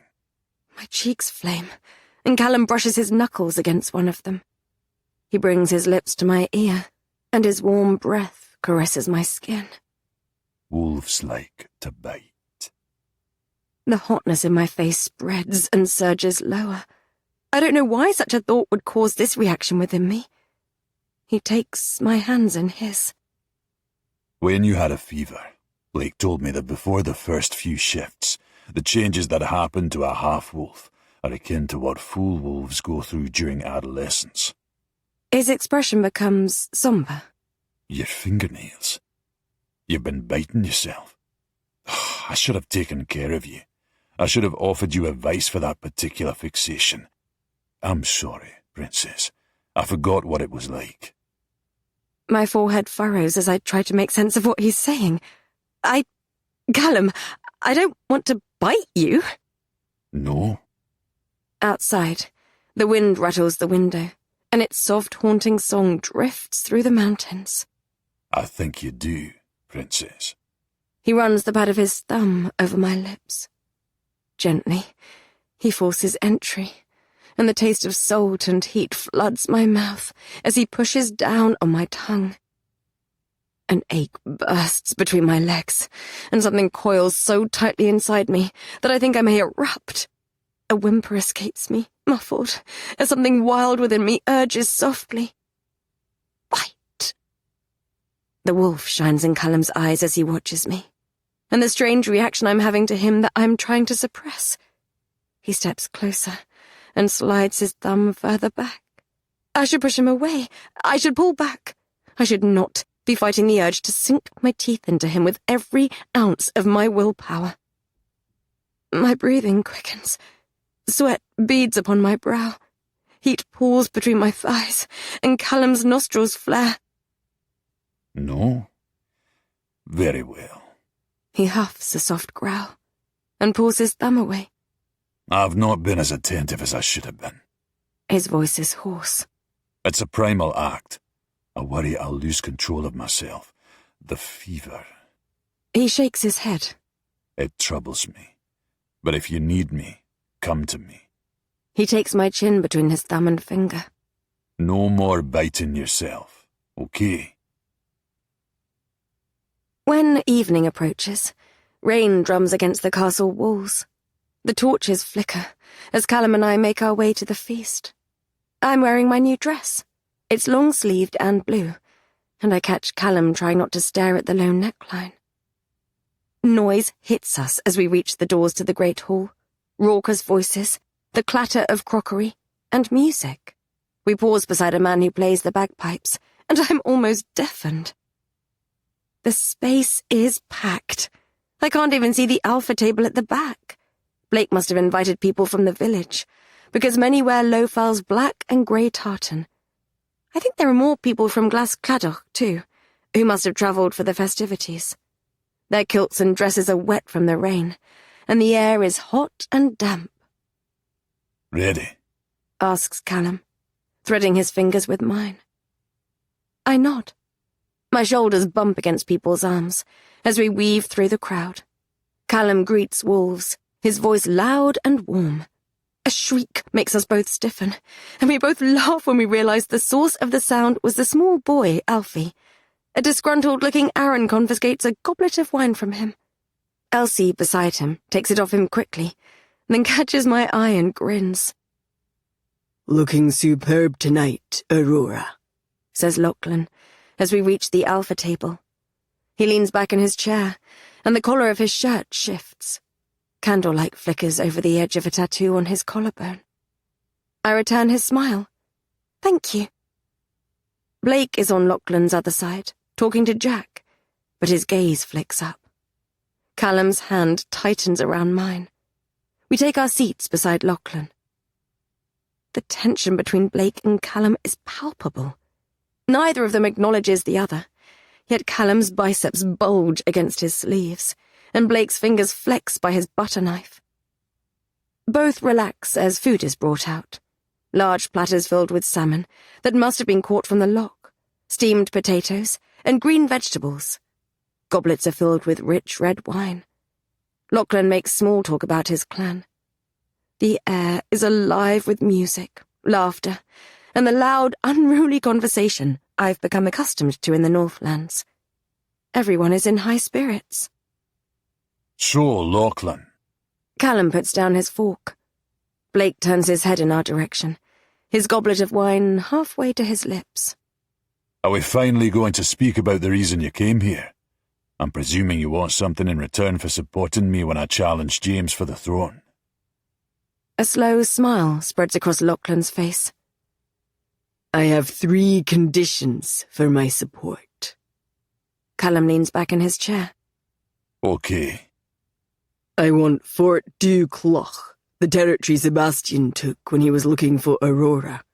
It was mine before Kai, my beta, rose against me and claimed it as his. I doubt he's alive now. His coal-lined eyes glimmer in the candlelight, and he smiles. If any of his clan survived, they will pledge themselves to me. They were mine once. The transfer will be peaceful. Callum inclines his head. I have no problem with that, though we'll have to win it back when I'm king. The fort will be under the control of whoever's taken over the borderlands. Callum glances at me. Do you know who the new lord will be? I shake my head. Sebastian had no family. One of the lords of the nearby castles may have... His name is Alexander, says Blake. Something inside me freezes at the name. The memory of a man packed with muscle, his breath sour with wine, his hand gripping my thigh flashes behind my eyelids. If you're talking about Sebastian's bastard brother, he died a while ago. It must be someone else. Blake looks at me curiously. I assure you, he's alive. and has laid claim to the borderlands in his brother's absence. My spy told me. I shake my head. He's wrong. He has to be. I lean forward so I can see him properly, beyond Callum's big bulk. My father will never accept him as a lord. He might, given the right persuasion. Blake arches an eyebrow at me, and I take a sip of wine so I have something to do with my hands. So that's why he wants you, Rory, says Callum. He runs a hand over his jaw. Fine. Done. I'll personally hand you his head while I'm at it. What else do you want? I want to know if Kai, or any of the other wolves from that clan, are alive. Kai is dead. Blake's tone is even, but that thread of shadow tightens. He's lying. He runs a finger along his butter knife. They're all dead. My spy told me that too. Lachlan's eyebrows pinch together. That is not what James seemed to think.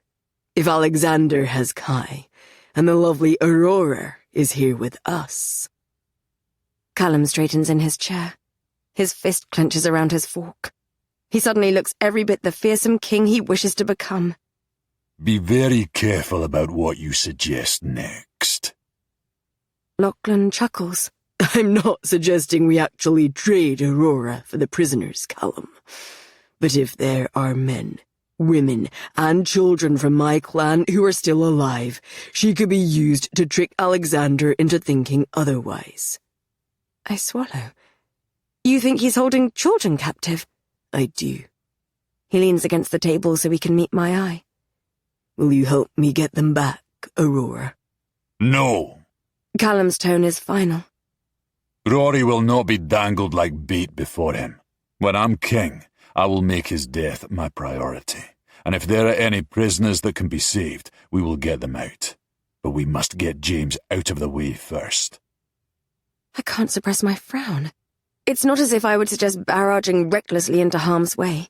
But if children's lives are at risk, and there is something I can do to help, it's worth a conversation. I touch his wrist. Callum, there may be... No. A muscle flexes in Callum's arm beneath my fingertips. And that's the end of the matter. I narrow my eyes at his tone, his posture. I'm not a member of your clan, Callum, I say under my breath. No, but I'll look after you all the same. He fires back. I'll send word to my spy, says Blake before I can retort. Let's find out if Kai is alive first. There might be something that can be done before we take any drastic measures. Jack? I'll ride out tonight, says Jack. Blake nods. In the meantime, you're welcome to stay in my castle, Lachlan. But Callum and I have grown fond of our little Southlands pet. We'll kill you together if you decide to negotiate yourself a trade behind our backs. Callum likes to take a more forceful approach, whereas I... The corner of his lip lifts as he runs a finger along the blade of his butter knife. I like to play. Lachlan laughs. It's so nice to see you two getting along at last, particularly after the other night. Callum makes a low sound in his throat. I wouldn't say that, but he's not wrong. Lachlan ignores the two territorial alphas. You're safe around me, Aurora. I swear it. There's something sincere in his expression, and I believe him. Yet I can't pretend I've not noticed hostile glances throughout the evening from others within his clan. What was your third condition? I ask. It's a simple one, says Lachlan. I merely wish for an audience with you, Aurora, in private, tomorrow. Just you and me. What I have to say is for your ears only. Curiosity rises within me, while Callum frowns. Whatever you have to say to her. A woman walks through the doors to the great hall. A crease forms on his forehead, and he snaps his gaze to Blake. You didn't tell me you'd invited Claire. His voice is low. Blake runs his finger around the rim of his wineglass. I didn't. I feel his intrigue ripple through me. I frown as the woman walks toward us. She has dark hair, half tied back and half loose down her shoulders. She wears breeches and a loose shirt beneath a blue and green tartan coat, and there's a sword strapped to her belt. Most of her skin is covered, her clothing hugging an hourglass figure, and she walks confidently, as if she knows many of the wolves in the hall have stopped their conversations to look at her. Her eyes are bright, her expression unreadable. I recognize her name from somewhere. Claire, I say softly. I recall the time that Blake told me James liked bold women. Isn't that... James's former lover. Callum's tone is dark as his posture straightens. Aye. Tension curls in my gut, because she could be here on behalf of our enemy. It doesn't ease when Lachlan leans back in his seat. I heard you tried to bed her at one point too, Callum. Chapter 17. That's enough, Lachlan. Callum growls under his breath as he stands to greet Claire.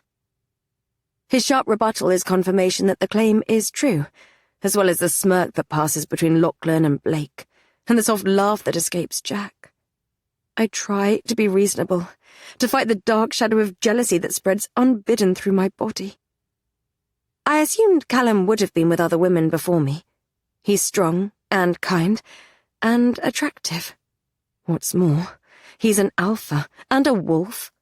I know the rules that apply to nobility in the Southlands, about waiting until marriage before physically expressing intimacy, don't apply here.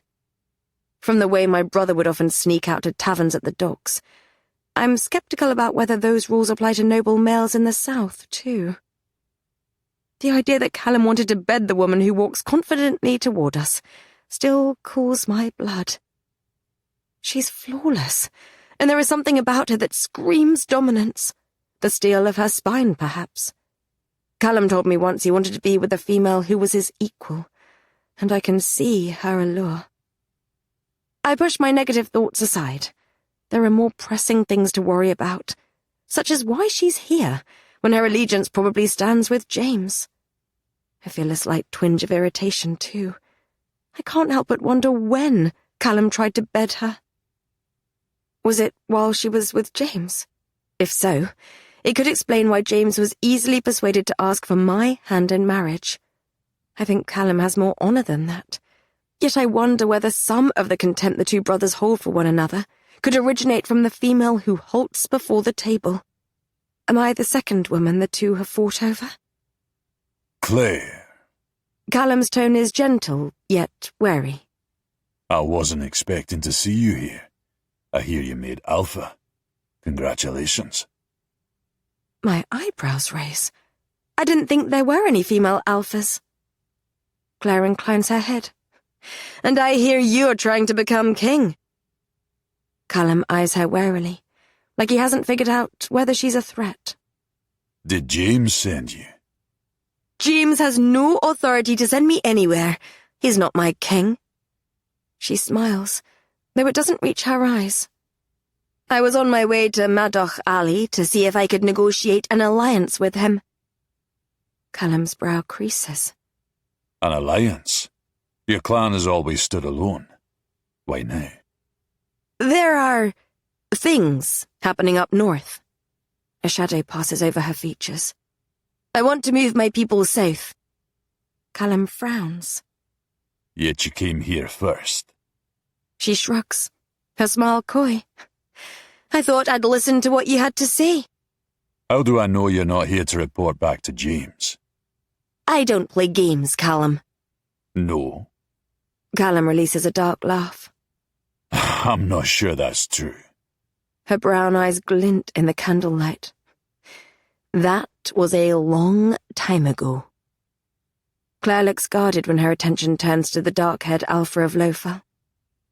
Dimples puncture Blake's cheeks, but his eyes are cold.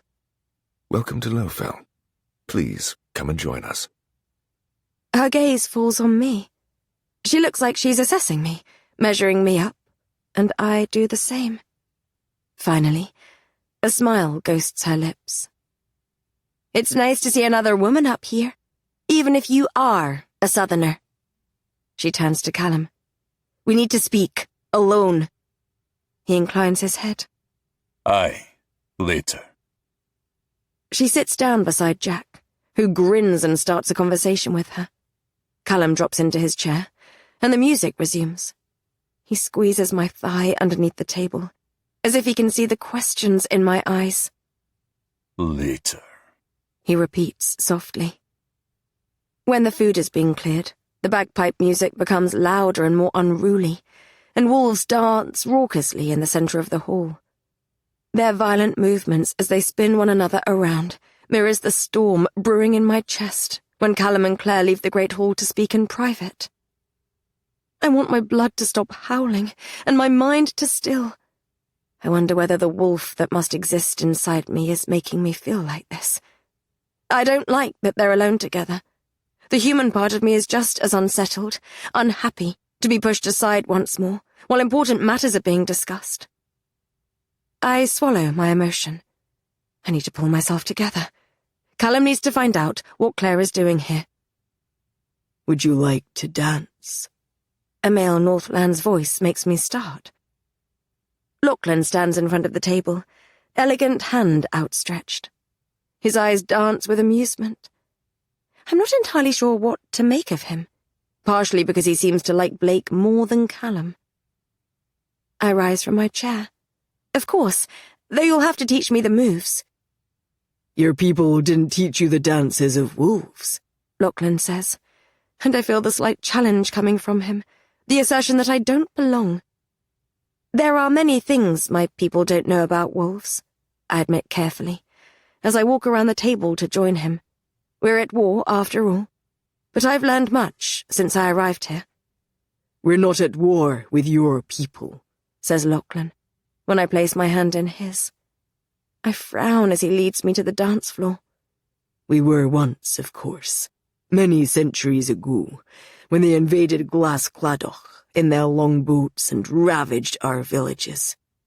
When peace was sought, many of them settled and live among us now. He grins wolfishly at my perplexity.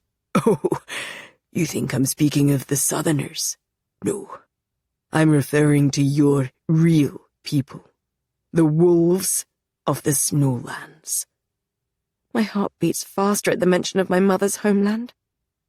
Many of my clan were sad to hear of your mother's death. The wolves around me blur, as they create two lines that face one another and get ready for the next dance. They knew of her. The youth forget the Snowlands' blood that runs through their veins. The elders prayed for her safety when she married your father. The chatter, the clink of glasses, the crackle in the hearth, it all fades. She really was a wolf. Not many knew her true identity, of course, even here in the Northlands.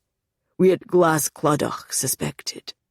Many hoped she would overthrow your father someday and bring about a new era for wolves. Alas, that was not the case. He assesses me. Although, perhaps hope is not lost yet. My mind is whirling with information, but the music starts. It's so loud I can barely hear myself think. What was it you wanted to speak to me about? I raise my voice. Tomorrow morning, meet me by the lock. For now. Lachlan steps closer to me and grins. Let's dance. I quickly pick up the dance as Lachlan guides me through it. It's a lively one that entails lots of looping arms with the nearest wolf and swinging them around the dance floor. My inhibitions start to dissipate, and it's not long before laughter spills from my lips. In the Southlands, I always felt constrained when dancing at balls in the palace, like a puppet who had to perform every move correctly.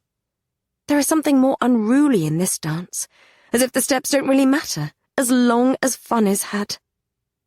Every so often, I feel Blake's gaze weighted on my skin. I try to ignore it. Lachlan tells me things about his territory every time I link arms with him. It's by the sea. He has the second biggest army in the Northlands, and many wolves take a pilgrimage to the cliffs. Apparently, Yelach was once said to have visited, and now a vast crop of moonflower grows there to offer small morsels of her power to those who smell its sweet perfume. When the song ends, and the bagpipe player by the doors asks for any requests, Lachlan offers me his hand. Blake steps beside him. My pulse kicks up, and my body instinctively tenses. I pull my emotions back, cage them in a box in my chest, desperate to keep them away from him. His posture is straight beneath his dark coat, and his expression carefully blank. When his eyes meet mine, the corner of his lip quirks slightly. Mind if I cut in? He asks. Chapter 18. Some instilled sense of duty, of ladylike politeness, stops me from rejecting Blake on the spot, from slapping him in the face like I did 2 nights ago. It's so deep-seated that it's like instinct. My body locks up, and my smile doesn't falter. By the time my mind has taken charge of my body, Lachlan is stepping aside. He surveys Blake, and I think I catch a hint of heat in his eyes before he grins at me. Who am I to stand in the way of an alpha and the newest member of his clan? Lachlan inclines his head, then walks through the wolves crowded on the dance floor to one of the tables. Blake steps closer. His scent of night-soaked pine curls around me, and adrenaline courses through me, making the faces around me blur. I'm not dancing with you, I say. At least you're talking to me now. A feral sound starts to build inside me, and I swallow it. I turn away. He grabs my arm, and I spin around. His face is so close that his breath mingles with mine. What do you want from me? I ask. You betrayed me. You linked our lives. You bit me. You intend to kill Callum. Can't you just leave me alone? No. He drags his teeth over his bottom lip. I'm your alpha. It looks bad if you turn me down. Good. I don't even bother arguing that he is not my alpha. I won't give him the satisfaction. Don't you want to know about the bond? I know he's trying to provoke me. I can feel that dark thread of his inside me, curling around my emotions, trying to get me to react. Don't bite. Don't bite. Don't. What about it? You want to break it, don't you? He smiles slowly, irritating dimples creasing his cheeks. He has me, and he knows it. He holds out his hand, his meaning clear. Dance with me, and find out. I narrow my eyes. He must feel my cold pulse of anger. I don't even know if it's aimed at him or myself, because I'm actually considering it. My fingers flex at my sides. I feel the moment he thinks he's won, a triumphant burst of power in my chest. I can't stand it. I ball my hand into a fist and walk toward the alpha table. I could make you dance with me, you know. His voice slices through the sound of people talking, and I halt. Ah, Callum told you about the Anya then. That would only work if you were my alpha, and you're not. I force my body to soften and face him. Around us, wolves are lining up on either side of the dance floor for the next dance. You would not use it on me anyway. What makes you so sure? I shrug, though, as I say it, I'm certain it's true. You're perpetually bored, Blake. You toy with people to entertain yourself. You would gain no enjoyment from forcing someone to do something against their will. Should we put your theory to the test? A challenge dances in his eyes, which glints in the candlelight. I raise my chin. Go on, then. Use your command on me. Order me to dance with you. It's the only way I ever will. He angles his head slightly. Perhaps I'm playing with fire. I'm curious to see how it works. He may use this against Callum and me at some point, and I may as well prepare myself for it. A slow, dangerous smile spreads across his face. He holds out his hand. Dance with me. I wait to feel something, anything, at his command. I fight my eye roll. I knew he would have no power over me, because he is not my alpha. He chuckles. So pleased with yourself, little rabbit. Look at me. His pupils dilate, and his irises become threaded with amber. My breath catches. Blake doesn't let his wolf surface often, and as it peers out from his eyes, it transforms his face. It seems to sharpen his jaw and accentuate his cheekbones. I'm looking at something feral and beautiful and deadly. Give me your hand.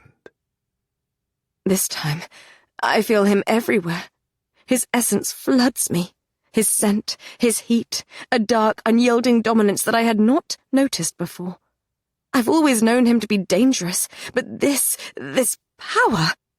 The wolf is in his eyes, bright and beautiful, and I'm ensnared in his gaze. My pulse pounds as I fight the sensation, but all I can think of is my fever dream, and the image of a rabbit in the maw of a great wolf. I'd think he was doing something to me through the bond, but it feels slightly different, as if his command is slipping beneath my skin like a shadow, whispering, promising, coaxing. And when it strokes that feral thing inside me, that feral thing rubs against it. It would be so easy to agree, so easy to do as he says. I want to please him. I'd do anything for him. He's my alpha, and I want to... I grab those shadowy fingers that coil around my soul and shove them away. The great hall comes back to me. The crackle of the fire in the stone hearth, and the scent of buttered salmon and red wine. The bagpipe music starts.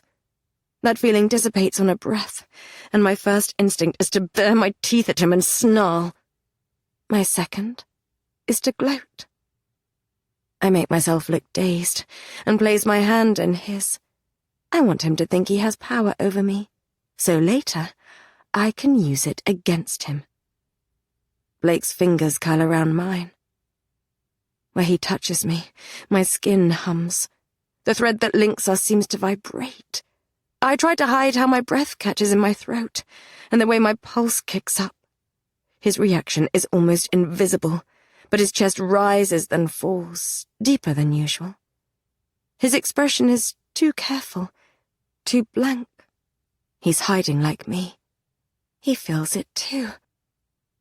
His eyes shift back to normal, though they glint like a cat who has found a mouse to play with. Isn't that interesting? He says, and I'm not sure if he's talking about his ability to use the Anya on me, or whether he's talking about how taut and uncomfortable our connection feels. He holds up my hand, as if claiming his prize, then leads me to the line of wolves on the dance floor. We stand at the end, beside Ryan and Becky. Ryan's grin falters when he sees who I'm about to dance with. The dance is much like the last, but slower. It requires changes in partners, as the females move down the line, but every time I am to take the hand of another wolf, Blake takes their place. Until, close to the end of the line, he stops the pretense that we're part of the charade, and pulls me toward him. The laughter and the clinking of glasses dims, as he places a hand on my lower back. I reflexively put my palm on his shoulder, and my fingertips brush hard muscle. He pulls our bodies flush, and my breath dies in my throat. One hand still laced with mine. He spins me around. He's manipulating me, I remind myself. He's going to take everything from me, including Callum. I have to stop him. I have to break this bond. His movements are strong and graceful as we travel around the dance floor. And again, I find myself thinking he's a good dancer. He told me he was born in a village, a half-wolf who later became part of the King's Guard. There is no reason he would be trained to dance. Why are you so good at dancing? I ask. I said I had information about the bond, and that is what you wish to ask me. Yes. He dips me, and my breath hitches as I curl my arm around his neck. Why are you asking? He asks. Because I'm the princess. While the men in the castle were trained to fight, I was trained to dance. He pulls me upright, and his breath mingles with mine. You say that as if it's a bad thing. Do you not like to dance? That is not the point. Kingdoms are not won by men fighting. He twirls me under his arm, and my skirt flutters around my legs. They are won by men dancing and manipulating others behind closed doors. I'm not a man. No, but I'm sure you could bring a kingdom to its knees. That is your desire, not mine. He only smiles. I wonder if it's a lie, that perhaps something inside me does wish to destroy and claim, to take something away from my father. I felt the embers of something glowing in the pits of my soul since I found out what my father did to my mother. You're avoiding the question, I say. How did you learn to dance? Is it so hard to believe that I, too, was trained? He cocks his head to the side.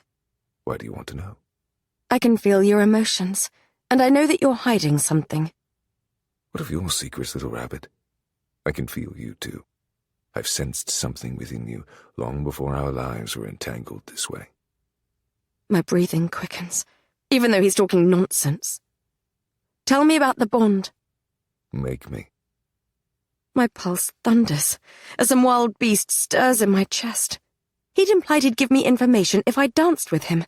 I should have known it was a lie. You claim to be my alpha.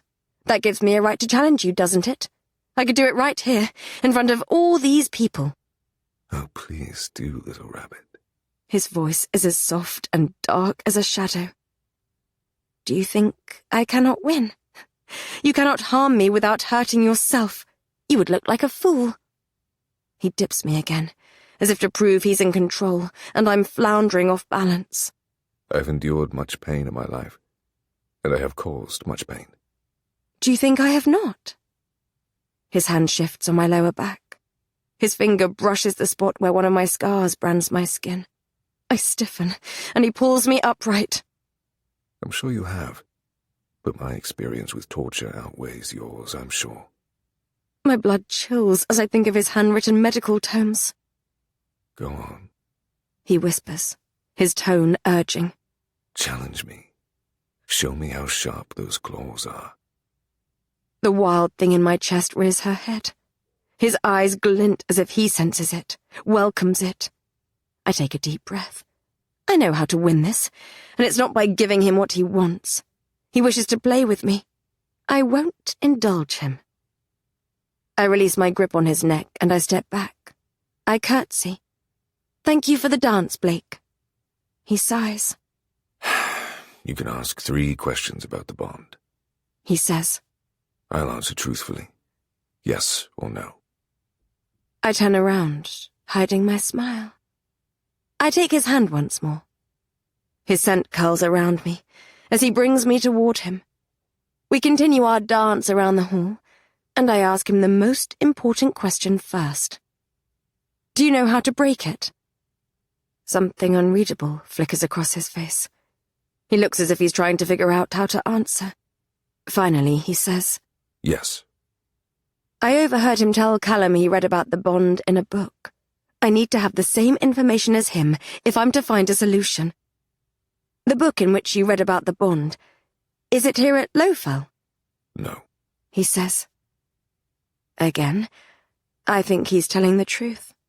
I've been wasting my time in the library. I keep my features blank. You've been living at Madoc Alley for a while. That's where the book is. He opens his mouth to answer my question, but I shush him. I want to find out precisely where the tome is, so that when we take the castle, I can find it immediately. Your entire plan relies on the bond, so you wouldn't have left it out in the open.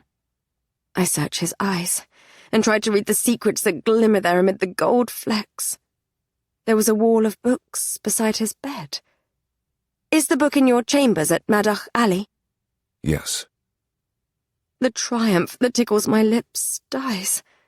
I don't have a chance of retrieving it until Callum has overthrown James. What's more, Blake betrayed James. James could have destroyed Blake's possessions. Blake's smile shows me he's well aware. Despite finding out where I can find some answers, the victory of this game belongs to him. I'm surprised by the force of the anger that erupts inside me. My throat tightens, and my teeth tingle. I'm fed up of males like Blake thinking they can manipulate me. He thinks he's the only one who can play a game. I've been playing games with obnoxious lords my entire life. I don't see why Blake should be any different from the rest of them. I have another question for you, Blake. I curl my hand tighter around the back of his neck. I know he can feel the challenge that is coming from me, just as I can feel his intrigue. Okay, I'll play. He says. One more. I let my guard down entirely. I allow his darkness to flood me as I search for something that can be used against him. He breathes in deeply, as if he can sense what I'm doing. I smell pine and parchment and stale air. I hear a dripping well and someone screaming. I catch a glimpse of a dark cell and the glint of a metal scalpel. I feel his essence, amusement and danger, and something feral that lurks beneath. He feels like a viper, tightly coiled, that one day will strike. I catch a whisper of something else, too. It's hotter, hungrier, more dangerous. My blood heats as it takes its hold.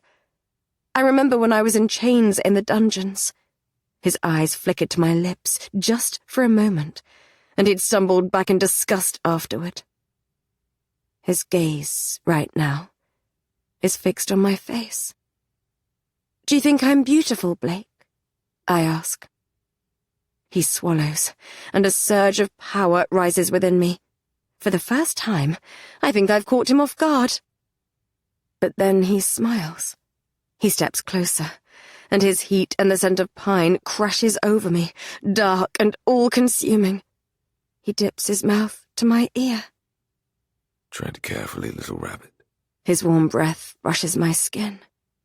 That is not a game you wish to play with me. A shiver travels down my spine as the song comes to an end. Blake steps back, and air fills my lungs once more. He inclines his head, the gesture polite, his expression as nonchalant as usual. His eyes are lethal in the flickering torchlight. Wolves head to the tables to top up their drinks, and Blake walks through them. He leaves the great hall as the bagpipe player starts a new tune. Jack stands by the exit and watches him go with an uncharacteristically serious look on his face. He seems concerned for his alpha. He follows him. It takes a moment for my pulse to calm and my breathing to steady. I'm playing a game with the most dangerous wolf in the kingdom, and his words were laced with threat. I don't know whether I'm winning or losing, but I think I just rattled him. I smile. Chapter 19. The great hall is too hot. The scents of food and wine and sweat are heavy in the air, and my dance with Blake has made my skin feel tight. When I can't find Callum, I decide to get some fresh air. I navigate the shadowy corridors, walk through the entrance hall, and slip out of the castle into the small courtyard. My breath mists in front of my face, and I rub my arms over the long sleeves of my dress. I stand here for a few minutes, before the big arched door swings open behind me. Claire steps outside. She's clasping a goblet of red wine, and her dark hair tickles her face in the wind. Aurora, I didn't know anyone was out here. Her stare is assessing, as if she's sizing up whether or not I'm a threat. I don't know if it's because I'm the daughter of her enemy king, or whether it's because of my relationship with Callum. I hold her gaze, equally wary of her. Callum is looking for you, she says, although he just got cornered by Ryan, so it could be a while before he finds you. She leans against the wall by the door and sips her wine. The lad thinks he's going to storm Madach Alley by himself. Oh dear. An awkward silence hangs between us. I like your coat. Thank you. She nods at my dark blue dress. Nice dress. We continue to stare at one another. Are you on our side? I ask. I could ask the same of you. I'm on Callum's side. I have no love for my father, if that's what you're asking. She nods. If you want to know whether I've picked between James and Callum, I have not. You were on your way to Madach Alley before you came here. My clan is based in the north, close to Highfell, where the nights are getting darker. An old threat seems to be returning. Her expression darkens.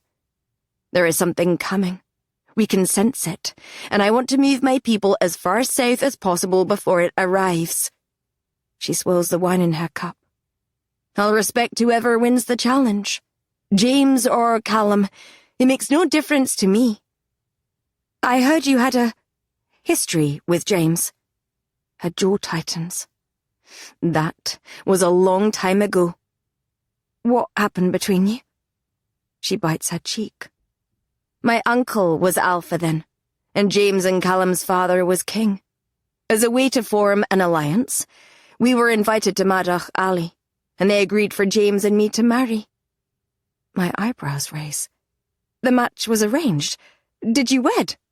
She laughs. No, it never came to that. When I found out I was being offered up like cattle, I was furious. I stormed into James's bedchambers, slammed him against the wall, and put a blade to his balls. Told him I'd cut them off unless he put a stop to it. A faraway look appears in her eyes, as if she is enjoying the memory. It turned out he knew nothing about it. He fought against it, but his father was a prick. We began fighting publicly with one another at every opportunity we had. We pretended to hate each other, so everyone could see how difficult an alliance would be with us at the heart. A coy smile plays on her lips. Secretly, though, we'd begun courting one another. She shrugs. The ultimate act of defiance, I suppose. Until we realized it's complicated. I suck in my bottom lip. I want to ask about Callum, but I know it'll come across as insecure. I don't want her to think I feel threatened by her. Her brow creases, as if she's trying to decipher my emotions. Go on, she says. Out with it. What do you want to know? I exhale. Lachlan said you had history with Callum too. Lachlan's a shit-stirring arsehole. She shakes her head. I suppose we do, in a way. It was about 5 years ago, but it's not what you think. Callum didn't know I was courting James. We hid it well. Like everyone else, he thought we despised one another, and that I had a miserable future ahead of me. He could see his father wouldn't relent. She shrugs a shoulder. He offered to take James's place. I feel as if I've been doused with cold water. I thought he tried to bed Claire, but this is much harder to stomach. He offered to be your husband. Claire rolls her eyes. It wasn't like that. Callum, he's an honourable male with a weakness for a damsel in distress. Her words don't make me feel any better. They're an echo of what Lachlan said. Callum rescued me once. Is that the main reason we're together? She shakes her head, her expression solemn. He thought he was saving me from misery. He didn't realise I was never rebelling against being with his brother, but having my future decided for me by others. He wanted to rescue me, not marry me. I look at her, taking in her curves, her bright eyes, and her delicate features. I'm sure he didn't. You were betrothed yourself at one point, weren't you? Sebastian was not as pretty as you. She laughs, and her stare becomes curious. There are rumours that James killed him at the battle. Callum said James is lying. He says you were the one who did it. Adrenaline swells like wind in my chest. I clench my fists to stop my hands from shaking, as the memory of slitting my betrothed's throat flashes through my mind. Yes. She must hear my pounding pulse. I've had to kill in order to become Alpha. It's never easy, and always leaves a mark on one's soul. You shouldn't regret it, though. I don't. Good, she says. I'm glad you killed that bastard. He committed many atrocities against my people. Although I hear they have a new lord now, who is just as bad. Worse, I want to tell her. She finishes her wine, places it on a nearby window ledge, then walks across the cobblestones to the gates. It was good to speak with you in private. Perhaps soon we'll be allies, if Callum wins his challenge. And if he doesn't? She gives me a terse smile. You're going to visit James now, aren't you? I ask. Like I said, I need to make an alliance. but I'll respect the winner of the challenge. She disappears into the tunnel. I slump against the castle walls and place my palms on the rough stone. Callum asked another woman to marry him. It's not the idea that he envisioned a future with Claire that bothers me as such, but his reason for doing it. Does he merely see me as a damsel he needs to protect? I take a couple of deep breaths and taste wood smoke on the night air. I straighten and smooth down my dress before tucking a couple of errant strands of hair behind my ears. I need to get control over myself. It's been so long since I've let myself feel anything. I fear I'm letting my emotions get the better of me. It could be the wolf that stirs inside me, that makes me feel territorial about Callum. It could be the princess who has never courted anyone, never even had a proper friend, who is scared of losing the one person who has cared for her since she was a child.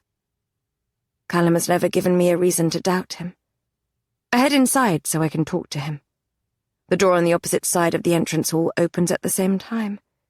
Ian strolls through. His blonde hair is messy, and his eyes a little bloodshot. There's a red wine stain on his yellow kilt. He smiles when he sees me. "Good evening, princess." My body tenses as he approaches. I'm not sure if it's his forced smile that puts me on guard, or the scent of alcohol that radiates from him. Perhaps it's because James told him that Alexander wanted me in exchange for his brother. I subtly reach for the wolfsbane between my breasts. "Good evening." He steps in front of me, and I curl my fingers around the glass vial. Is everything okay, Ian? Callum emerges from the corridor behind him. Ian tenses, then smiles. Callum is a head taller than him, and must be twice his width. He folds his arms, emphasizing his biceps. Ian swallows. "I just wanted to let the princess know we're lucky to have her here." We are. Callum doesn't smile. He looks the younger male up and down, and Ian averts his gaze. Go on. Back to the feast. Ian dips his head. Callum doesn't stand aside, so the smaller male has to squeeze past him before he disappears from view. I let loose a breath. Callum turns his attention to me. Even with the threat to me gone, he seems tense. His jaw is a strong line, and his expression is stony. My pulse slowed at his arrival, but it starts to speed up again. He seems like he's annoyed with me. "Is something wrong?" I ask. Let's go somewhere private. I fall into step beside him. He threads his fingers with mine and leads me past the festivities in the great hall and up one of the stairwells. I'll have a word with Lachlan about Ian, he says. I don't like how he was looking at you. He opens the door to our room, and we step inside. The fire burns low in the hearth, casting a soft glow onto the leather armchairs and the four-poster bed. I walk past him and sit on one of the armchairs, the one facing away from the window, so I don't have to look at the half-moon that shines over the lock. Callum shuts the door, then lingers by the foot of the bed. There's something off about him. "What did Claire have to say?" I ask. There have been some unexplained deaths in a few of the villages in her territory, and people were seen entering an old chapel dedicated to the god of night, not too far from Highfell. She thinks Night's acolytes are rising once more. They've been talking about someone called the Night Prince. We have enough to be worrying about with Lachlan and James right now. Is there something else? Something wrong? He chews his cheek as he leans against one of the bedposts. You tell me. What do you mean? He drags his hands over his face. I don't know. Probably nothing. The room is silent, but for the odd crackle coming from the fire, and the faint sound of bagpipes coming from the great hall. "Do you think I'm a damsel, Callum?" His brow furrows. What? "A damsel in distress. A weak female who needs saving." He folds his arms. Because I'm going to have a word with Lachlan about a male from his clan who was up to no good. No! I know I sound petulant, but... Do you think I'm your equal? He frowns. Aye? Why? You said once that you wanted to be with a female who was equal to you. I do. He cocks his head to one side. I am. Yet you feel the need to protect me all the time. You're very small. When I don't return his smile, he exhales. You told me you did not want me to suppress myself, my wolf instincts around you. I'm an alpha, and you are my lass, and I want to protect you. What's wrong with that? I could help Lachlan with Alexander, you know? I won't risk you. I turn toward the flickering flames in the fireplace. Claire's an alpha. If you were together, you wouldn't have to protect her, would you? I instantly regret saying it. I sound weak, foolish. Silence stretches between us, and I long for him to fill it. I need him to say something, anything. There's the thud and creak of footsteps across the floorboards. Callum crouches in front of the chair and nudges my knees apart to accommodate him. I'm not sure what I expect when I turn back to him. Annoyance, perhaps, or even confusion. It's not the wide grin that is spread across his face. I hate that it makes the corners of my lips twitch. What are you smiling about? I say. So that's what this is all about. What? He slides his hands up my legs, pushing up my skirt, and nips my inner thigh with his teeth. Fuck, I like that you're jealous. My breathing hitches. I'm not jealous. He kisses my leg, and his stubble scrapes against the sensitive skin. Oh, I think that you are. His hands move up and down my calves, leaving a trail of heat in their wake. Perhaps I'm not the only territorial wolf around here. You asked her to marry you. He looks up at me. It wasn't like that. I take his face in my hands to stop him from distracting me. What was it like? I was 18. My mother had just gone missing. My father was grieving. My brother was distant and distracted. I was far from my home. He shakes his head. I was looking for purpose, I suppose. Claire and James seemed unhappy with the match, and I offered to take James's place. I wanted to prove myself to my father, to my people. It wasn't romantic. Claire seemed to think you did it to save her from an unhappy fate. I suppose that played into my decision, eh? Does that make me a monster? No, I huff. It makes you a good man, a good wolf. Someone who would rescue any woman in distress, no matter who they were. Just like you rescued me. He frowns. You did not wish for me to rescue you? Of course. I'm happy you brought me here. Ah, so you don't have an issue with me protecting you? He says. You don't like the thought of me protecting others? That's what makes you jealous? No, it's not that either. I sigh. He doesn't get it. How can he? Callum is like a mountain, solid and strong. What is it then? His gaze is searching, like he's trying to solve a puzzle. I bite my bottom lip. I'm not used to expressing my feelings. I'm not sure how to explain that somehow, sometimes, Callum makes me feel weak. Not in the way that my father made me feel weak. With his control and his dismissiveness, and his scorn if I showed emotion. In the way that he is so careful with me. I wonder, sometimes, if it's my weakness that attracts him to me in the first place, when I don't want to be weak any longer. I want to be equal to the wolves in this kingdom. I want to be equal to him. You're very careful with me, I say finally. I don't understand. His brow creases. You would rather I was rough or cruel? No, of course not. I brush my thumb across his cheek. All of my life, I've been taught to suppress my emotions and my opinions.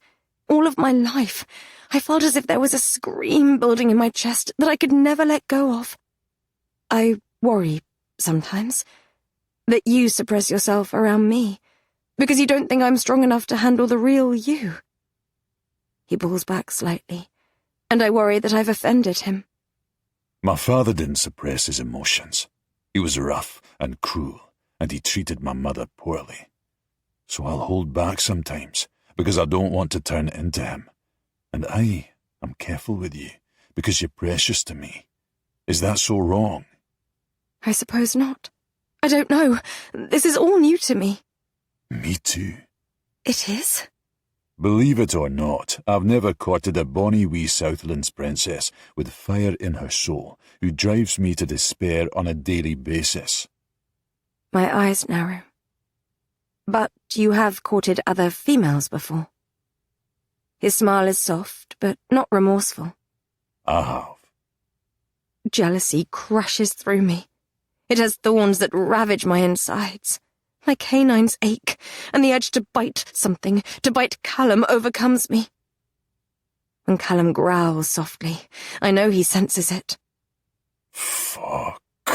He groans, dipping his lips to my leg once more. That jealousy of yours makes me want to do some very bad things to you. My lip twitches, despite my dark mood. Do them, then. His warm breath brushes close to the place where I'd like his mouth. My wolf is very close to the surface right now. You want me to stop holding back with you? Let us wait until after the full moon, once you've shifted for the first time. My jealousy twists into annoyance, then fear. I don't want to think about my body breaking and changing, and my mind not being my own any longer. I want to be distracted. I bet he's so gentle with you, so afraid you will break. I find myself thinking about what Blake would do to get what he wanted. Perhaps you're right. Perhaps even after the full moon we should not act on our impulses. What? The word tickles my inner thigh. I rest my elbow on the arm of the chair and put my hand over my mouth to suppress my smile. You know, as a Southlands princess, I'm not supposed to bed anyone before marriage. I should probably honour that, going forward. I catch the flash of the wolf in his eyes. Perhaps I should not bed anyone again until after I'm wed. No sex before marriage? That's how you do things in the Southlands.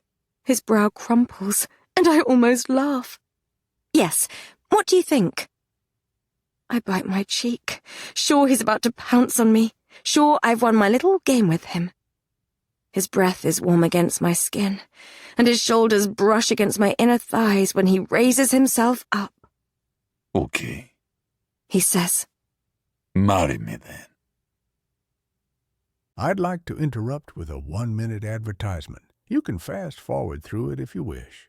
Bienvenidos, bienvenidas a un programa especial. Hoy se van a conocer los 13 jugadores y el seleccionador, que ya lo sabéis que es Narcís, de la selección española de la Kings Cup Nations de la selección española. Así que por favor, un fuerte aplauso porque estamos en la tienda en Barcelona de JD. Bueno, no voy a estar solo, voy a estar acompañado y además con el presidente de la selección española. Fuerte aplauso para DJ Mario.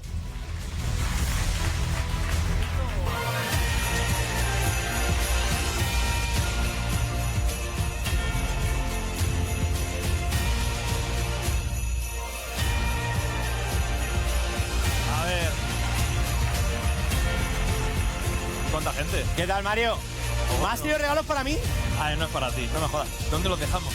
Pues debajo del árbol. Es para luego, sí. Venga, debajo del árbol, luego. debajo del árbol. Vamos a verlo ahí. Pensaba que eran para mí, macho. No, luego los vemos, luego los vemos. ¿Estás tú como presidente de... Chapter 20. My mouth drops open. Marry you? Callum, I was just... I fumble for the words. I was not joking as such, but... I know what you were doing, Princess. The soft glow from the fire flickers across his strong jaw. You were trying to manipulate me. You should have known it wouldn't work. If you wish to talk seriously about this, then let's. He brushes a kiss on the inside of my leg. Marry me. You're not serious. I am. What game is this? He huffs a laugh. I don't play games, Princess. You're proposing marriage? He slides a hand along the back of my calf. Mischief dances on his lips. I'm on my knees, aren't I? This isn't a joke, Callum. I know. I want to marry you. For sex. He grins.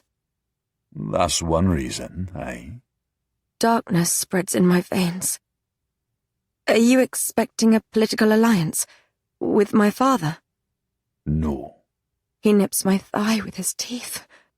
In fact, I think he'd be rather displeased to know what this savage wolf wishes to do to his daughter. Do you wish to send a message to the Southlands by marrying their princess? No. He smiles. I want you to be my wife. I cup his face in my hands.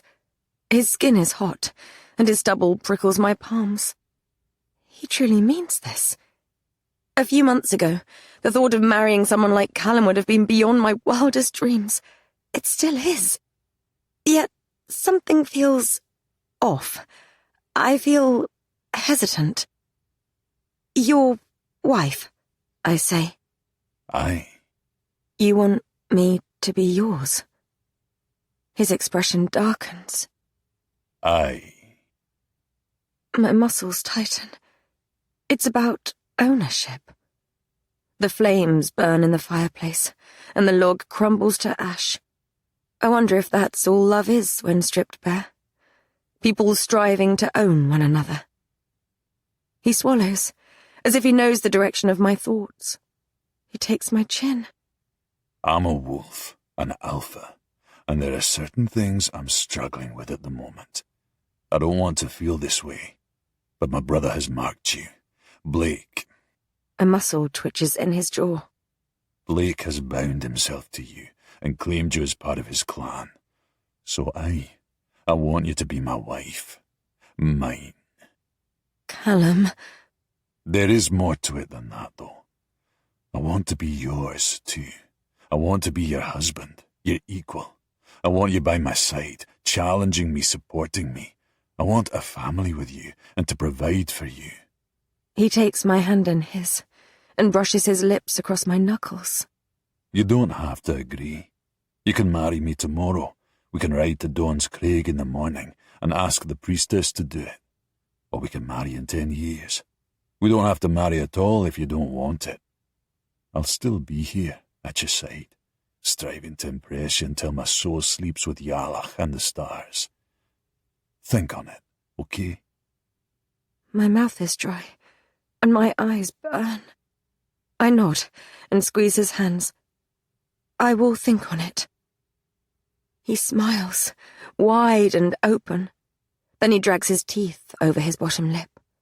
He cocks his head to one side, as if coming to a decision, and mischief ignites within his eyes. I've seen this look on him before. It means trouble. The corner of my lip quacks. What's that look for? I ask. Perhaps I could give you a taste of married life to help you make your decision. In a sudden movement, he grabs my thighs and pulls my knees over his shoulders. Just a taste. I gasp as I'm dragged forward in the armchair. Callum! He pulls my underwear aside. What? I thought you couldn't be manipulated. My voice is breathy and doesn't sound like it belongs to me.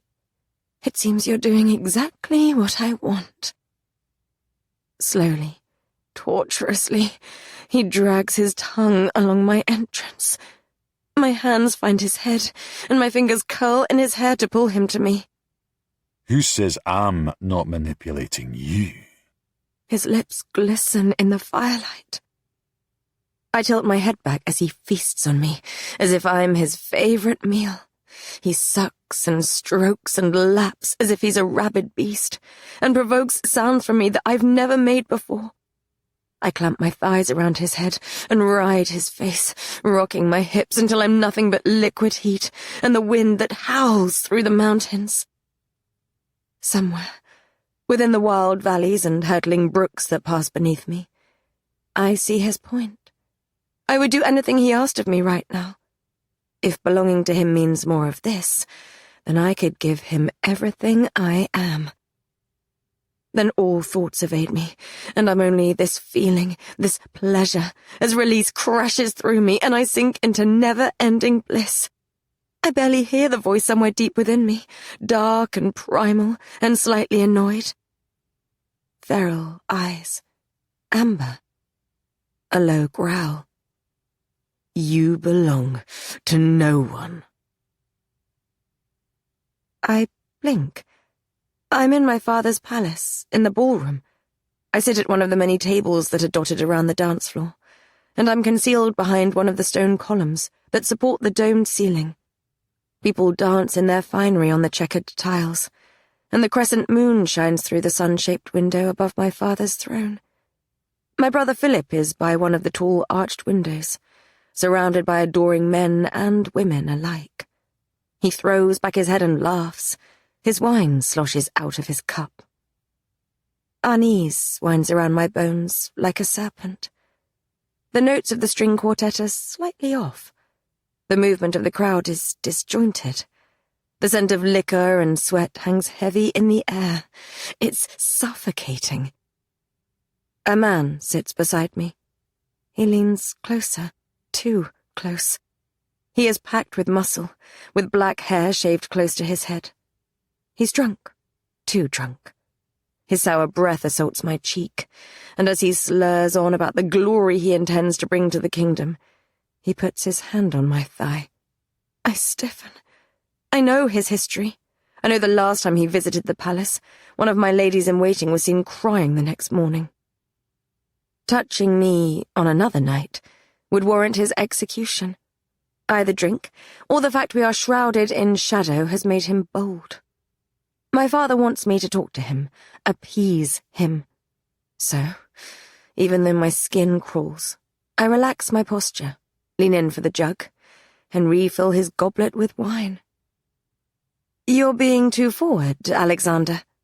My words are bold, but I force a coy smile onto my lips. I think you like it, love. He slurs in his Borderlands accent. You need someone forward, a bit wild, not like these stiff southern bastards in their silken finery. I nod at his black coat, embroidered with anchors and flowers. You say that, yet your coat is one of the finest I've seen. It would look even better on the floor of your bedchambers, with the rest of your clothes piled beside it. Only my husband is supposed to speak to me that way. Play your cards right, and that could be me. My father would never agree to that. I pretend to be sad about the fact. He will make me marry a lord or a prince, someone to strengthen the kingdom. He slurps his drink and brings his lips to my ear. Fuck your father. My heartbeat quickens. Does that make you nervous, love? Fuck, you smell good. I force myself not to recoil, though I inch away slightly. You don't like my father? Who does, the miserable cunt? He takes another sip and spills a little wine on the table. You should do what I say, not him. After I've taken the Borderlands from my twat of a brother, I'll turn the Borderlands army to the south, put your father's head on a spike, and take you for myself. How does that sound? Like you've just signed your death warrant, Alexander. I force myself to smile. An appealing plan indeed. He leans closer, and something inside me rattles against its confines. My fingers hurt, and I fear claws will erupt so I can claw out his eyes. He opens his mouth, and his eyes gleam with hunger. I breathe in sharply. A blade protrudes from his throat. It's pulled back, and he slumps forward onto the table. The jug of wine tips over and spills onto the floor. Blake stands behind him, and the muscles in his forearm flex as he sheathes the dagger. The moonlight illuminates the gleam in his eye, and the dimple that presses into his cheek. His dark hair is mussed, and his black shirt is baggy. The buttons are only done up to halfway, like he's been lounging on his bed. This can't be happening. This isn't happening. This didn't happen. The music stops. The people dissolve into shadow. A cloud passes over the crescent moon that shines on the throne. My fear and unease dissolve. This is not real. I'm not a 14-year-old girl being groomed by a man almost twice her age. This is a dream, a memory, nothing more. My lips tighten. It's not something Blake should be privy to. I straighten in my seat. Hello, little rabbit. Blake's lips curve into a wicked smile. Have you been keeping secrets? Chapter 21. I made friends with a man in the Southlands once. Blake repeats the story I once told him. He pushes Alexander and his chair onto the floor. He turns and leans against the table beside me, his thigh close to my clasped hands. My father thought he was plotting against him, and I was told to dance with him, sit with him, fill up his cup. He was a devious, cruel man. A slow smile spreads across Blake's face. No wonder you were so alarmed at the news that Alexander wasn't dead. I fold my arms. Very good. You have discovered my secret. Blake laughs.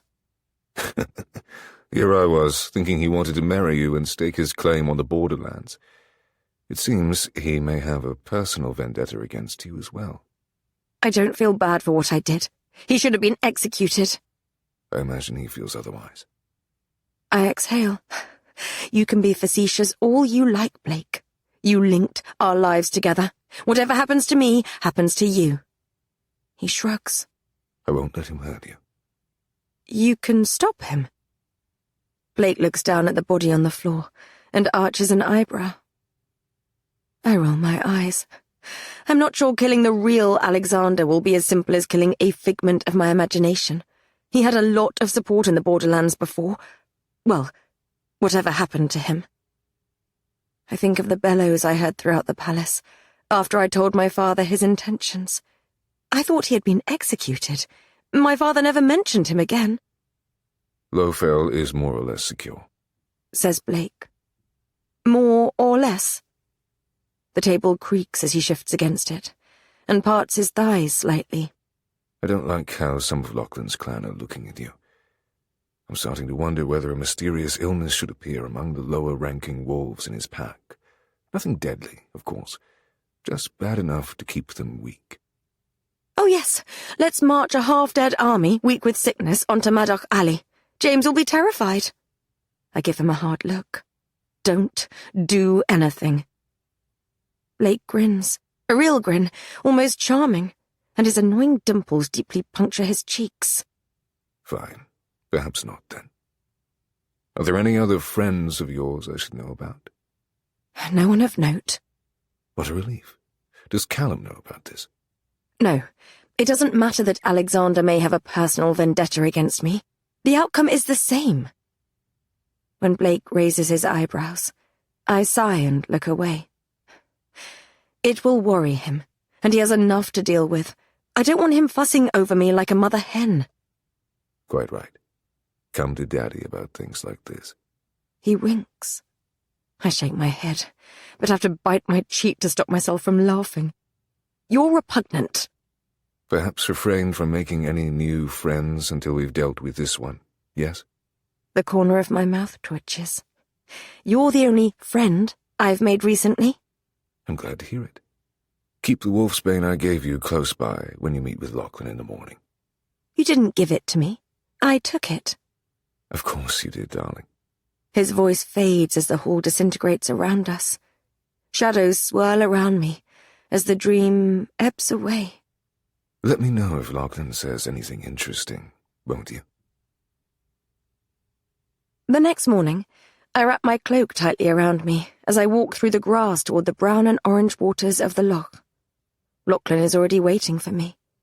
He leans against the bough of an ash tree, his red hair a sharp contrast to the grey of the bark. His yellow kilt ruffles in the wind. He smiles in my direction as I approach. Then he looks over my shoulder. I follow his gaze. Callum leans against the outer wall of Lowfell, with his arms folded across his chest. He raises a hand to wave at Lachlan, a gesture playful, but the meaning clear. He's watching. Sorry, I shrug.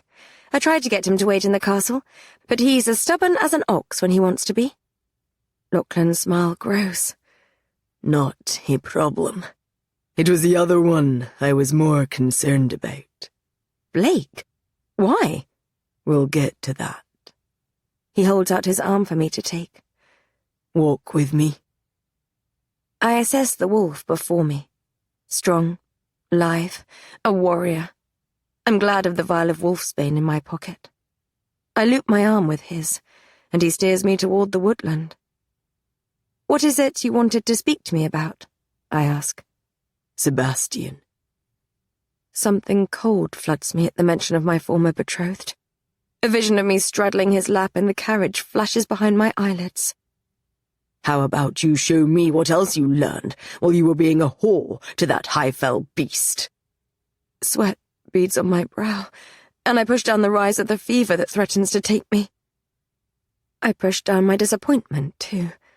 I had hoped he wanted to speak to me about my mother. What about him? I ask. He came to Glas Cladoch with a group of soldiers about 6 months ago. What did he want? He was looking for the heart of the moon. My eyebrows lift. He thought you had it. Dry twigs and leaves crunch beneath our boots as the trees around us get taller. They stretch toward the grey sky with gnarly fingers. A rustle, and the scent of the mountains carried on the wind lets me know Callum is not far behind. He believed it had been in the Snowlands at one time, but was then transported into the Northlands. Glas Cladoch is the nearest port to the Snowlands, so he reasoned we might have been holding on to it. Were you? No, but we keep a log of all the boats that enter our territory.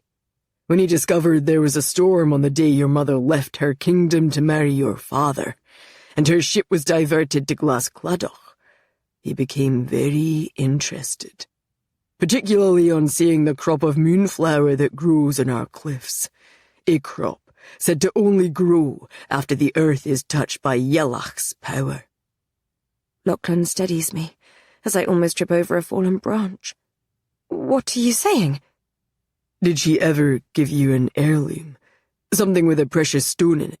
A necklace or a ring, perhaps? You think my mother had the heart of the moon? I let out a half laugh, though there is no humour in it. She left me all of her jewellery. Much of it is adorned with precious stones. Some of it is back at the borderlands, some in my father's castle. I shake my head. None of it held any particular importance to her. If she had such a precious relic in her possession, she would have kept it close, surely. She did not have it, Lachlan. Perhaps. I thought it was worth asking. What would you have done if I had it? He shrugs, though something violent gleams in his eyes. It's a very precious thing. In that case, I'm glad Callum is following us. Lachlan smirks. We stop by the crumbling chapel, and I let go of his arm. You didn't want Blake to overhear this conversation. Why? All alphas want to get their hands on the heart of the moon, not just me. Whoever has it in their possession becomes the most powerful wolf in the Northlands. They'd likely become king. I thought you and Callum may appreciate me not passing on this information to him. You don't want Blake to take the throne? It's a relief to know that, at least. But why? You seem to get along with him. I told you. He intrigues me. The corner of his mouth tips up, but I sense sadness in him.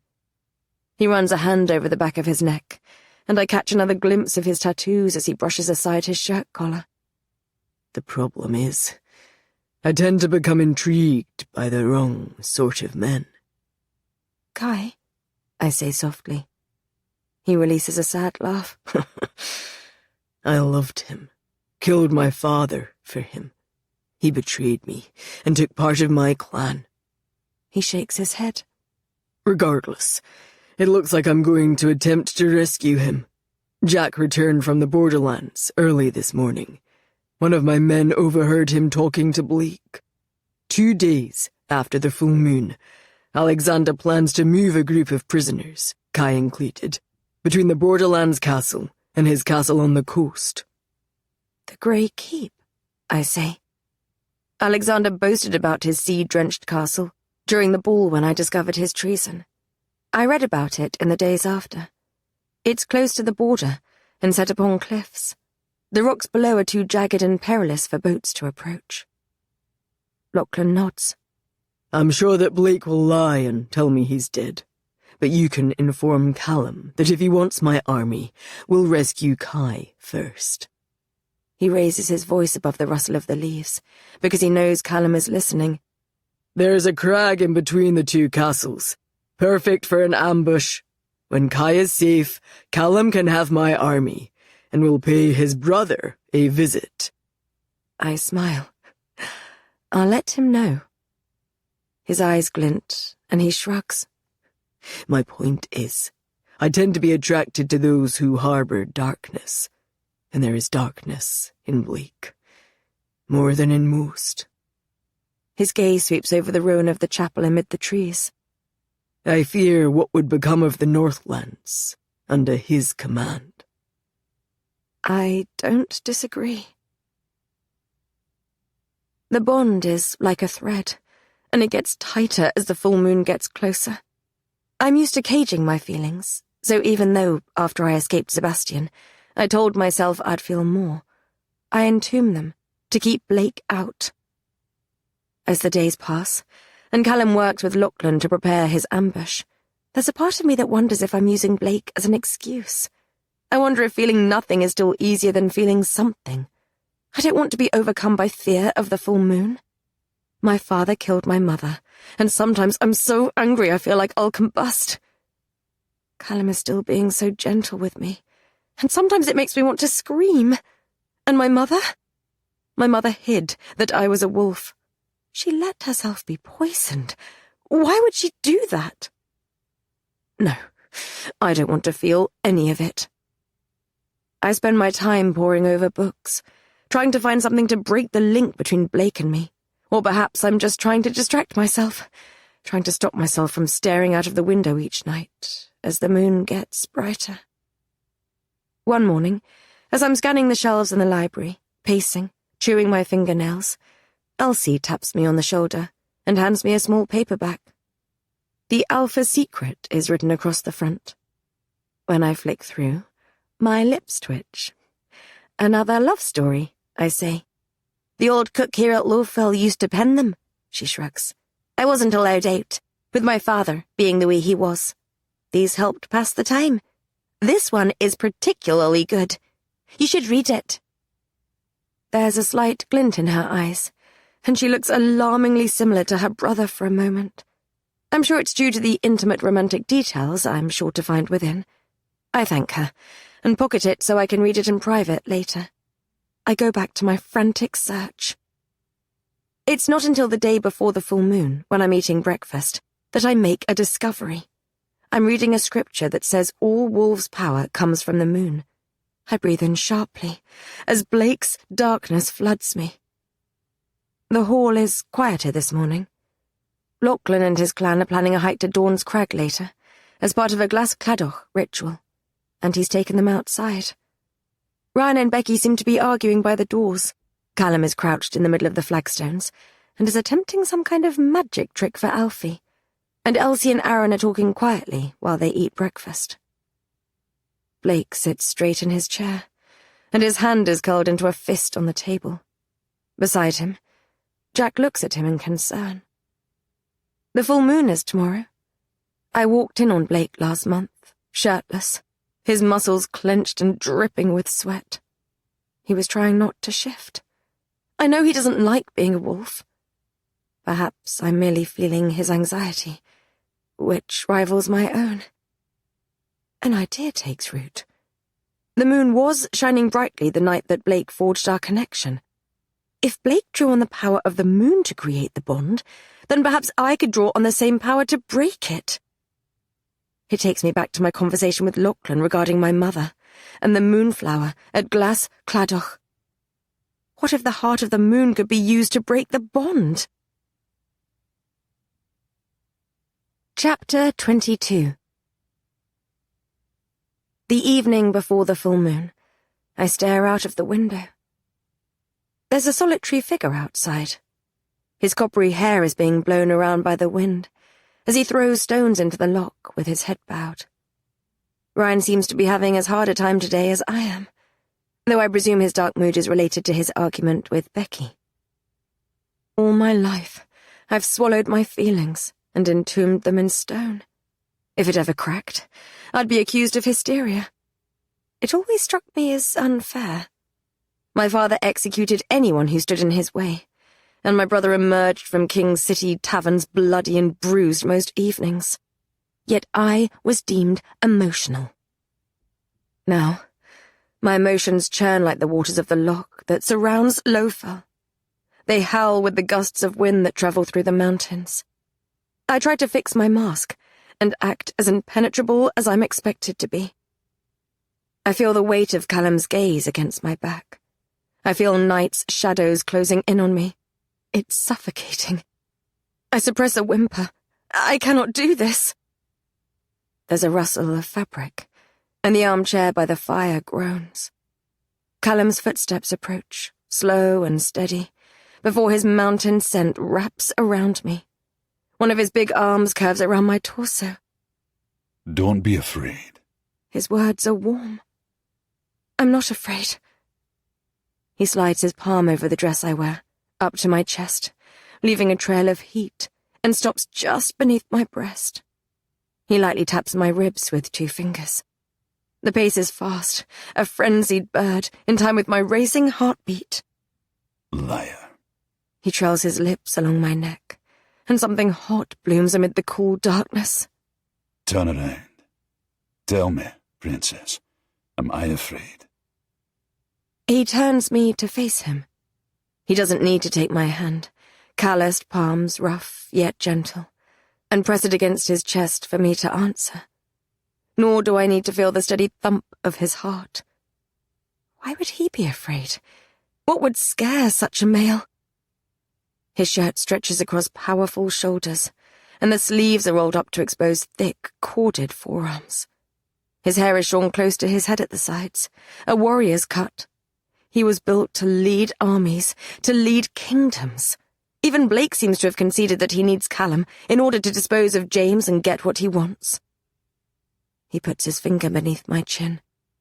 I'll be with you at your side. You have nothing to fear, I swear it. He presses his forehead against mine. What can I do, princess? Tell me and I shall do it. He sounds almost as helpless as I feel. How can I make you feel better? Let me in. I wish his solidity, the hardness of his chest, and the steadiness of his breathing was enough. I'm fine. I will kill him for you. His tone is low, almost guttural, and his hot breath brushes my lips. I know he's talking about James. I will claim this kingdom for you, and he will pay for what he did. In a couple of days, we'll have an army. I offer him a weak smile. I know he's trying to make me feel better, but justice doesn't negate what has been done. I have to live with the consequences of James biting me for the rest of my life, and I can't help but fear it. A soft tap at the door makes both of us start. Come in, says Callum. Very slowly, the door opens. A messy mop of dark hair appears through the gap, followed by a small, flushed face. Callum's answering smile is big and easy, and it instantly transforms his face. Warmth radiates from him. It eases some of the anxiety that causes in my chest. I can tell Callum likes children. I think he would make a good father. Hello, Alfie, he says. Can we help you? Alfie blushes and shifts from one foot to the other. He is clearly nervous to be speaking to the big, scary Alpha of Highfell. My mum requests the princess's help in the kitchens. Does she now? Callum's green eyes twinkle in the evening light. She has obviously not tasted the princess's cooking. I slap his arm and he chuckles, loudly. It's not that bad, I protest. Though the cook at Madoc Alley, Mrs. MacDonald, who I was tasked with helping when Callum brought me to the Northlands, might disagree. I'll be right down, Alfie. His face reddens even more, and he bows deeply to us both, which seems to further amuse Callum. Alfie turns and scampers down the corridor. He's a spirited wee thing, isn't he? Says Callum. He is. I glance at the bedside table, where the new love story Elsie lent me, The Alpha's Secret, now sits. I smile. I wonder what Elsie needs. Wolves fast on the day of the full moon, so often we have a big meal the night before. I'd not expected Blake to organise anything. Perhaps Elsie has taken it upon herself. You should go. It'll help take your mind off things.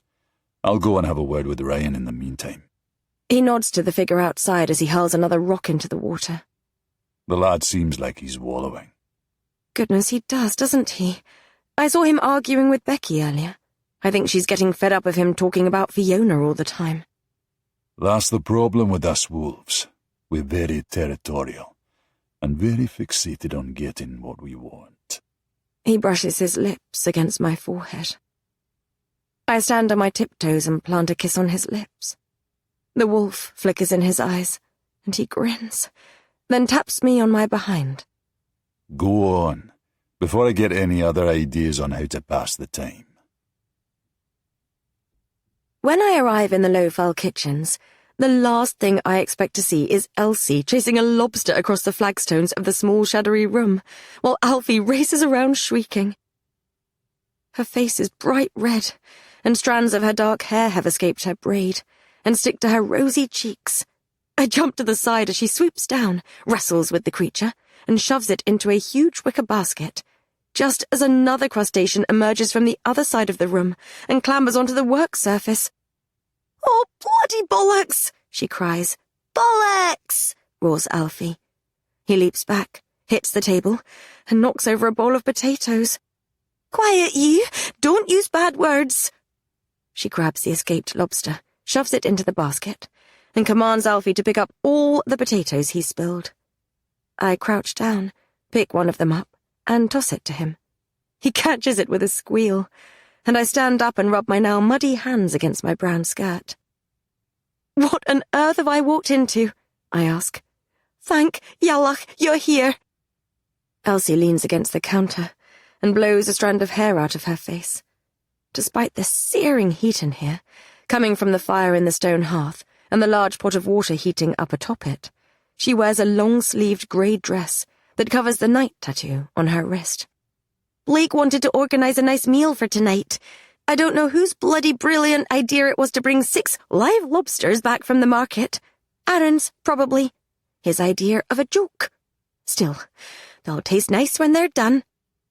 My smile falters, and Elsie's eyebrows pinch together. "What is it? Don't tell me you don't like lobster." I bite my cheek, then walk over to the hearth to peer into the big pot.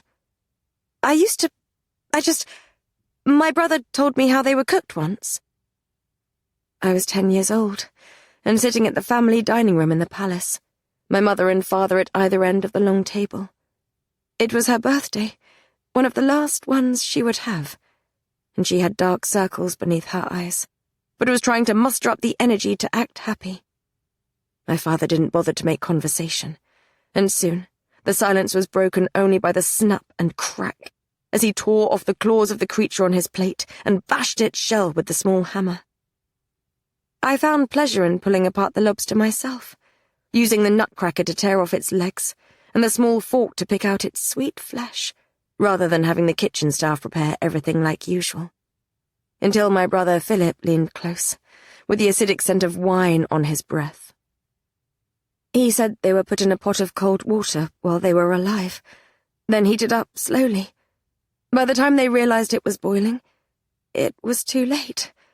They would clamber over one another, screaming, trying to get out. They could not escape, try as they might. He said it to upset me. He could never bear me having a moment of joy. But the story always stuck with me. My throat tightens. I've thought about it a lot since I came to the Northlands. Those lobsters. Their ignorance as their lives were taken from them. So slowly they didn't even realize they were trapped. How they didn't fight until it was too late. How they let themselves be killed. I turn, and Elsie is staring at me. My cheeks heat, and I instantly regret speaking. I turn my gaze to the narrow window and catch a glimpse of an overgrown walled garden outside. You got out, Aurora, she says softly. You escaped. My mother didn't. I glance at Alfie. He sits at the table and plays with a couple of potatoes. Your friend didn't. Sometimes I wonder if I'll ever truly escape. I think about James and the bite, and the fact that one day Blake will try to kill Callum in order to be king. Other times I wonder if, when I clambered out of that pot, I ended up falling straight into the open flames. Elsie exhales, loudly. She clucks her tongue, then slams her hand down on the counter. Oh, bollocks! Bollocks! Mimics Alfie. My eyes widen. What's wrong? We can't eat the things now, can we? Elsie grabs the huge basket, nudging a set of claws that pokes over the edge, and stomps toward the door. Come on! Where are you going? To free the lobsters. What? We'll take them to the lock. Come on! A soft laugh escapes me, as Alfie squeals with joy and hurries after her. Free the lobsters! He cries. We can't do that, I say. Course we can. What will we have for dinner? She pulls her face, then glances at the muddy potatoes scattered across the table. Potatoes? I don't know. We'll figure something out. Come on, hurry, before the men find out. With Alfie at her heels, she bustles out of the door. Unable to hide my grin, I hurry after her. Chapter 23. Elsie, darling, what happened to the lobster I paid for? Blake sits at one head of their alpha table and studies the mushed potato gloop that coats his spoon. His dark shirt is unbuttoned at the collar, and the candles that flicker in the center of the table cast light onto his sharp jaw. The fire roars in the curved stone hearth at the back of the room, but does little to dispel the shadows. Aaron, Jack, and Ryan sit along one side of the table, while Elsie, Alfie, and I sit on the other. Lachlan's clan have their own way of celebrating the night before the full moon, and have travelled to Dawn's Crag to meet with the priestess. Callum sits at the other head of the table, and smirks at his bowl. Elsie raises her chin. They escaped. Blake cocks his head to one side, as if trying to make sense of this. What do you mean, they escaped? I don't know, she says. They're gone. They got free. How? Where exactly did they go? Blake says. Are they still here? Am I to find lobsters wandering around my castle?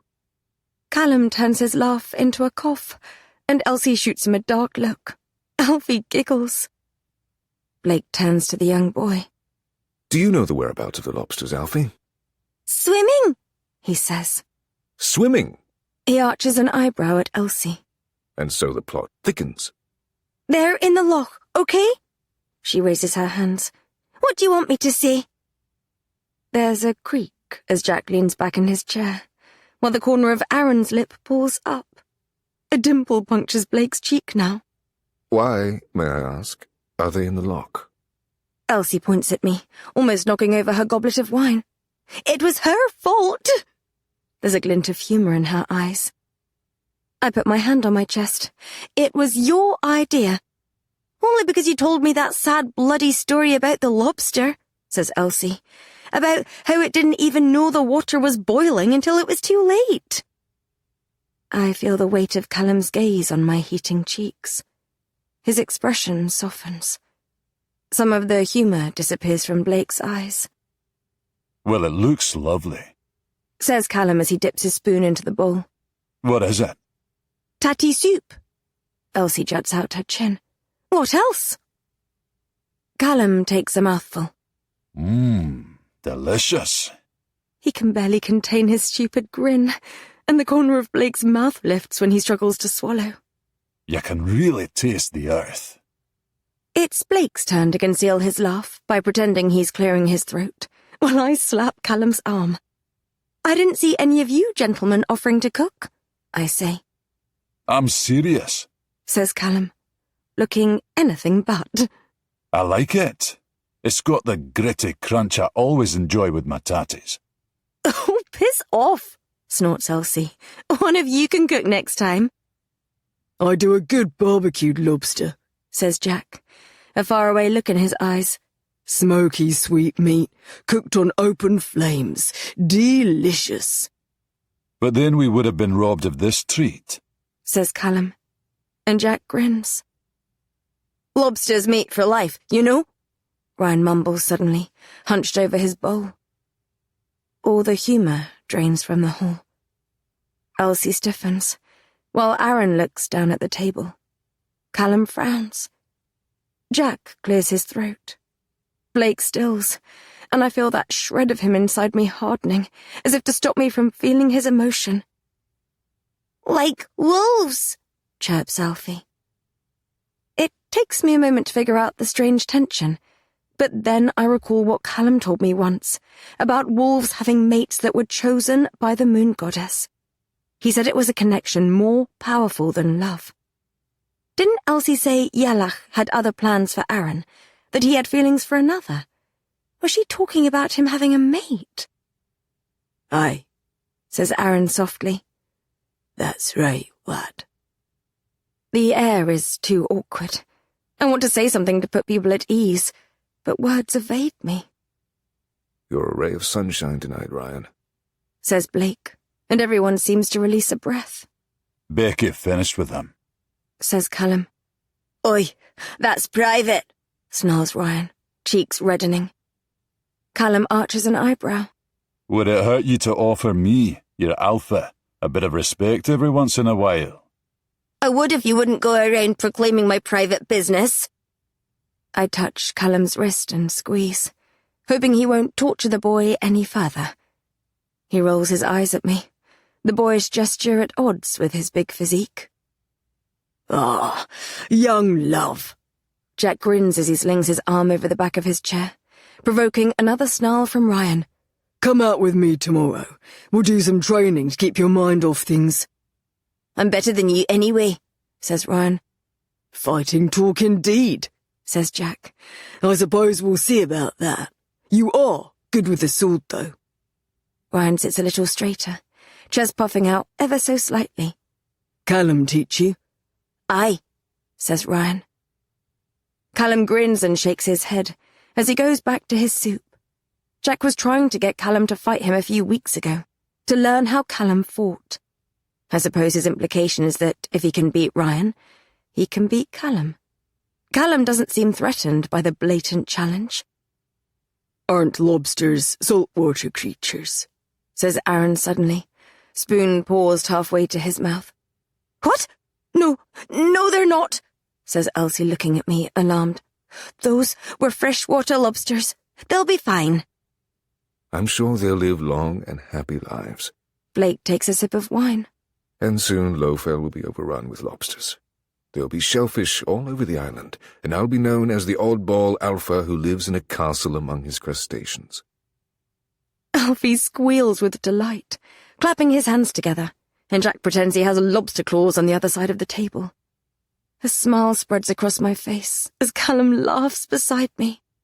If I didn't know better, I'd think he was starting to enjoy his time at Lowfell, and the company within its walls. Strangely, I am too. I think about what Lachlan said, about Blake collecting broken birds. There's Elsie, abused by her father, and little Alfie, who barely escaped his. Aaron sits with a beaker of water, when everyone else has wine. And Jack, whose history I don't know, but whom I catch with a dark look in his eyes every so often. There's a peace here that I didn't find at Madach Alley, and that I certainly never knew back home. Blake may be an alpha, but he doesn't seem to take the role particularly seriously when the other alphas are not watching. Yet as laughter spreads around the table, and Elsie pinches Alfie's side with fake lobster claws, I can't help but feel like this is the calm before the storm. Tomorrow night is the full moon. After that, if we manage to knock James off his throne, we will all be enemies once more. Blake catches my eye across the table, as if he knows what I'm thinking. I avert my gaze and have a mouthful of soup. The corner of my mouth twitches. Callum is right. It tastes horrible. Chapter 24. The next evening, as the sun descends behind the mountains, Callum and I walk away from the castle walls. My fingers are laced with his. The energy in Lowfell has been charged all day. As the hours raced by, tension built within me. It's not just fear that makes my skin hum. I feel as if something is awakening within me, something that longs for release. To my dismay, Callum left for a few hours, so I was alone with my thoughts all afternoon. I was unable to concentrate, unable to do anything but pace up and down our chambers, and prevent myself from searching Lowfell for someone to pick a fight with, preferably Blake or Callum, because I didn't want to be left alone. Now, I keep my emotions and my restlessness close, and my head raised as we pass other wolves gathering by the bank of the loch. Someone is playing bagpipes. Ryan is sitting on the bank with Jack, and the two pass a flask between them. A few wolves in yellow tartan build a bonfire, assisted by Aaron. To them, this is a night of celebration. I hope the cold wind masks the sound of my racing pulse and the scent of my fear. I grip Callum's hand more tightly than necessary, and he runs his thumb along my knuckles as the rain-drenched grass squelches beneath our boots. Lachlan beckons us over, but Callum merely waves in acknowledgement and tugs me into the woodland. We walk in silence for a while, and pass the crumbling chapel. It leads me to a clearing. I halt. A soft laugh escapes my lips, and mists in front of my face. Warmth spreads through me, and some of my tension dissipates. This is what you were doing today. He stands beside me, and curls his arm around my waist, resting his chin on my head. Do you like it? Candles of varying sizes flicker at the edges of the clearing, about 50 in total, sheltered from the wind by the tall trees. A small campfire crackles in the center, a pile of rugs and furs beside it. The air smells like evergreen and wood smoke. I smile. I like it very much. Thank you. I walk toward the middle of the clearing, and Callum follows. I glance upward. There is a gap in the evergreen canopy, and the darkening sky strains through. My heart beats faster, and I release a shaky breath. It won't be long. Took me a while to find and light the candles. Callum grins. Ryan helped. He moaned about Becky the entire time, which made it take even longer. Callum tugs me down onto the rugs with him. He maneuvers behind me, raises his knees on either side of my body, and pulls my back toward his chest, tucking me safely into his arms. I melt against him. Finally, I draw the courage to ask, "Does it hurt?" It's a good feeling. A release, I swear it. I bite my bottom lip. My entire body is going to break and change, so I can't believe that to be true. There is a part of me that wonders if I should have asked Blake, because I know he would not lie to protect my feelings. Callum sweeps my hair over my shoulder and dips his mouth to the back of my neck. Shivers tremble through me as he drags his teeth across the sensitive skin there. Do you want me to show you? How? He brushes his knuckles over my inner thigh, and the restlessness that has been humming beneath my skin all day crescendos. Slowly, deliberately, he pulls up my skirt and skims his hand up my bare skin. He brings his lips to my ear. Do you want me to show you? His tone is darker, lower. My breath hitches. Yes. He skims his knuckles over my underwear, and I gasp. Surely it doesn't feel like that. I've not finished yet. He whispers, amusement in his tone. Show me. He slides his hand into my underwear and slowly drags a finger between my thighs. I whimper and arch into him. A low growl vibrates against my back at the slickness he finds there. He coats my bud with it, rubbing a torturous tight circle over the sensitive bundle of nerves. How does this feel? He murmurs. All sensible thought leaves me, all rational fear. I'm just need and desire and the heat that builds with each expert stroke of his fingers. Good. It feels good. I gasp. I grip his wrist and move my hips. I want him to move faster, harder, to fill me with his fingers and ease this desperate throbbing ache. He keeps his pace tortuously slow and gentle. A feral moan escapes my lips, and my teeth tingle like they want to sink into something. His dark chuckle fills my ear. How about now? How does it feel now, Princess? Frustrating, I growl. He brings his other hand to my breast over the fabric of my dress, and runs his thumb over my peaked nipple, causing another jolt of pleasure, of frustration to surge through me. He dips his head and sucks the sensitive spot behind my ear. And now? Please, is all I can murmur. This is what it is to be a wolf. He slides his finger down my slickness and gently circles my entrance. An embarrassing moan scrapes against my throat. To have something building inside you. He slides his finger into me, and I groan as he fills me. To feel wild, feral, animal. He slides back out, then in, and sweat beads on my skin. To always be on the edge of something. I arch my back, whimpering. Never able to release. Please, I whisper. Until the night of the full moon. He nips my earlobe with his teeth. Spread your legs. I allow my thighs to fall open. He slides one finger in, and then the other, stretching me and filling me with delicious pressure. My moan echoes around the clearing, and he makes a low, satisfied sound in his throat. Finally, he gives me what I want. He pumps his hand faster. My head lolls back against his shoulder, and I move my hips against him. Fuck, you're so beautiful. He moves his other hand to my throat and tilts back my head so I'm forced to look at him. I barely notice the wolf in his eyes, or the flush of his cheeks, or the hardness that presses against my lower back through his kilt. This is what it feels like to shift. He curls his fingers against my inner wall, hitting that spot deep within me, and it pushes me over the edge. My release crashes through me, more forceful than it ever has before. I writhe against him as the feeling is finally freed. Until, finally, whimpering, moaning, sweating, I still in his arms. I blink, and everything comes back into focus. The clearing, the crackling fire, the trees swaying in the darkening sky. Callum.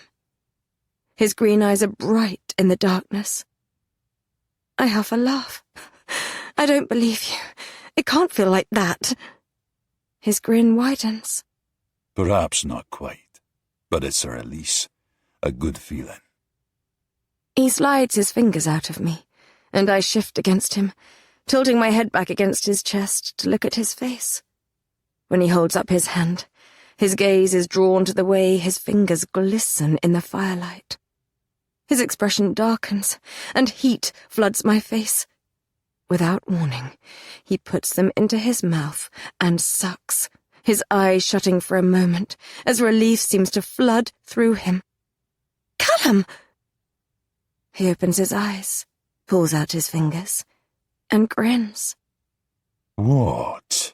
A wolf thing. I told you we have an oral fixation. Fuck, I cannot wait until tomorrow morning. I am going to devour you. He told me he was going to give me all of him, and let his wolf off its leash after I shift. Now that my orgasm is ebbing away, the tension coils inside me once more.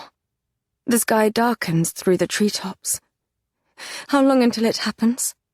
Soon. Can you feel it? Yes. My skin prickles, hums. Something stirs in my chest. Yes, I do. I feel... I gasp and my brow furrows. I feel like something is tugging at my heart and my soul. Pain surges through my body. Panic floods me. Dots dance before my eyes, and darkness seeps into the corners of my vision. Beads of sweat break out onto my brow. Oh, goddess! Princess. I'm vaguely aware of his jaw tightening. He's far away. I can't hear him over the roar in my ears. Fuck, I'm sorry. The fever. Not again. Not now. It wasn't you, I want to tell him. I can't speak. Something rises inside me, and I furiously try to push it down. I can't let it surface. I can't let it consume me. Another heartbeat competes with my own. My soul is frayed and unraveling. He mumbles something about not wanting to do something. He scoops me into his arms and strides across the clearing. Hold on, Princess. He pulls me into his chest as he mutters to himself. Where the fuck is Blake? Chapter 25. The trees sway. Twigs crunch underfoot. Shadows flicker across Callum's jaw. A fire crackles by the loch, and there is laughter in the air. It blurs and fades. We reach the castle walls, and I'm soaked with sweat. I want to shed my clothes. I want to shed my skin. I writhe in Callum's arms. Be still, He commands, as he powers across the courtyard. I snarl, and he snarls back, as if he's struggling to control himself as much as I am. Then we're inside Lowfell Castle. The narrow corridors flicker around us. Doors to drawing rooms and places filled with books become prison cells and torture chambers. He kicks open a door, storms inside the room, and sets me down on something silky and soft. It's cool against my burning skin. The scent of dark pine wraps around me. My vision blurs. I need your help. Callum's voice is frantic. Don't be so hard on yourself. You can't be that bad in bed. Blake drawls, his voice a little slurred. Not funny. Callum snarls. Help her. Blake is already on his feet, setting down his glass on the ornate black fireplace. He half strides, half stumbles toward us. Are you drunk? Growls Callum. The air is sucked from my lungs as Blake gets closer. Blake, the male I loathe even more than James, the male who linked my life to his and uses me as a pawn in his games. Callum is saying something, reprimanding Blake, I think, but all I hear is my heartbeat thundering in my ears. Blake's pupils dilate. The shadows flicker around him. Monster. A low warning snarl rumbles out of me. My canines ache, and his gaze drops to my mouth. Our connection is no longer just a shadow pulsing in my chest. The bond is a thread, and it vibrates between us like a living, breathing thing. The veins in his neck pulse. His face changes, hardens. Take your pet out of here. I don't want her in my bed. His voice becomes as cold as ice. What do you... Now, Callum. This isn't normal. It is for a half-wolf. Get her out of... I launch off the bed and charge at him. We careen back, and the wooden chair by his desk breaks and splinters as we crash to the ground. His body is warm, hard. My thighs clench around his hips, and my face slams into the crook of his neck. The taste of salt and dark pine floods my mouth. I'm going to tear his fucking throat out. He fists my hair, grabbing my head and yanking it back. My scalp is on fire. I growl, and he arches back his head, closes his eyes, and exposes his throat. Callum, get her off me! There's a trace of panic in his tone. I feel it. I taste it. It's delicious. I lurch toward him, but an arm hooks around my waist and drags me off him. My feet are raised from the floor for a moment as Callum pulls me into him. He wraps his arms around my body, trapping me, imprisoning me. I thrash against him. Stop it! He snarls in my ear. It's a tone he hasn't used on me before. Commanding and dominant. His alpha voice. What's wrong with her? The thing that rages in my chest stills, but doesn't settle. A growl vibrates in my throat. Callum is breathing fast, deep. Every muscle in his body is tight. What's wrong with you? Blake is on the floor. He's pushed himself against the wall beneath the window. One of his knees is raised, and his palms are flat on the ground, making the muscles in his forearms more pronounced. His dark hair is messy, and his broad chest moves up and down quickly. The wolf shines in his eyes. And what a sight he is, on the floor, cowering at my feet, his skin slick with sweat, glowing bronze with the light from the fire. A couple of strands of dark hair cling to his forehead. Blake angles his head to one side. He returns my smile. It's a dangerous, wicked thing that makes my heart pound even faster than the other two pulses that thunder in my ears. Blake. Callum's tone is stern, a warning, though his voice sounds strained. His arms are tense around my stomach, and he's breathing fast too. Do you think I'm afraid of you, little rabbit? Blake's voice is a cool whisper of silk. Is that what you think? The full moon is coming. I'm afraid of myself, of what I might do. We can both scent what you want in the air. Tell me, is it me you want to fuck? Or Callum? Or do you want us both at the same time? Blake, that's enough! Growls Callum. I launch myself toward him, and Callum pulls me back. Blake's head snaps toward the Alpha of Highfell. Get her the fuck out of here, then. I can't! What do you mean you can't? It's the full moon, Blake! A frustrated growl rips from his throat. If I move, I'm gonna rip your fucking head off! Power rumbles between the two of them, pushing and pulling me in two directions. Pine and shadow collides with the mountains at dawn. Peace and war, love and hate. A whimper escapes me as the feeling heightens. My senses erupt. I taste seawater and rum at the back of my throat. Rose thorns pierce my skin. The steel of battle roars in my ears, and wild bracken cracks beneath my feet. I can't breathe. Voices, whispers fill my ears. Fingers claw my body. They pull at me, taunt me, try to take from me like everyone always has. A low sound scrapes against Blake's throat, and his head arches back. Every muscle in his body locks. Fuck. I can feel her. Callum's arms tighten around me as Blake rises to his feet. Stay where you are. Callum warns.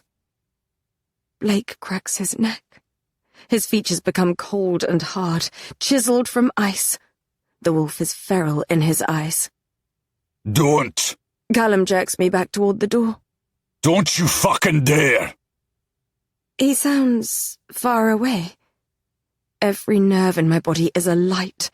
My soul is shattering, a million jagged pieces that pierce my insides like glass. I barely notice Blake moving toward us, Callum throwing me behind him and shielding me with his body, the two males making impact. I erupt. A blood-curdling scream pierces my ears, and I think it's coming from me. Someone grabs me. A loud crash. My knees buckle. Bright, blinding light. Black. Chapter 26. Moonlight floods the room. A low growl. Primal. Animal. Bared teeth. Eyes glowing. A whisper of fur. Two beasts, One black, one tawny, both huge. A crash. Books cascade to the floor. A desk breaks. They're fighting, I think. Howls permeate the castle walls. Amid it all, a thought. I have not shifted. I'm being torn apart. My cheek is pressed against the floorboards. I whimper and push myself to my knees. A snarl makes my head rear up. Callum and Blake have shifted. They're both huge, the size of bears, though Callum is slightly bigger.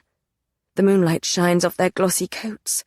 The desk is shattered around them, and glass glints on the floor in front of the fireplace, where one of Blake's bottles has smashed.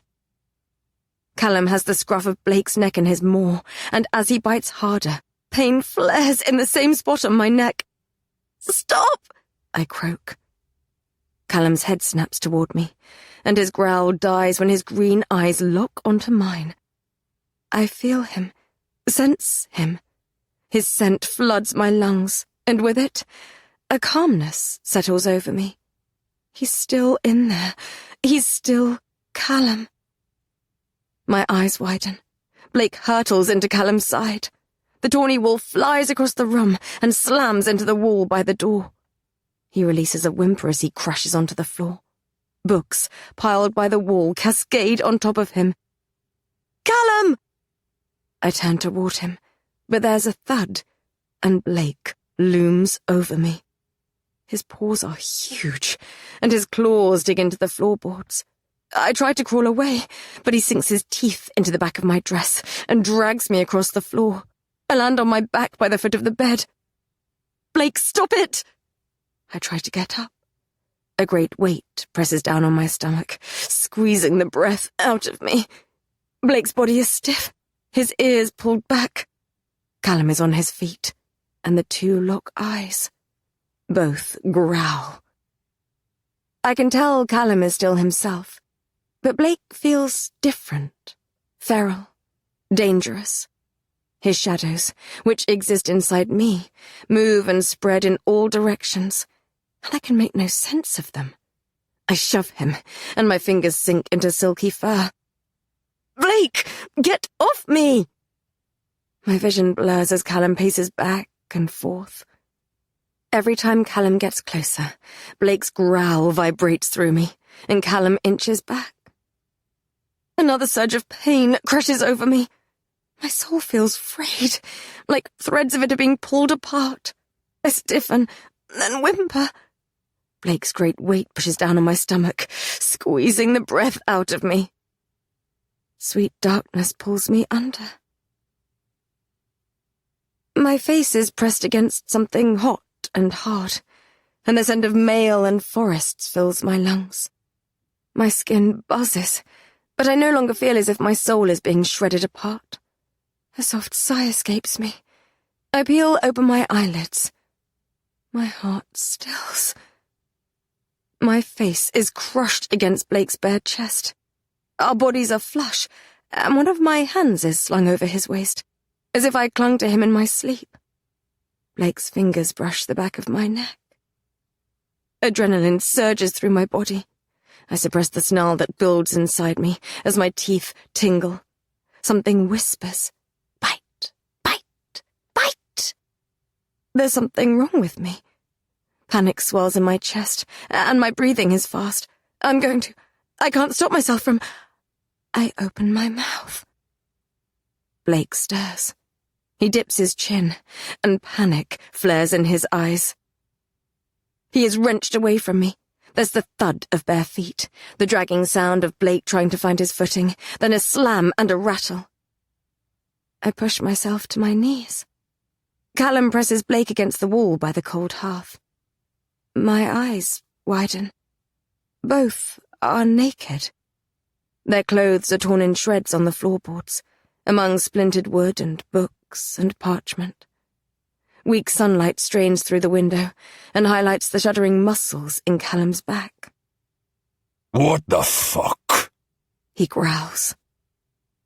Blake's hair is a mess, and though he manages his usual bored expression, his cheeks are flushed. His eyes lock onto mine. "Don't look at her." Callum grips his chin. Look at me. Your cock is touching my leg. Callum makes a frustrated noise in his throat. He releases Blake, but doesn't step back. What the fuck were you doing last night? You were guarding her. Why? Why do you think? You don't want to know what I think. Blake exhales. She has a part of my life force inside her. Of course I was going to guard her. Oh, that was why, was it? I tune out their bickering. I sit back against the side of the bed. The fur that hangs from the mattress is soft against my back. I tilt back my head and feel the Northland sun on my skin. Outside, the wind rustles the trees and stirs the loch. The tips of the mountains are shrouded with mist. Some of the anxiety that has been knotting inside me for weeks unravels. I still have too many questions about last night, about what's happening to me. But a slow smile spreads across my face. I didn't shift, Please, I have no interest in your pet. says Blake. You shouldn't have brought her here on the night of the full moon. What did you expect? For you to exercise a little self-restraint. Next time I will strive to be the picture of composure that you were last night, Callum. As they continue to argue, I cast my gaze around Blake's chambers. I'd not taken it in properly last night. It's smaller than ours and simply furnished, despite him being the alpha of this castle and having the pick of any room he wants. The bed I lean against is barely big enough to fit 2 people and is pushed against the wall. The mess is the outcome of the fight between Blake and Callum last night. The clutter, though, that must have been here already. There are books scattered across the floor, among the remnants of the broken desk, but they're also piled against the stone walls and stacked in the corners. While he's distracted by Callum, I pick one up, curious about Blake's reading choices. It's full of sketches of monsters. Winged beasts, half-dead humanoid figures, a water creature with entrails curling out of its body like tentacles. My eyes lock with those of a serpentine creature that, from the smudges around its scaled body, seems to wear shadows like a second skin. There's a mark on its tail. It's the same symbol that is inked on Elsie's wrist. When I turn the page, the mark has been drawn in greater detail on the end of a hot iron. These are Knight's prisoners, now bound to his prison in the sky. I wonder if Blake is taking the rumors about Knight's acolytes and the Night Prince seriously. I put the book down. Numerous bottles of liquor stand on his mantelpiece, and one rolls across the floor, near Callum's feet as he continues to berate Blake. The scent of lavender hits me, as well as another floral smell I don't recognize. Dried purple and white flowers scatter the floor, among bits of parchment. The lavender provokes an ache deep within me, and I pick up one of the sprigs and twist it between my fingers. My mother used to stitch it into pouches and place them beneath my pillow before bed. She said they would help me sleep and keep the nightmares away. I wonder if Blake uses it for a similar purpose. I drop it, and it lands on a sketch of a labyrinth with a hexagonal center. "Can you 2 put some clothes on, please?" I say. Blake and Callum both shut their mouths. Callum looks over his shoulder sharply. His expression softens.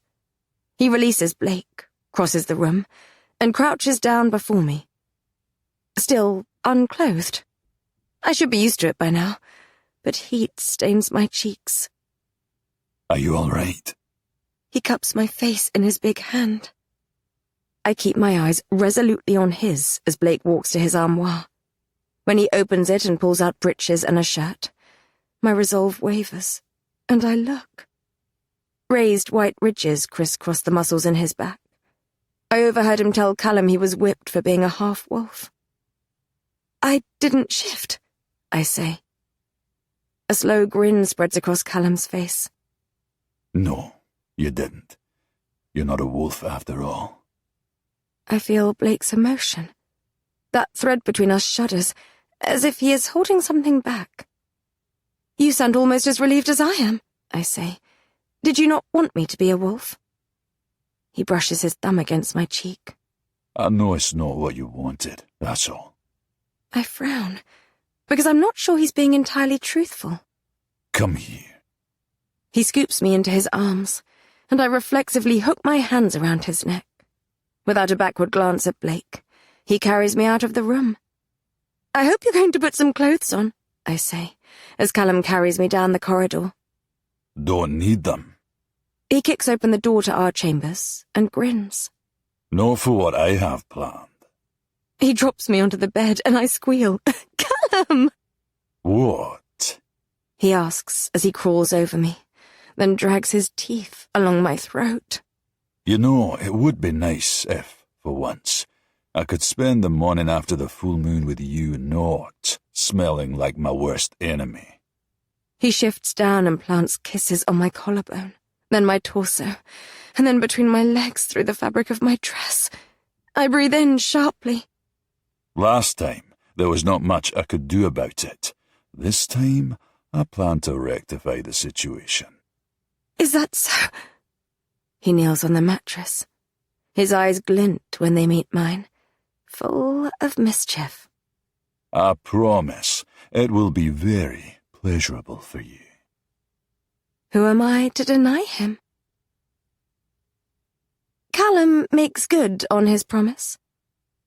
We spend the morning in bed, with him drawing moans from my lips until I'm liquid in his arms. And then he starts all over again. He remains careful with me, though, gentle. His promise to unleash himself upon me after the full moon is nullified. I didn't shift. At noon, after getting some food brought up from the kitchens, he goes to meet with Lachlan and Jack to plan tomorrow's ambush. I spend the rest of the afternoon reading in the armchair by the fire, my legs curled beneath me. As the sky darkens, so do my emotions. I was scared to shift, but being a wolf gave me an explanation for my mother's death and a connection to her. It connected me to Callum as well. I'm sure his high spirits this morning were linked to my inability to shift. I think he's glad I'm still human. Still weak, that wild part of me whispers. I drop the book I'm reading onto the chair. I walk to the window. The bloated sky is dark grey, and shadows shroud the peaks of the mountains. The water ripples in the wind. It doesn't make sense. There's something inside me, pressing against my skin. I've felt it since James bit me. I keep falling into fever. Lachlan believes my mother was a wolf, and my father must have thought I was like her, because he had me whipped so I would suppress it. I wanted to bite Blake last night. I wanted to bite him this morning. I almost did. I can't accept that the human part of me would ever do such a thing. Movement draws my gaze. A dark figure walks to the water's edge, hands in the pockets of his long coat. He looks out onto the loch, and the wind stirs his black hair. I felt something from Blake this morning. He knows something about me. Something he is concealing. Stay where you are, I whisper, even though I know he can't hear me. I stride to the armoire and pull on a warm coat and boots. I'm going to find out what Blake knows. Chapter 27. There's a light drizzle in the air. It washes over me as soon as I walk through the tunnel leading to the courtyard and out onto the grounds surrounding Lowfell. It's dark, and the windows of the castle behind me flicker with soft orange light. Despite the rain, the air is crisp and smells like mud and wood smoke. I pull my coat tighter, and boots sinking into the earth, approach the figure who looks out onto the loch. If he's embarrassed about what happened last night, or how we woke up this morning, he gives no indication of it. You feel different today? My voice is almost swallowed by the sound of the branches swaying overhead, and the rain hitting the loch. Blake's shirt clings to his chest and torso beneath his open coat. A few errant strands of his hair stick to his forehead. I always feel better after it's happened. Lighter. Is it the act of shifting you don't like? Or being a wolf? Both. I cannot control it. I like to be in control. I noticed, I say. I catch a hint of one of his dimples. Callum doesn't think I'm a wolf. What do you think? He's the last person I want to come to for help. Yet. Am I a wolf? He drags his teeth over his bottom lip as he looks out on the mountains. Yes. Why didn't you say anything? You let Callum and me believe otherwise. He shrugs. Callum wasn't too pleased with me this morning. As for you, I'm letting you know now, aren't I? I sigh, and my breath mists in front of my face. How do you know for sure I'm a wolf? I wouldn't have been able to share my life force with you if you were human. He turns to face me. Rain runs down his cheeks and moistens his lips. I saw you, the night when I shared my life force with you. I caught glimpses of your dreams, your memories, your thoughts. Was it not the same for you? I think of the fevered images and sounds that filled my being. Screams and scalpels and darkness. Yes. A pensive look crosses his face. I found you. I saw your wolf form. She's the color of moonlight. Something tightens inside me. I feel stripped bare, as if Blake has seen things of me that no one else has. It's not right. A part of me wants to get away from him, to run back to the castle and find Callum. My legs won't move, even when he slips his hands into his coat pockets and turns back to the loch. I think of all the experiments Blake has done on other wolves. Have you ever known a wolf to not shift on the night of the full moon? No, never. Why didn't I shift? His curiosity pulses inside me. That's the question, isn't it, little rabbit? We both look out onto the mountains. The shadows hide their peaks. We have another problem. He says. What? My source from Matak Ali has delivered some bad news. My pulse quickens. Is Fiona all right? As far as I know, it's Claire. Apparently she got herself captured by Alexander's men on her way to Matak Ali. His jaw tightens. Claire is important to James. He'll want to get you quickly, so he can trade you for her. I nod. We should be ready by tomorrow, shouldn't we? After the ambush. We'll have an army, if all goes well. Still, the thought that James might be panicking makes me uneasy. I think he'd do anything to get Claire back. He might make his own move against us. He runs a hand along his jaw. It really is strange you didn't shift. Perhaps if you let me run some tests. I step back and almost slip in the mud. I'm not as adverse to the idea as the last time he suggested it, but I can't forget that he's plotting against us. A dimple punctures his cheek. Do you think I'm going to hurt you, little rabbit? I don't know. Are you? He shrugs and turns his gaze back to the mountains to indicate the end of our conversation. Let me know if you change your mind. Morning mist shrouds the loch when Callum rides south with a small party of men the next morning to ambush Alexander and his men. I wanted to come along, but Callum was as alarmed about Claire being kidnapped as Blake. The two alphas think James might be waiting for me to leave Lowfell. I watch them from the arched window in the stairwell outside the library, a cloak wrapped tightly around me to ward off the chill. The horses' hooves thunder against the wild terrain, and I can just about make out the yellow of Lachlan's kilt and Jack's dark clothing before they disappear into the mountains. I rub my hands together to bring some heat into them, then retreat into the library. As the morning passes, the weather changes. The sky becomes heavy with grey clouds, and the air feels thick and muggy. Static energy prickles against my skin, and a ball of restlessness coils inside me, mingling with a twinge of anxiety. I think a storm is coming. Sitting in the window seat, I pore through various texts, my vision blurring, my concentration waning.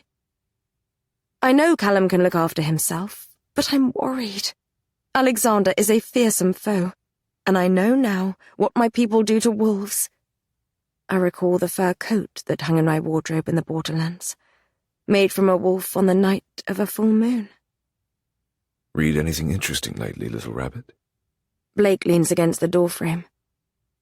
I flick the page and go back to the account I'm reading of an alpha in the Snowlands named the Shadow Wolf. It seems he was devoted to night, and he was looking for the heart of the moon to free him from his prison. Do you know, I think there may be a storm coming, Blake. He wanders over, and his boots thud against the floorboards. His shadow looms over me as he leans against the stone wall near the window seat by my feet. His scent of ink and night-soaked forests washes over me. I think you may be right, he says. Do the wolves in your clan know you're a big baby who is afraid of thunder? Obviously not. I flick another page. Let us hope they do not find out.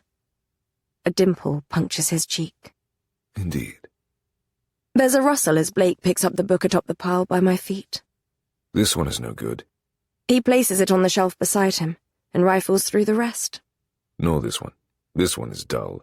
And this one, if you wish for a more comprehensive guide to the Battle of Shadow and Snow, Ericsson's is better. I grit my teeth as his pile of discarded books grows. Ah, but this one is interesting. I make the mistake of glancing up. He's opening the book that Elsie gave me, The Alpha's Secret. An embarrassing sound scrapes against my throat as I lurch forward and snatch it from his hands. Give me that! I adjust myself on the window seat's cushion.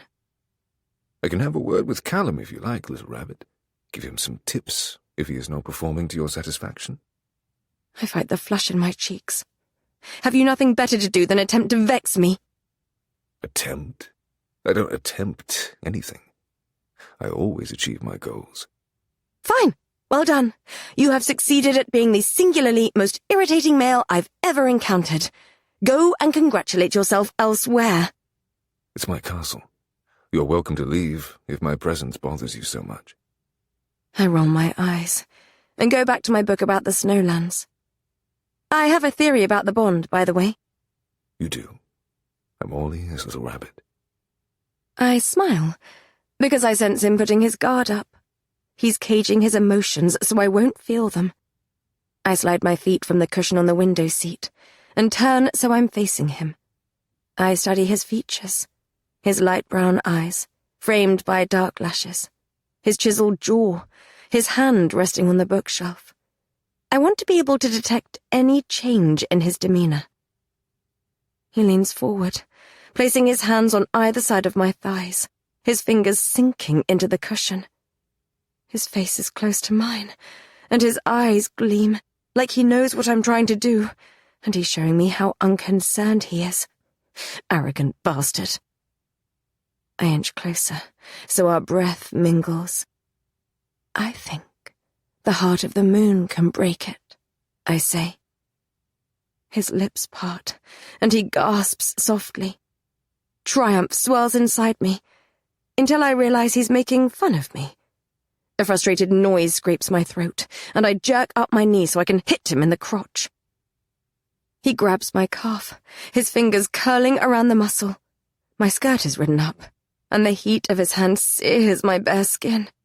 He stiffens slightly. My breath hitches. You treacherous serpent! I pull away, and he releases me. He grins, one of his stupid real grins, and stands straighter. The bookshelf creaks as he leans against it. Interesting theory, although the heart of the moon has been lost for centuries. I have a theory about that too, actually. I bring my legs back up onto the window seat. Ah, so that's why you're reading about the Snowlands. You've been speaking to Lachlan about your mother's journey from the Snowlands and the moonflower at Glas Clarach, I presume. My head snaps toward him. How did you know about that? His brow creases as his amusement pulses through me. I was the one who told the wolves to look for the heart of the moon in the borderlands, remember? You knew Sebastian had been there. Of course I did, little rabbit. I have eyes everywhere. I pick my book up. Fine, you're so clever. Why don't you go and bother someone else? I'd rather bother you. I nod at the dark grey clouds that roll over the mountains outside the window, dulling the orange and the greens and the wild landscape. Shouldn't you start poisoning yourself in preparation for the storm, like you did last time? He sighs. Perhaps. I think I finally got the ratio right for a sleeping tonic that works on wolves. Good for you. I hope you don't accidentally slip and give yourself too much wolfsbane. A soft chuckle escapes his lips. You'd better hope that's true. If I die, you die too, little rabbit. He pushes off from the shelf and strolls to the doorway. If the tonic fails, perhaps I'll distract myself by discovering what the Alpha's secret might be. He raises the book Elsie gave me, which I didn't realize he'd picked back up. His eyes glint. If the other book you were reading is anything to go by, I'm guessing it has something to do with his abnormally large cock. A soft growl scrapes, unprovoked, against my throat. Oh, go away! He laughs softly to himself as he heads down the spiral staircase, and I'm finally left in peace. By nightfall, Callum has still not returned. The shadows in the library are long and ominous, and thunder rumbles through the castle. It's like a bad omen of things to come. Worry tightens my chest. I need to know that Callum is all right. I feel helpless, because there's nothing I can do. I'm not usually afraid of the dark, but I shiver when I put my books away, grab my candle, and hurry down the stairs. The torches in the corridors burn low as I make my way back to our chambers. I want to be in bed, safe under the covers. I quicken my steps. I hum the tune my mother used to sing to me as a child. One of the vials of wolfsbane I took from the infirmary is in the pocket of my dress, and I let its weight comfort me. I sigh when I reach the corridor leading to our bedchambers. There's a footstep behind me, and thunder echoes through the castle. I spin around. Ian, the blonde wolf from Lachlan's clan, stands in front of me. I gasp and reach for the wolfsbane. He slams me into the wall.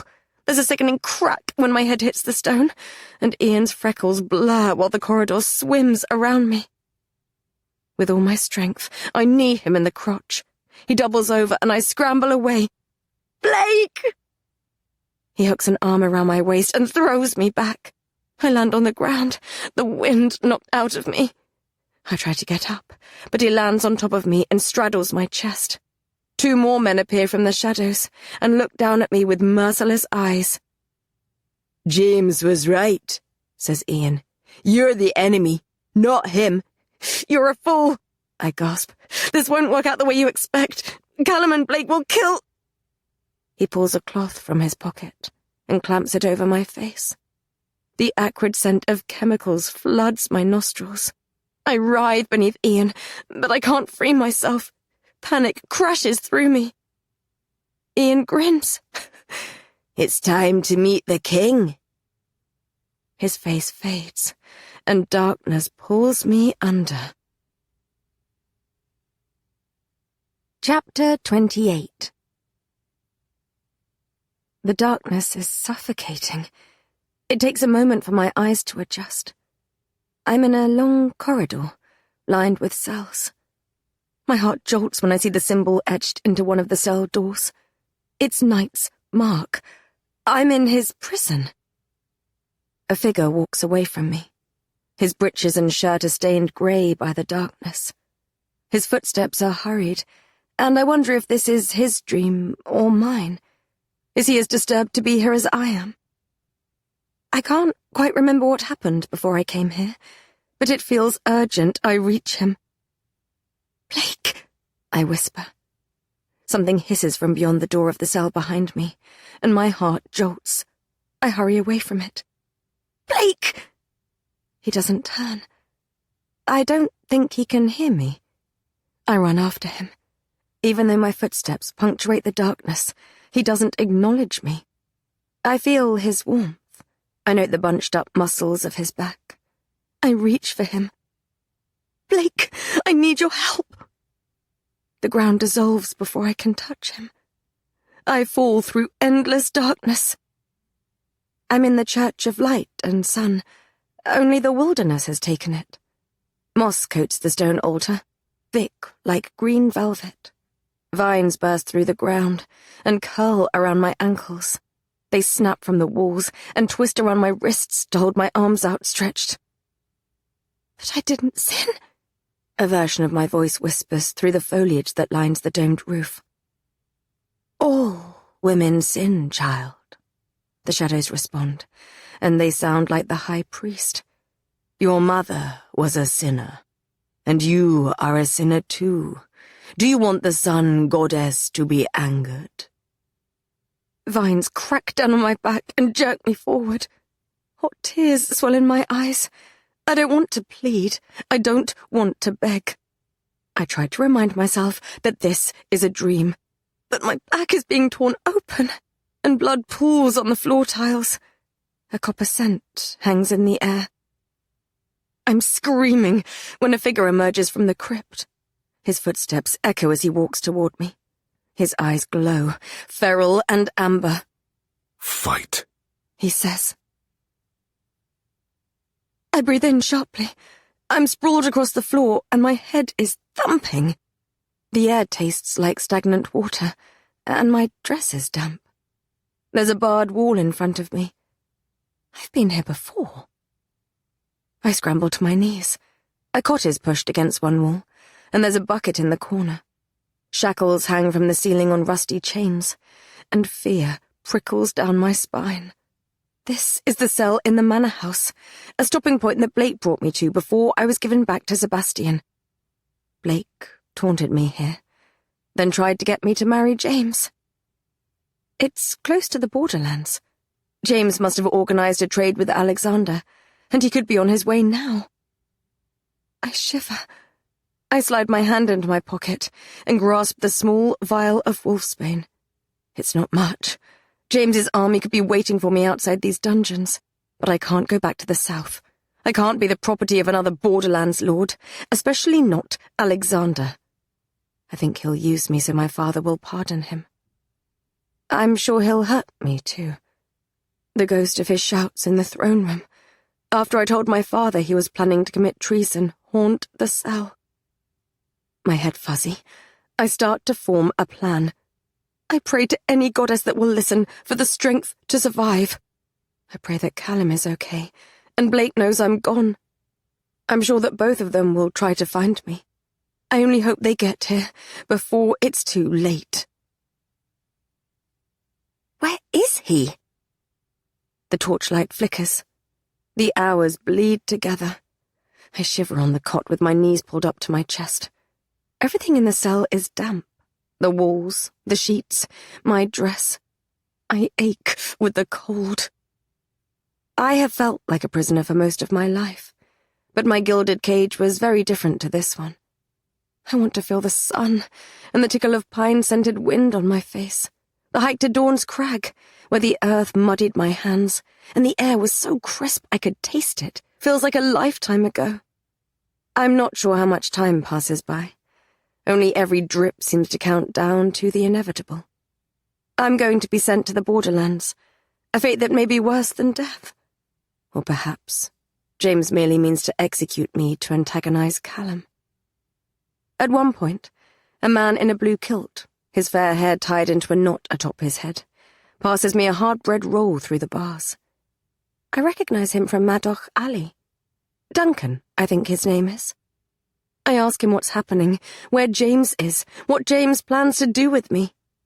He answers each question with a grim smile, before turning his back and heading up the stairs.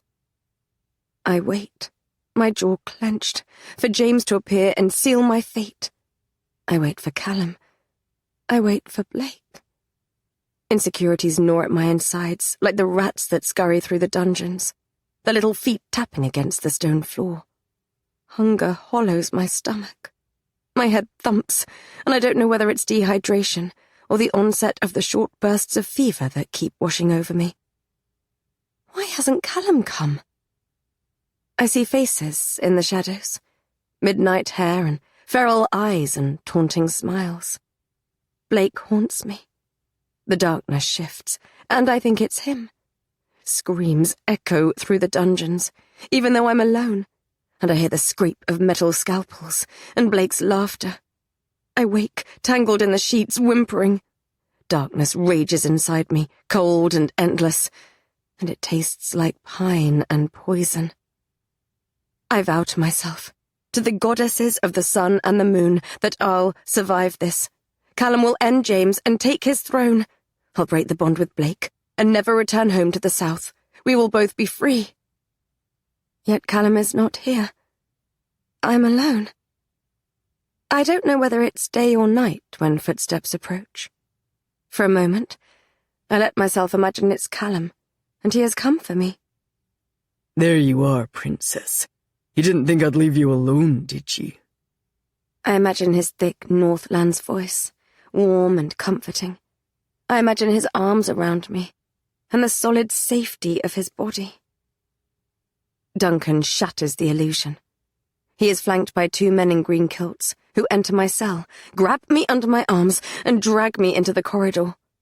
My legs barely support me as they escort me up a narrow stairway. I'm cold and sweating, as something wild inside me tries to surface. "Where are you taking me?" I gasp. Quiet. Noise hits me as soon as we reach the ground floor.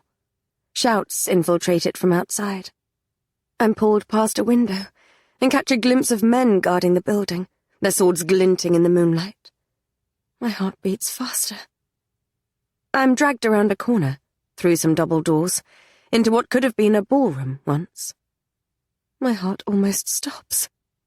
The room is vast and moonlit, and the wall is half torn down on one side. Cold wind blows through it and rocks the dusty chandelier. 6 men sit around a long table. James sits at one end. He leans back in his chair with his legs slightly parted, in a display of dominance. His shirt sleeves are rolled to his elbows to display the floral tattoo on one of his arms.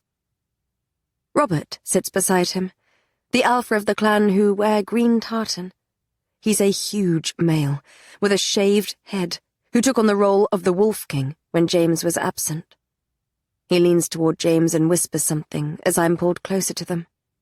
James grins. The other men who are facing me, the other alphas, are familiar too, though I can't put names to their faces. Dread roils in my stomach. These are the alphas from Madoc Alley, who support James's claim to the throne. I fight every instinct I have to struggle and keep myself limp, pliant, unassuming.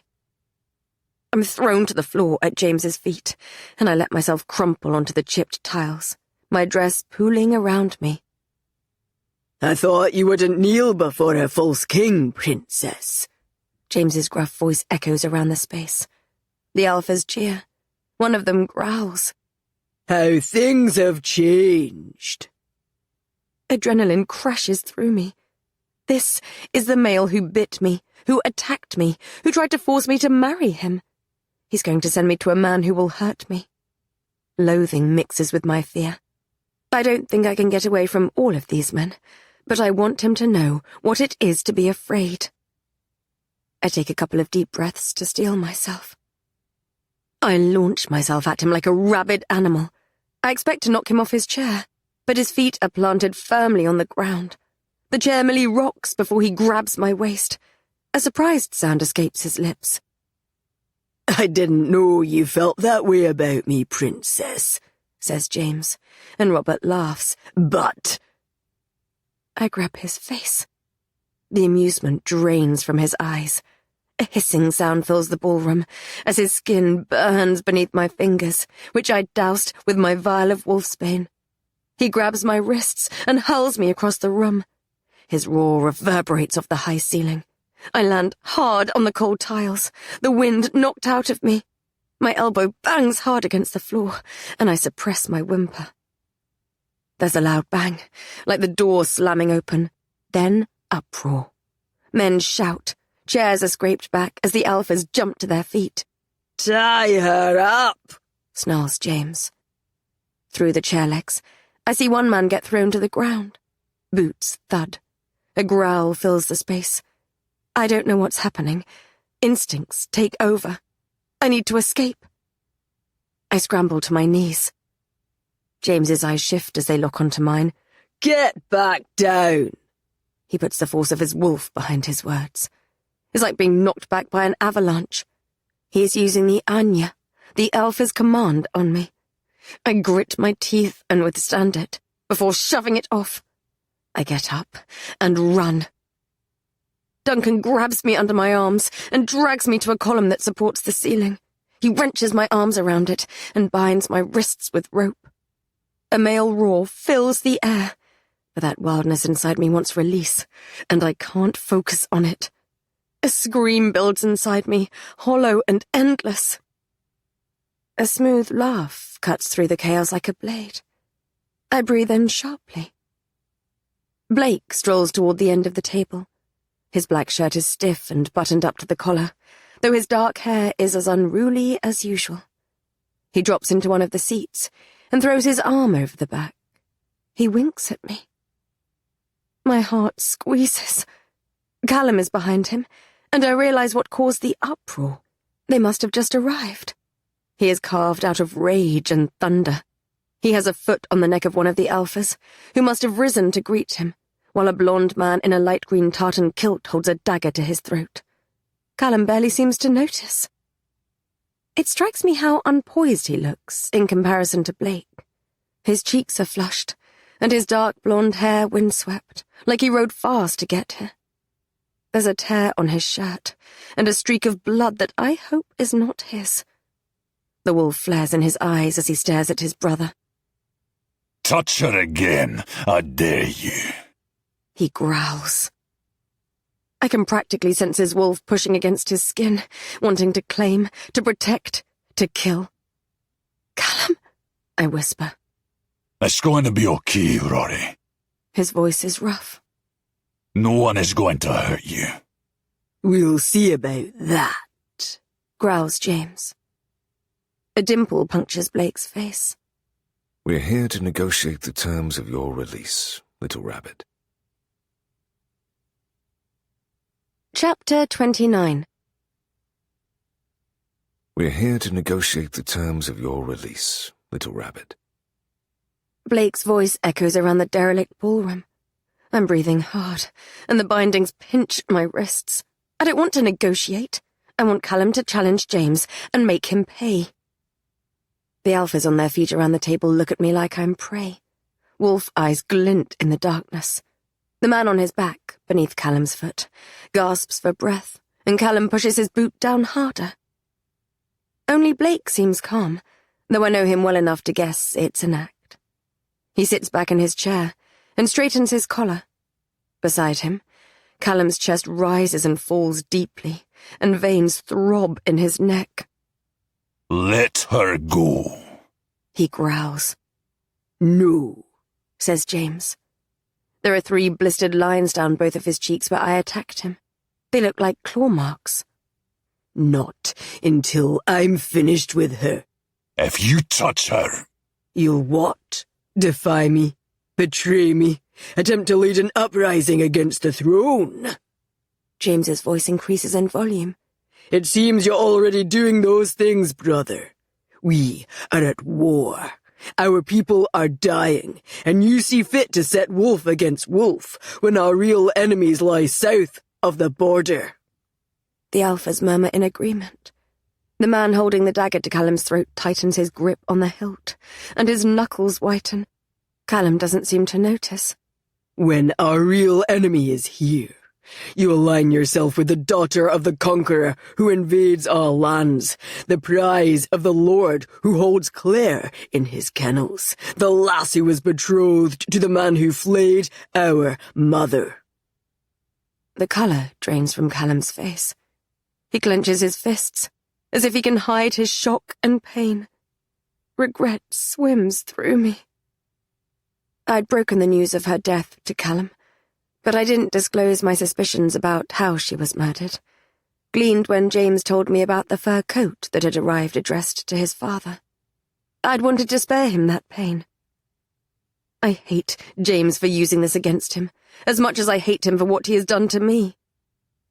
Callum blinks a couple of times. Rory is not our enemy. Sit down, brother. The wolf disappears from James's eyes. You and I have a lot to discuss. He nods at a man who holds a blade to Callum's throat. Put that away, Hamish. You can all sit back down, too. Hamish pulls back and sheathes his dagger. He sits, and the others do too. Callum removes his foot from the alpha's neck. The male, who seems younger than the others, pushes himself to his feet. He narrows his eyes at Callum. Cunt, he mutters. Don't test me, Kenneth, Snarls Callum. Kenneth sits down and folds his arms as if he's unbothered, but his face is as red as his hair. There's nothing to discuss, James, says Callum. You took my lass, and you will die for it. First, I shall be taking her back. He strides toward me. Duncan points a blade at my throat. I gasp and raise my chin to stop my skin from puncturing. Callum halts. I'd advise you to reassess, brother, says James. Flexing his hand at his side, Callum walks back to the table. He seats himself at its head, opposite his brother. He points at Duncan. You and I will be having words when this is through. Duncan pales as Callum turns his attention to the head of the table. Talk.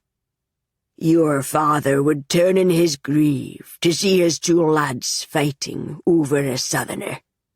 The male beside James leans forward. He's older than the others, with grey hair.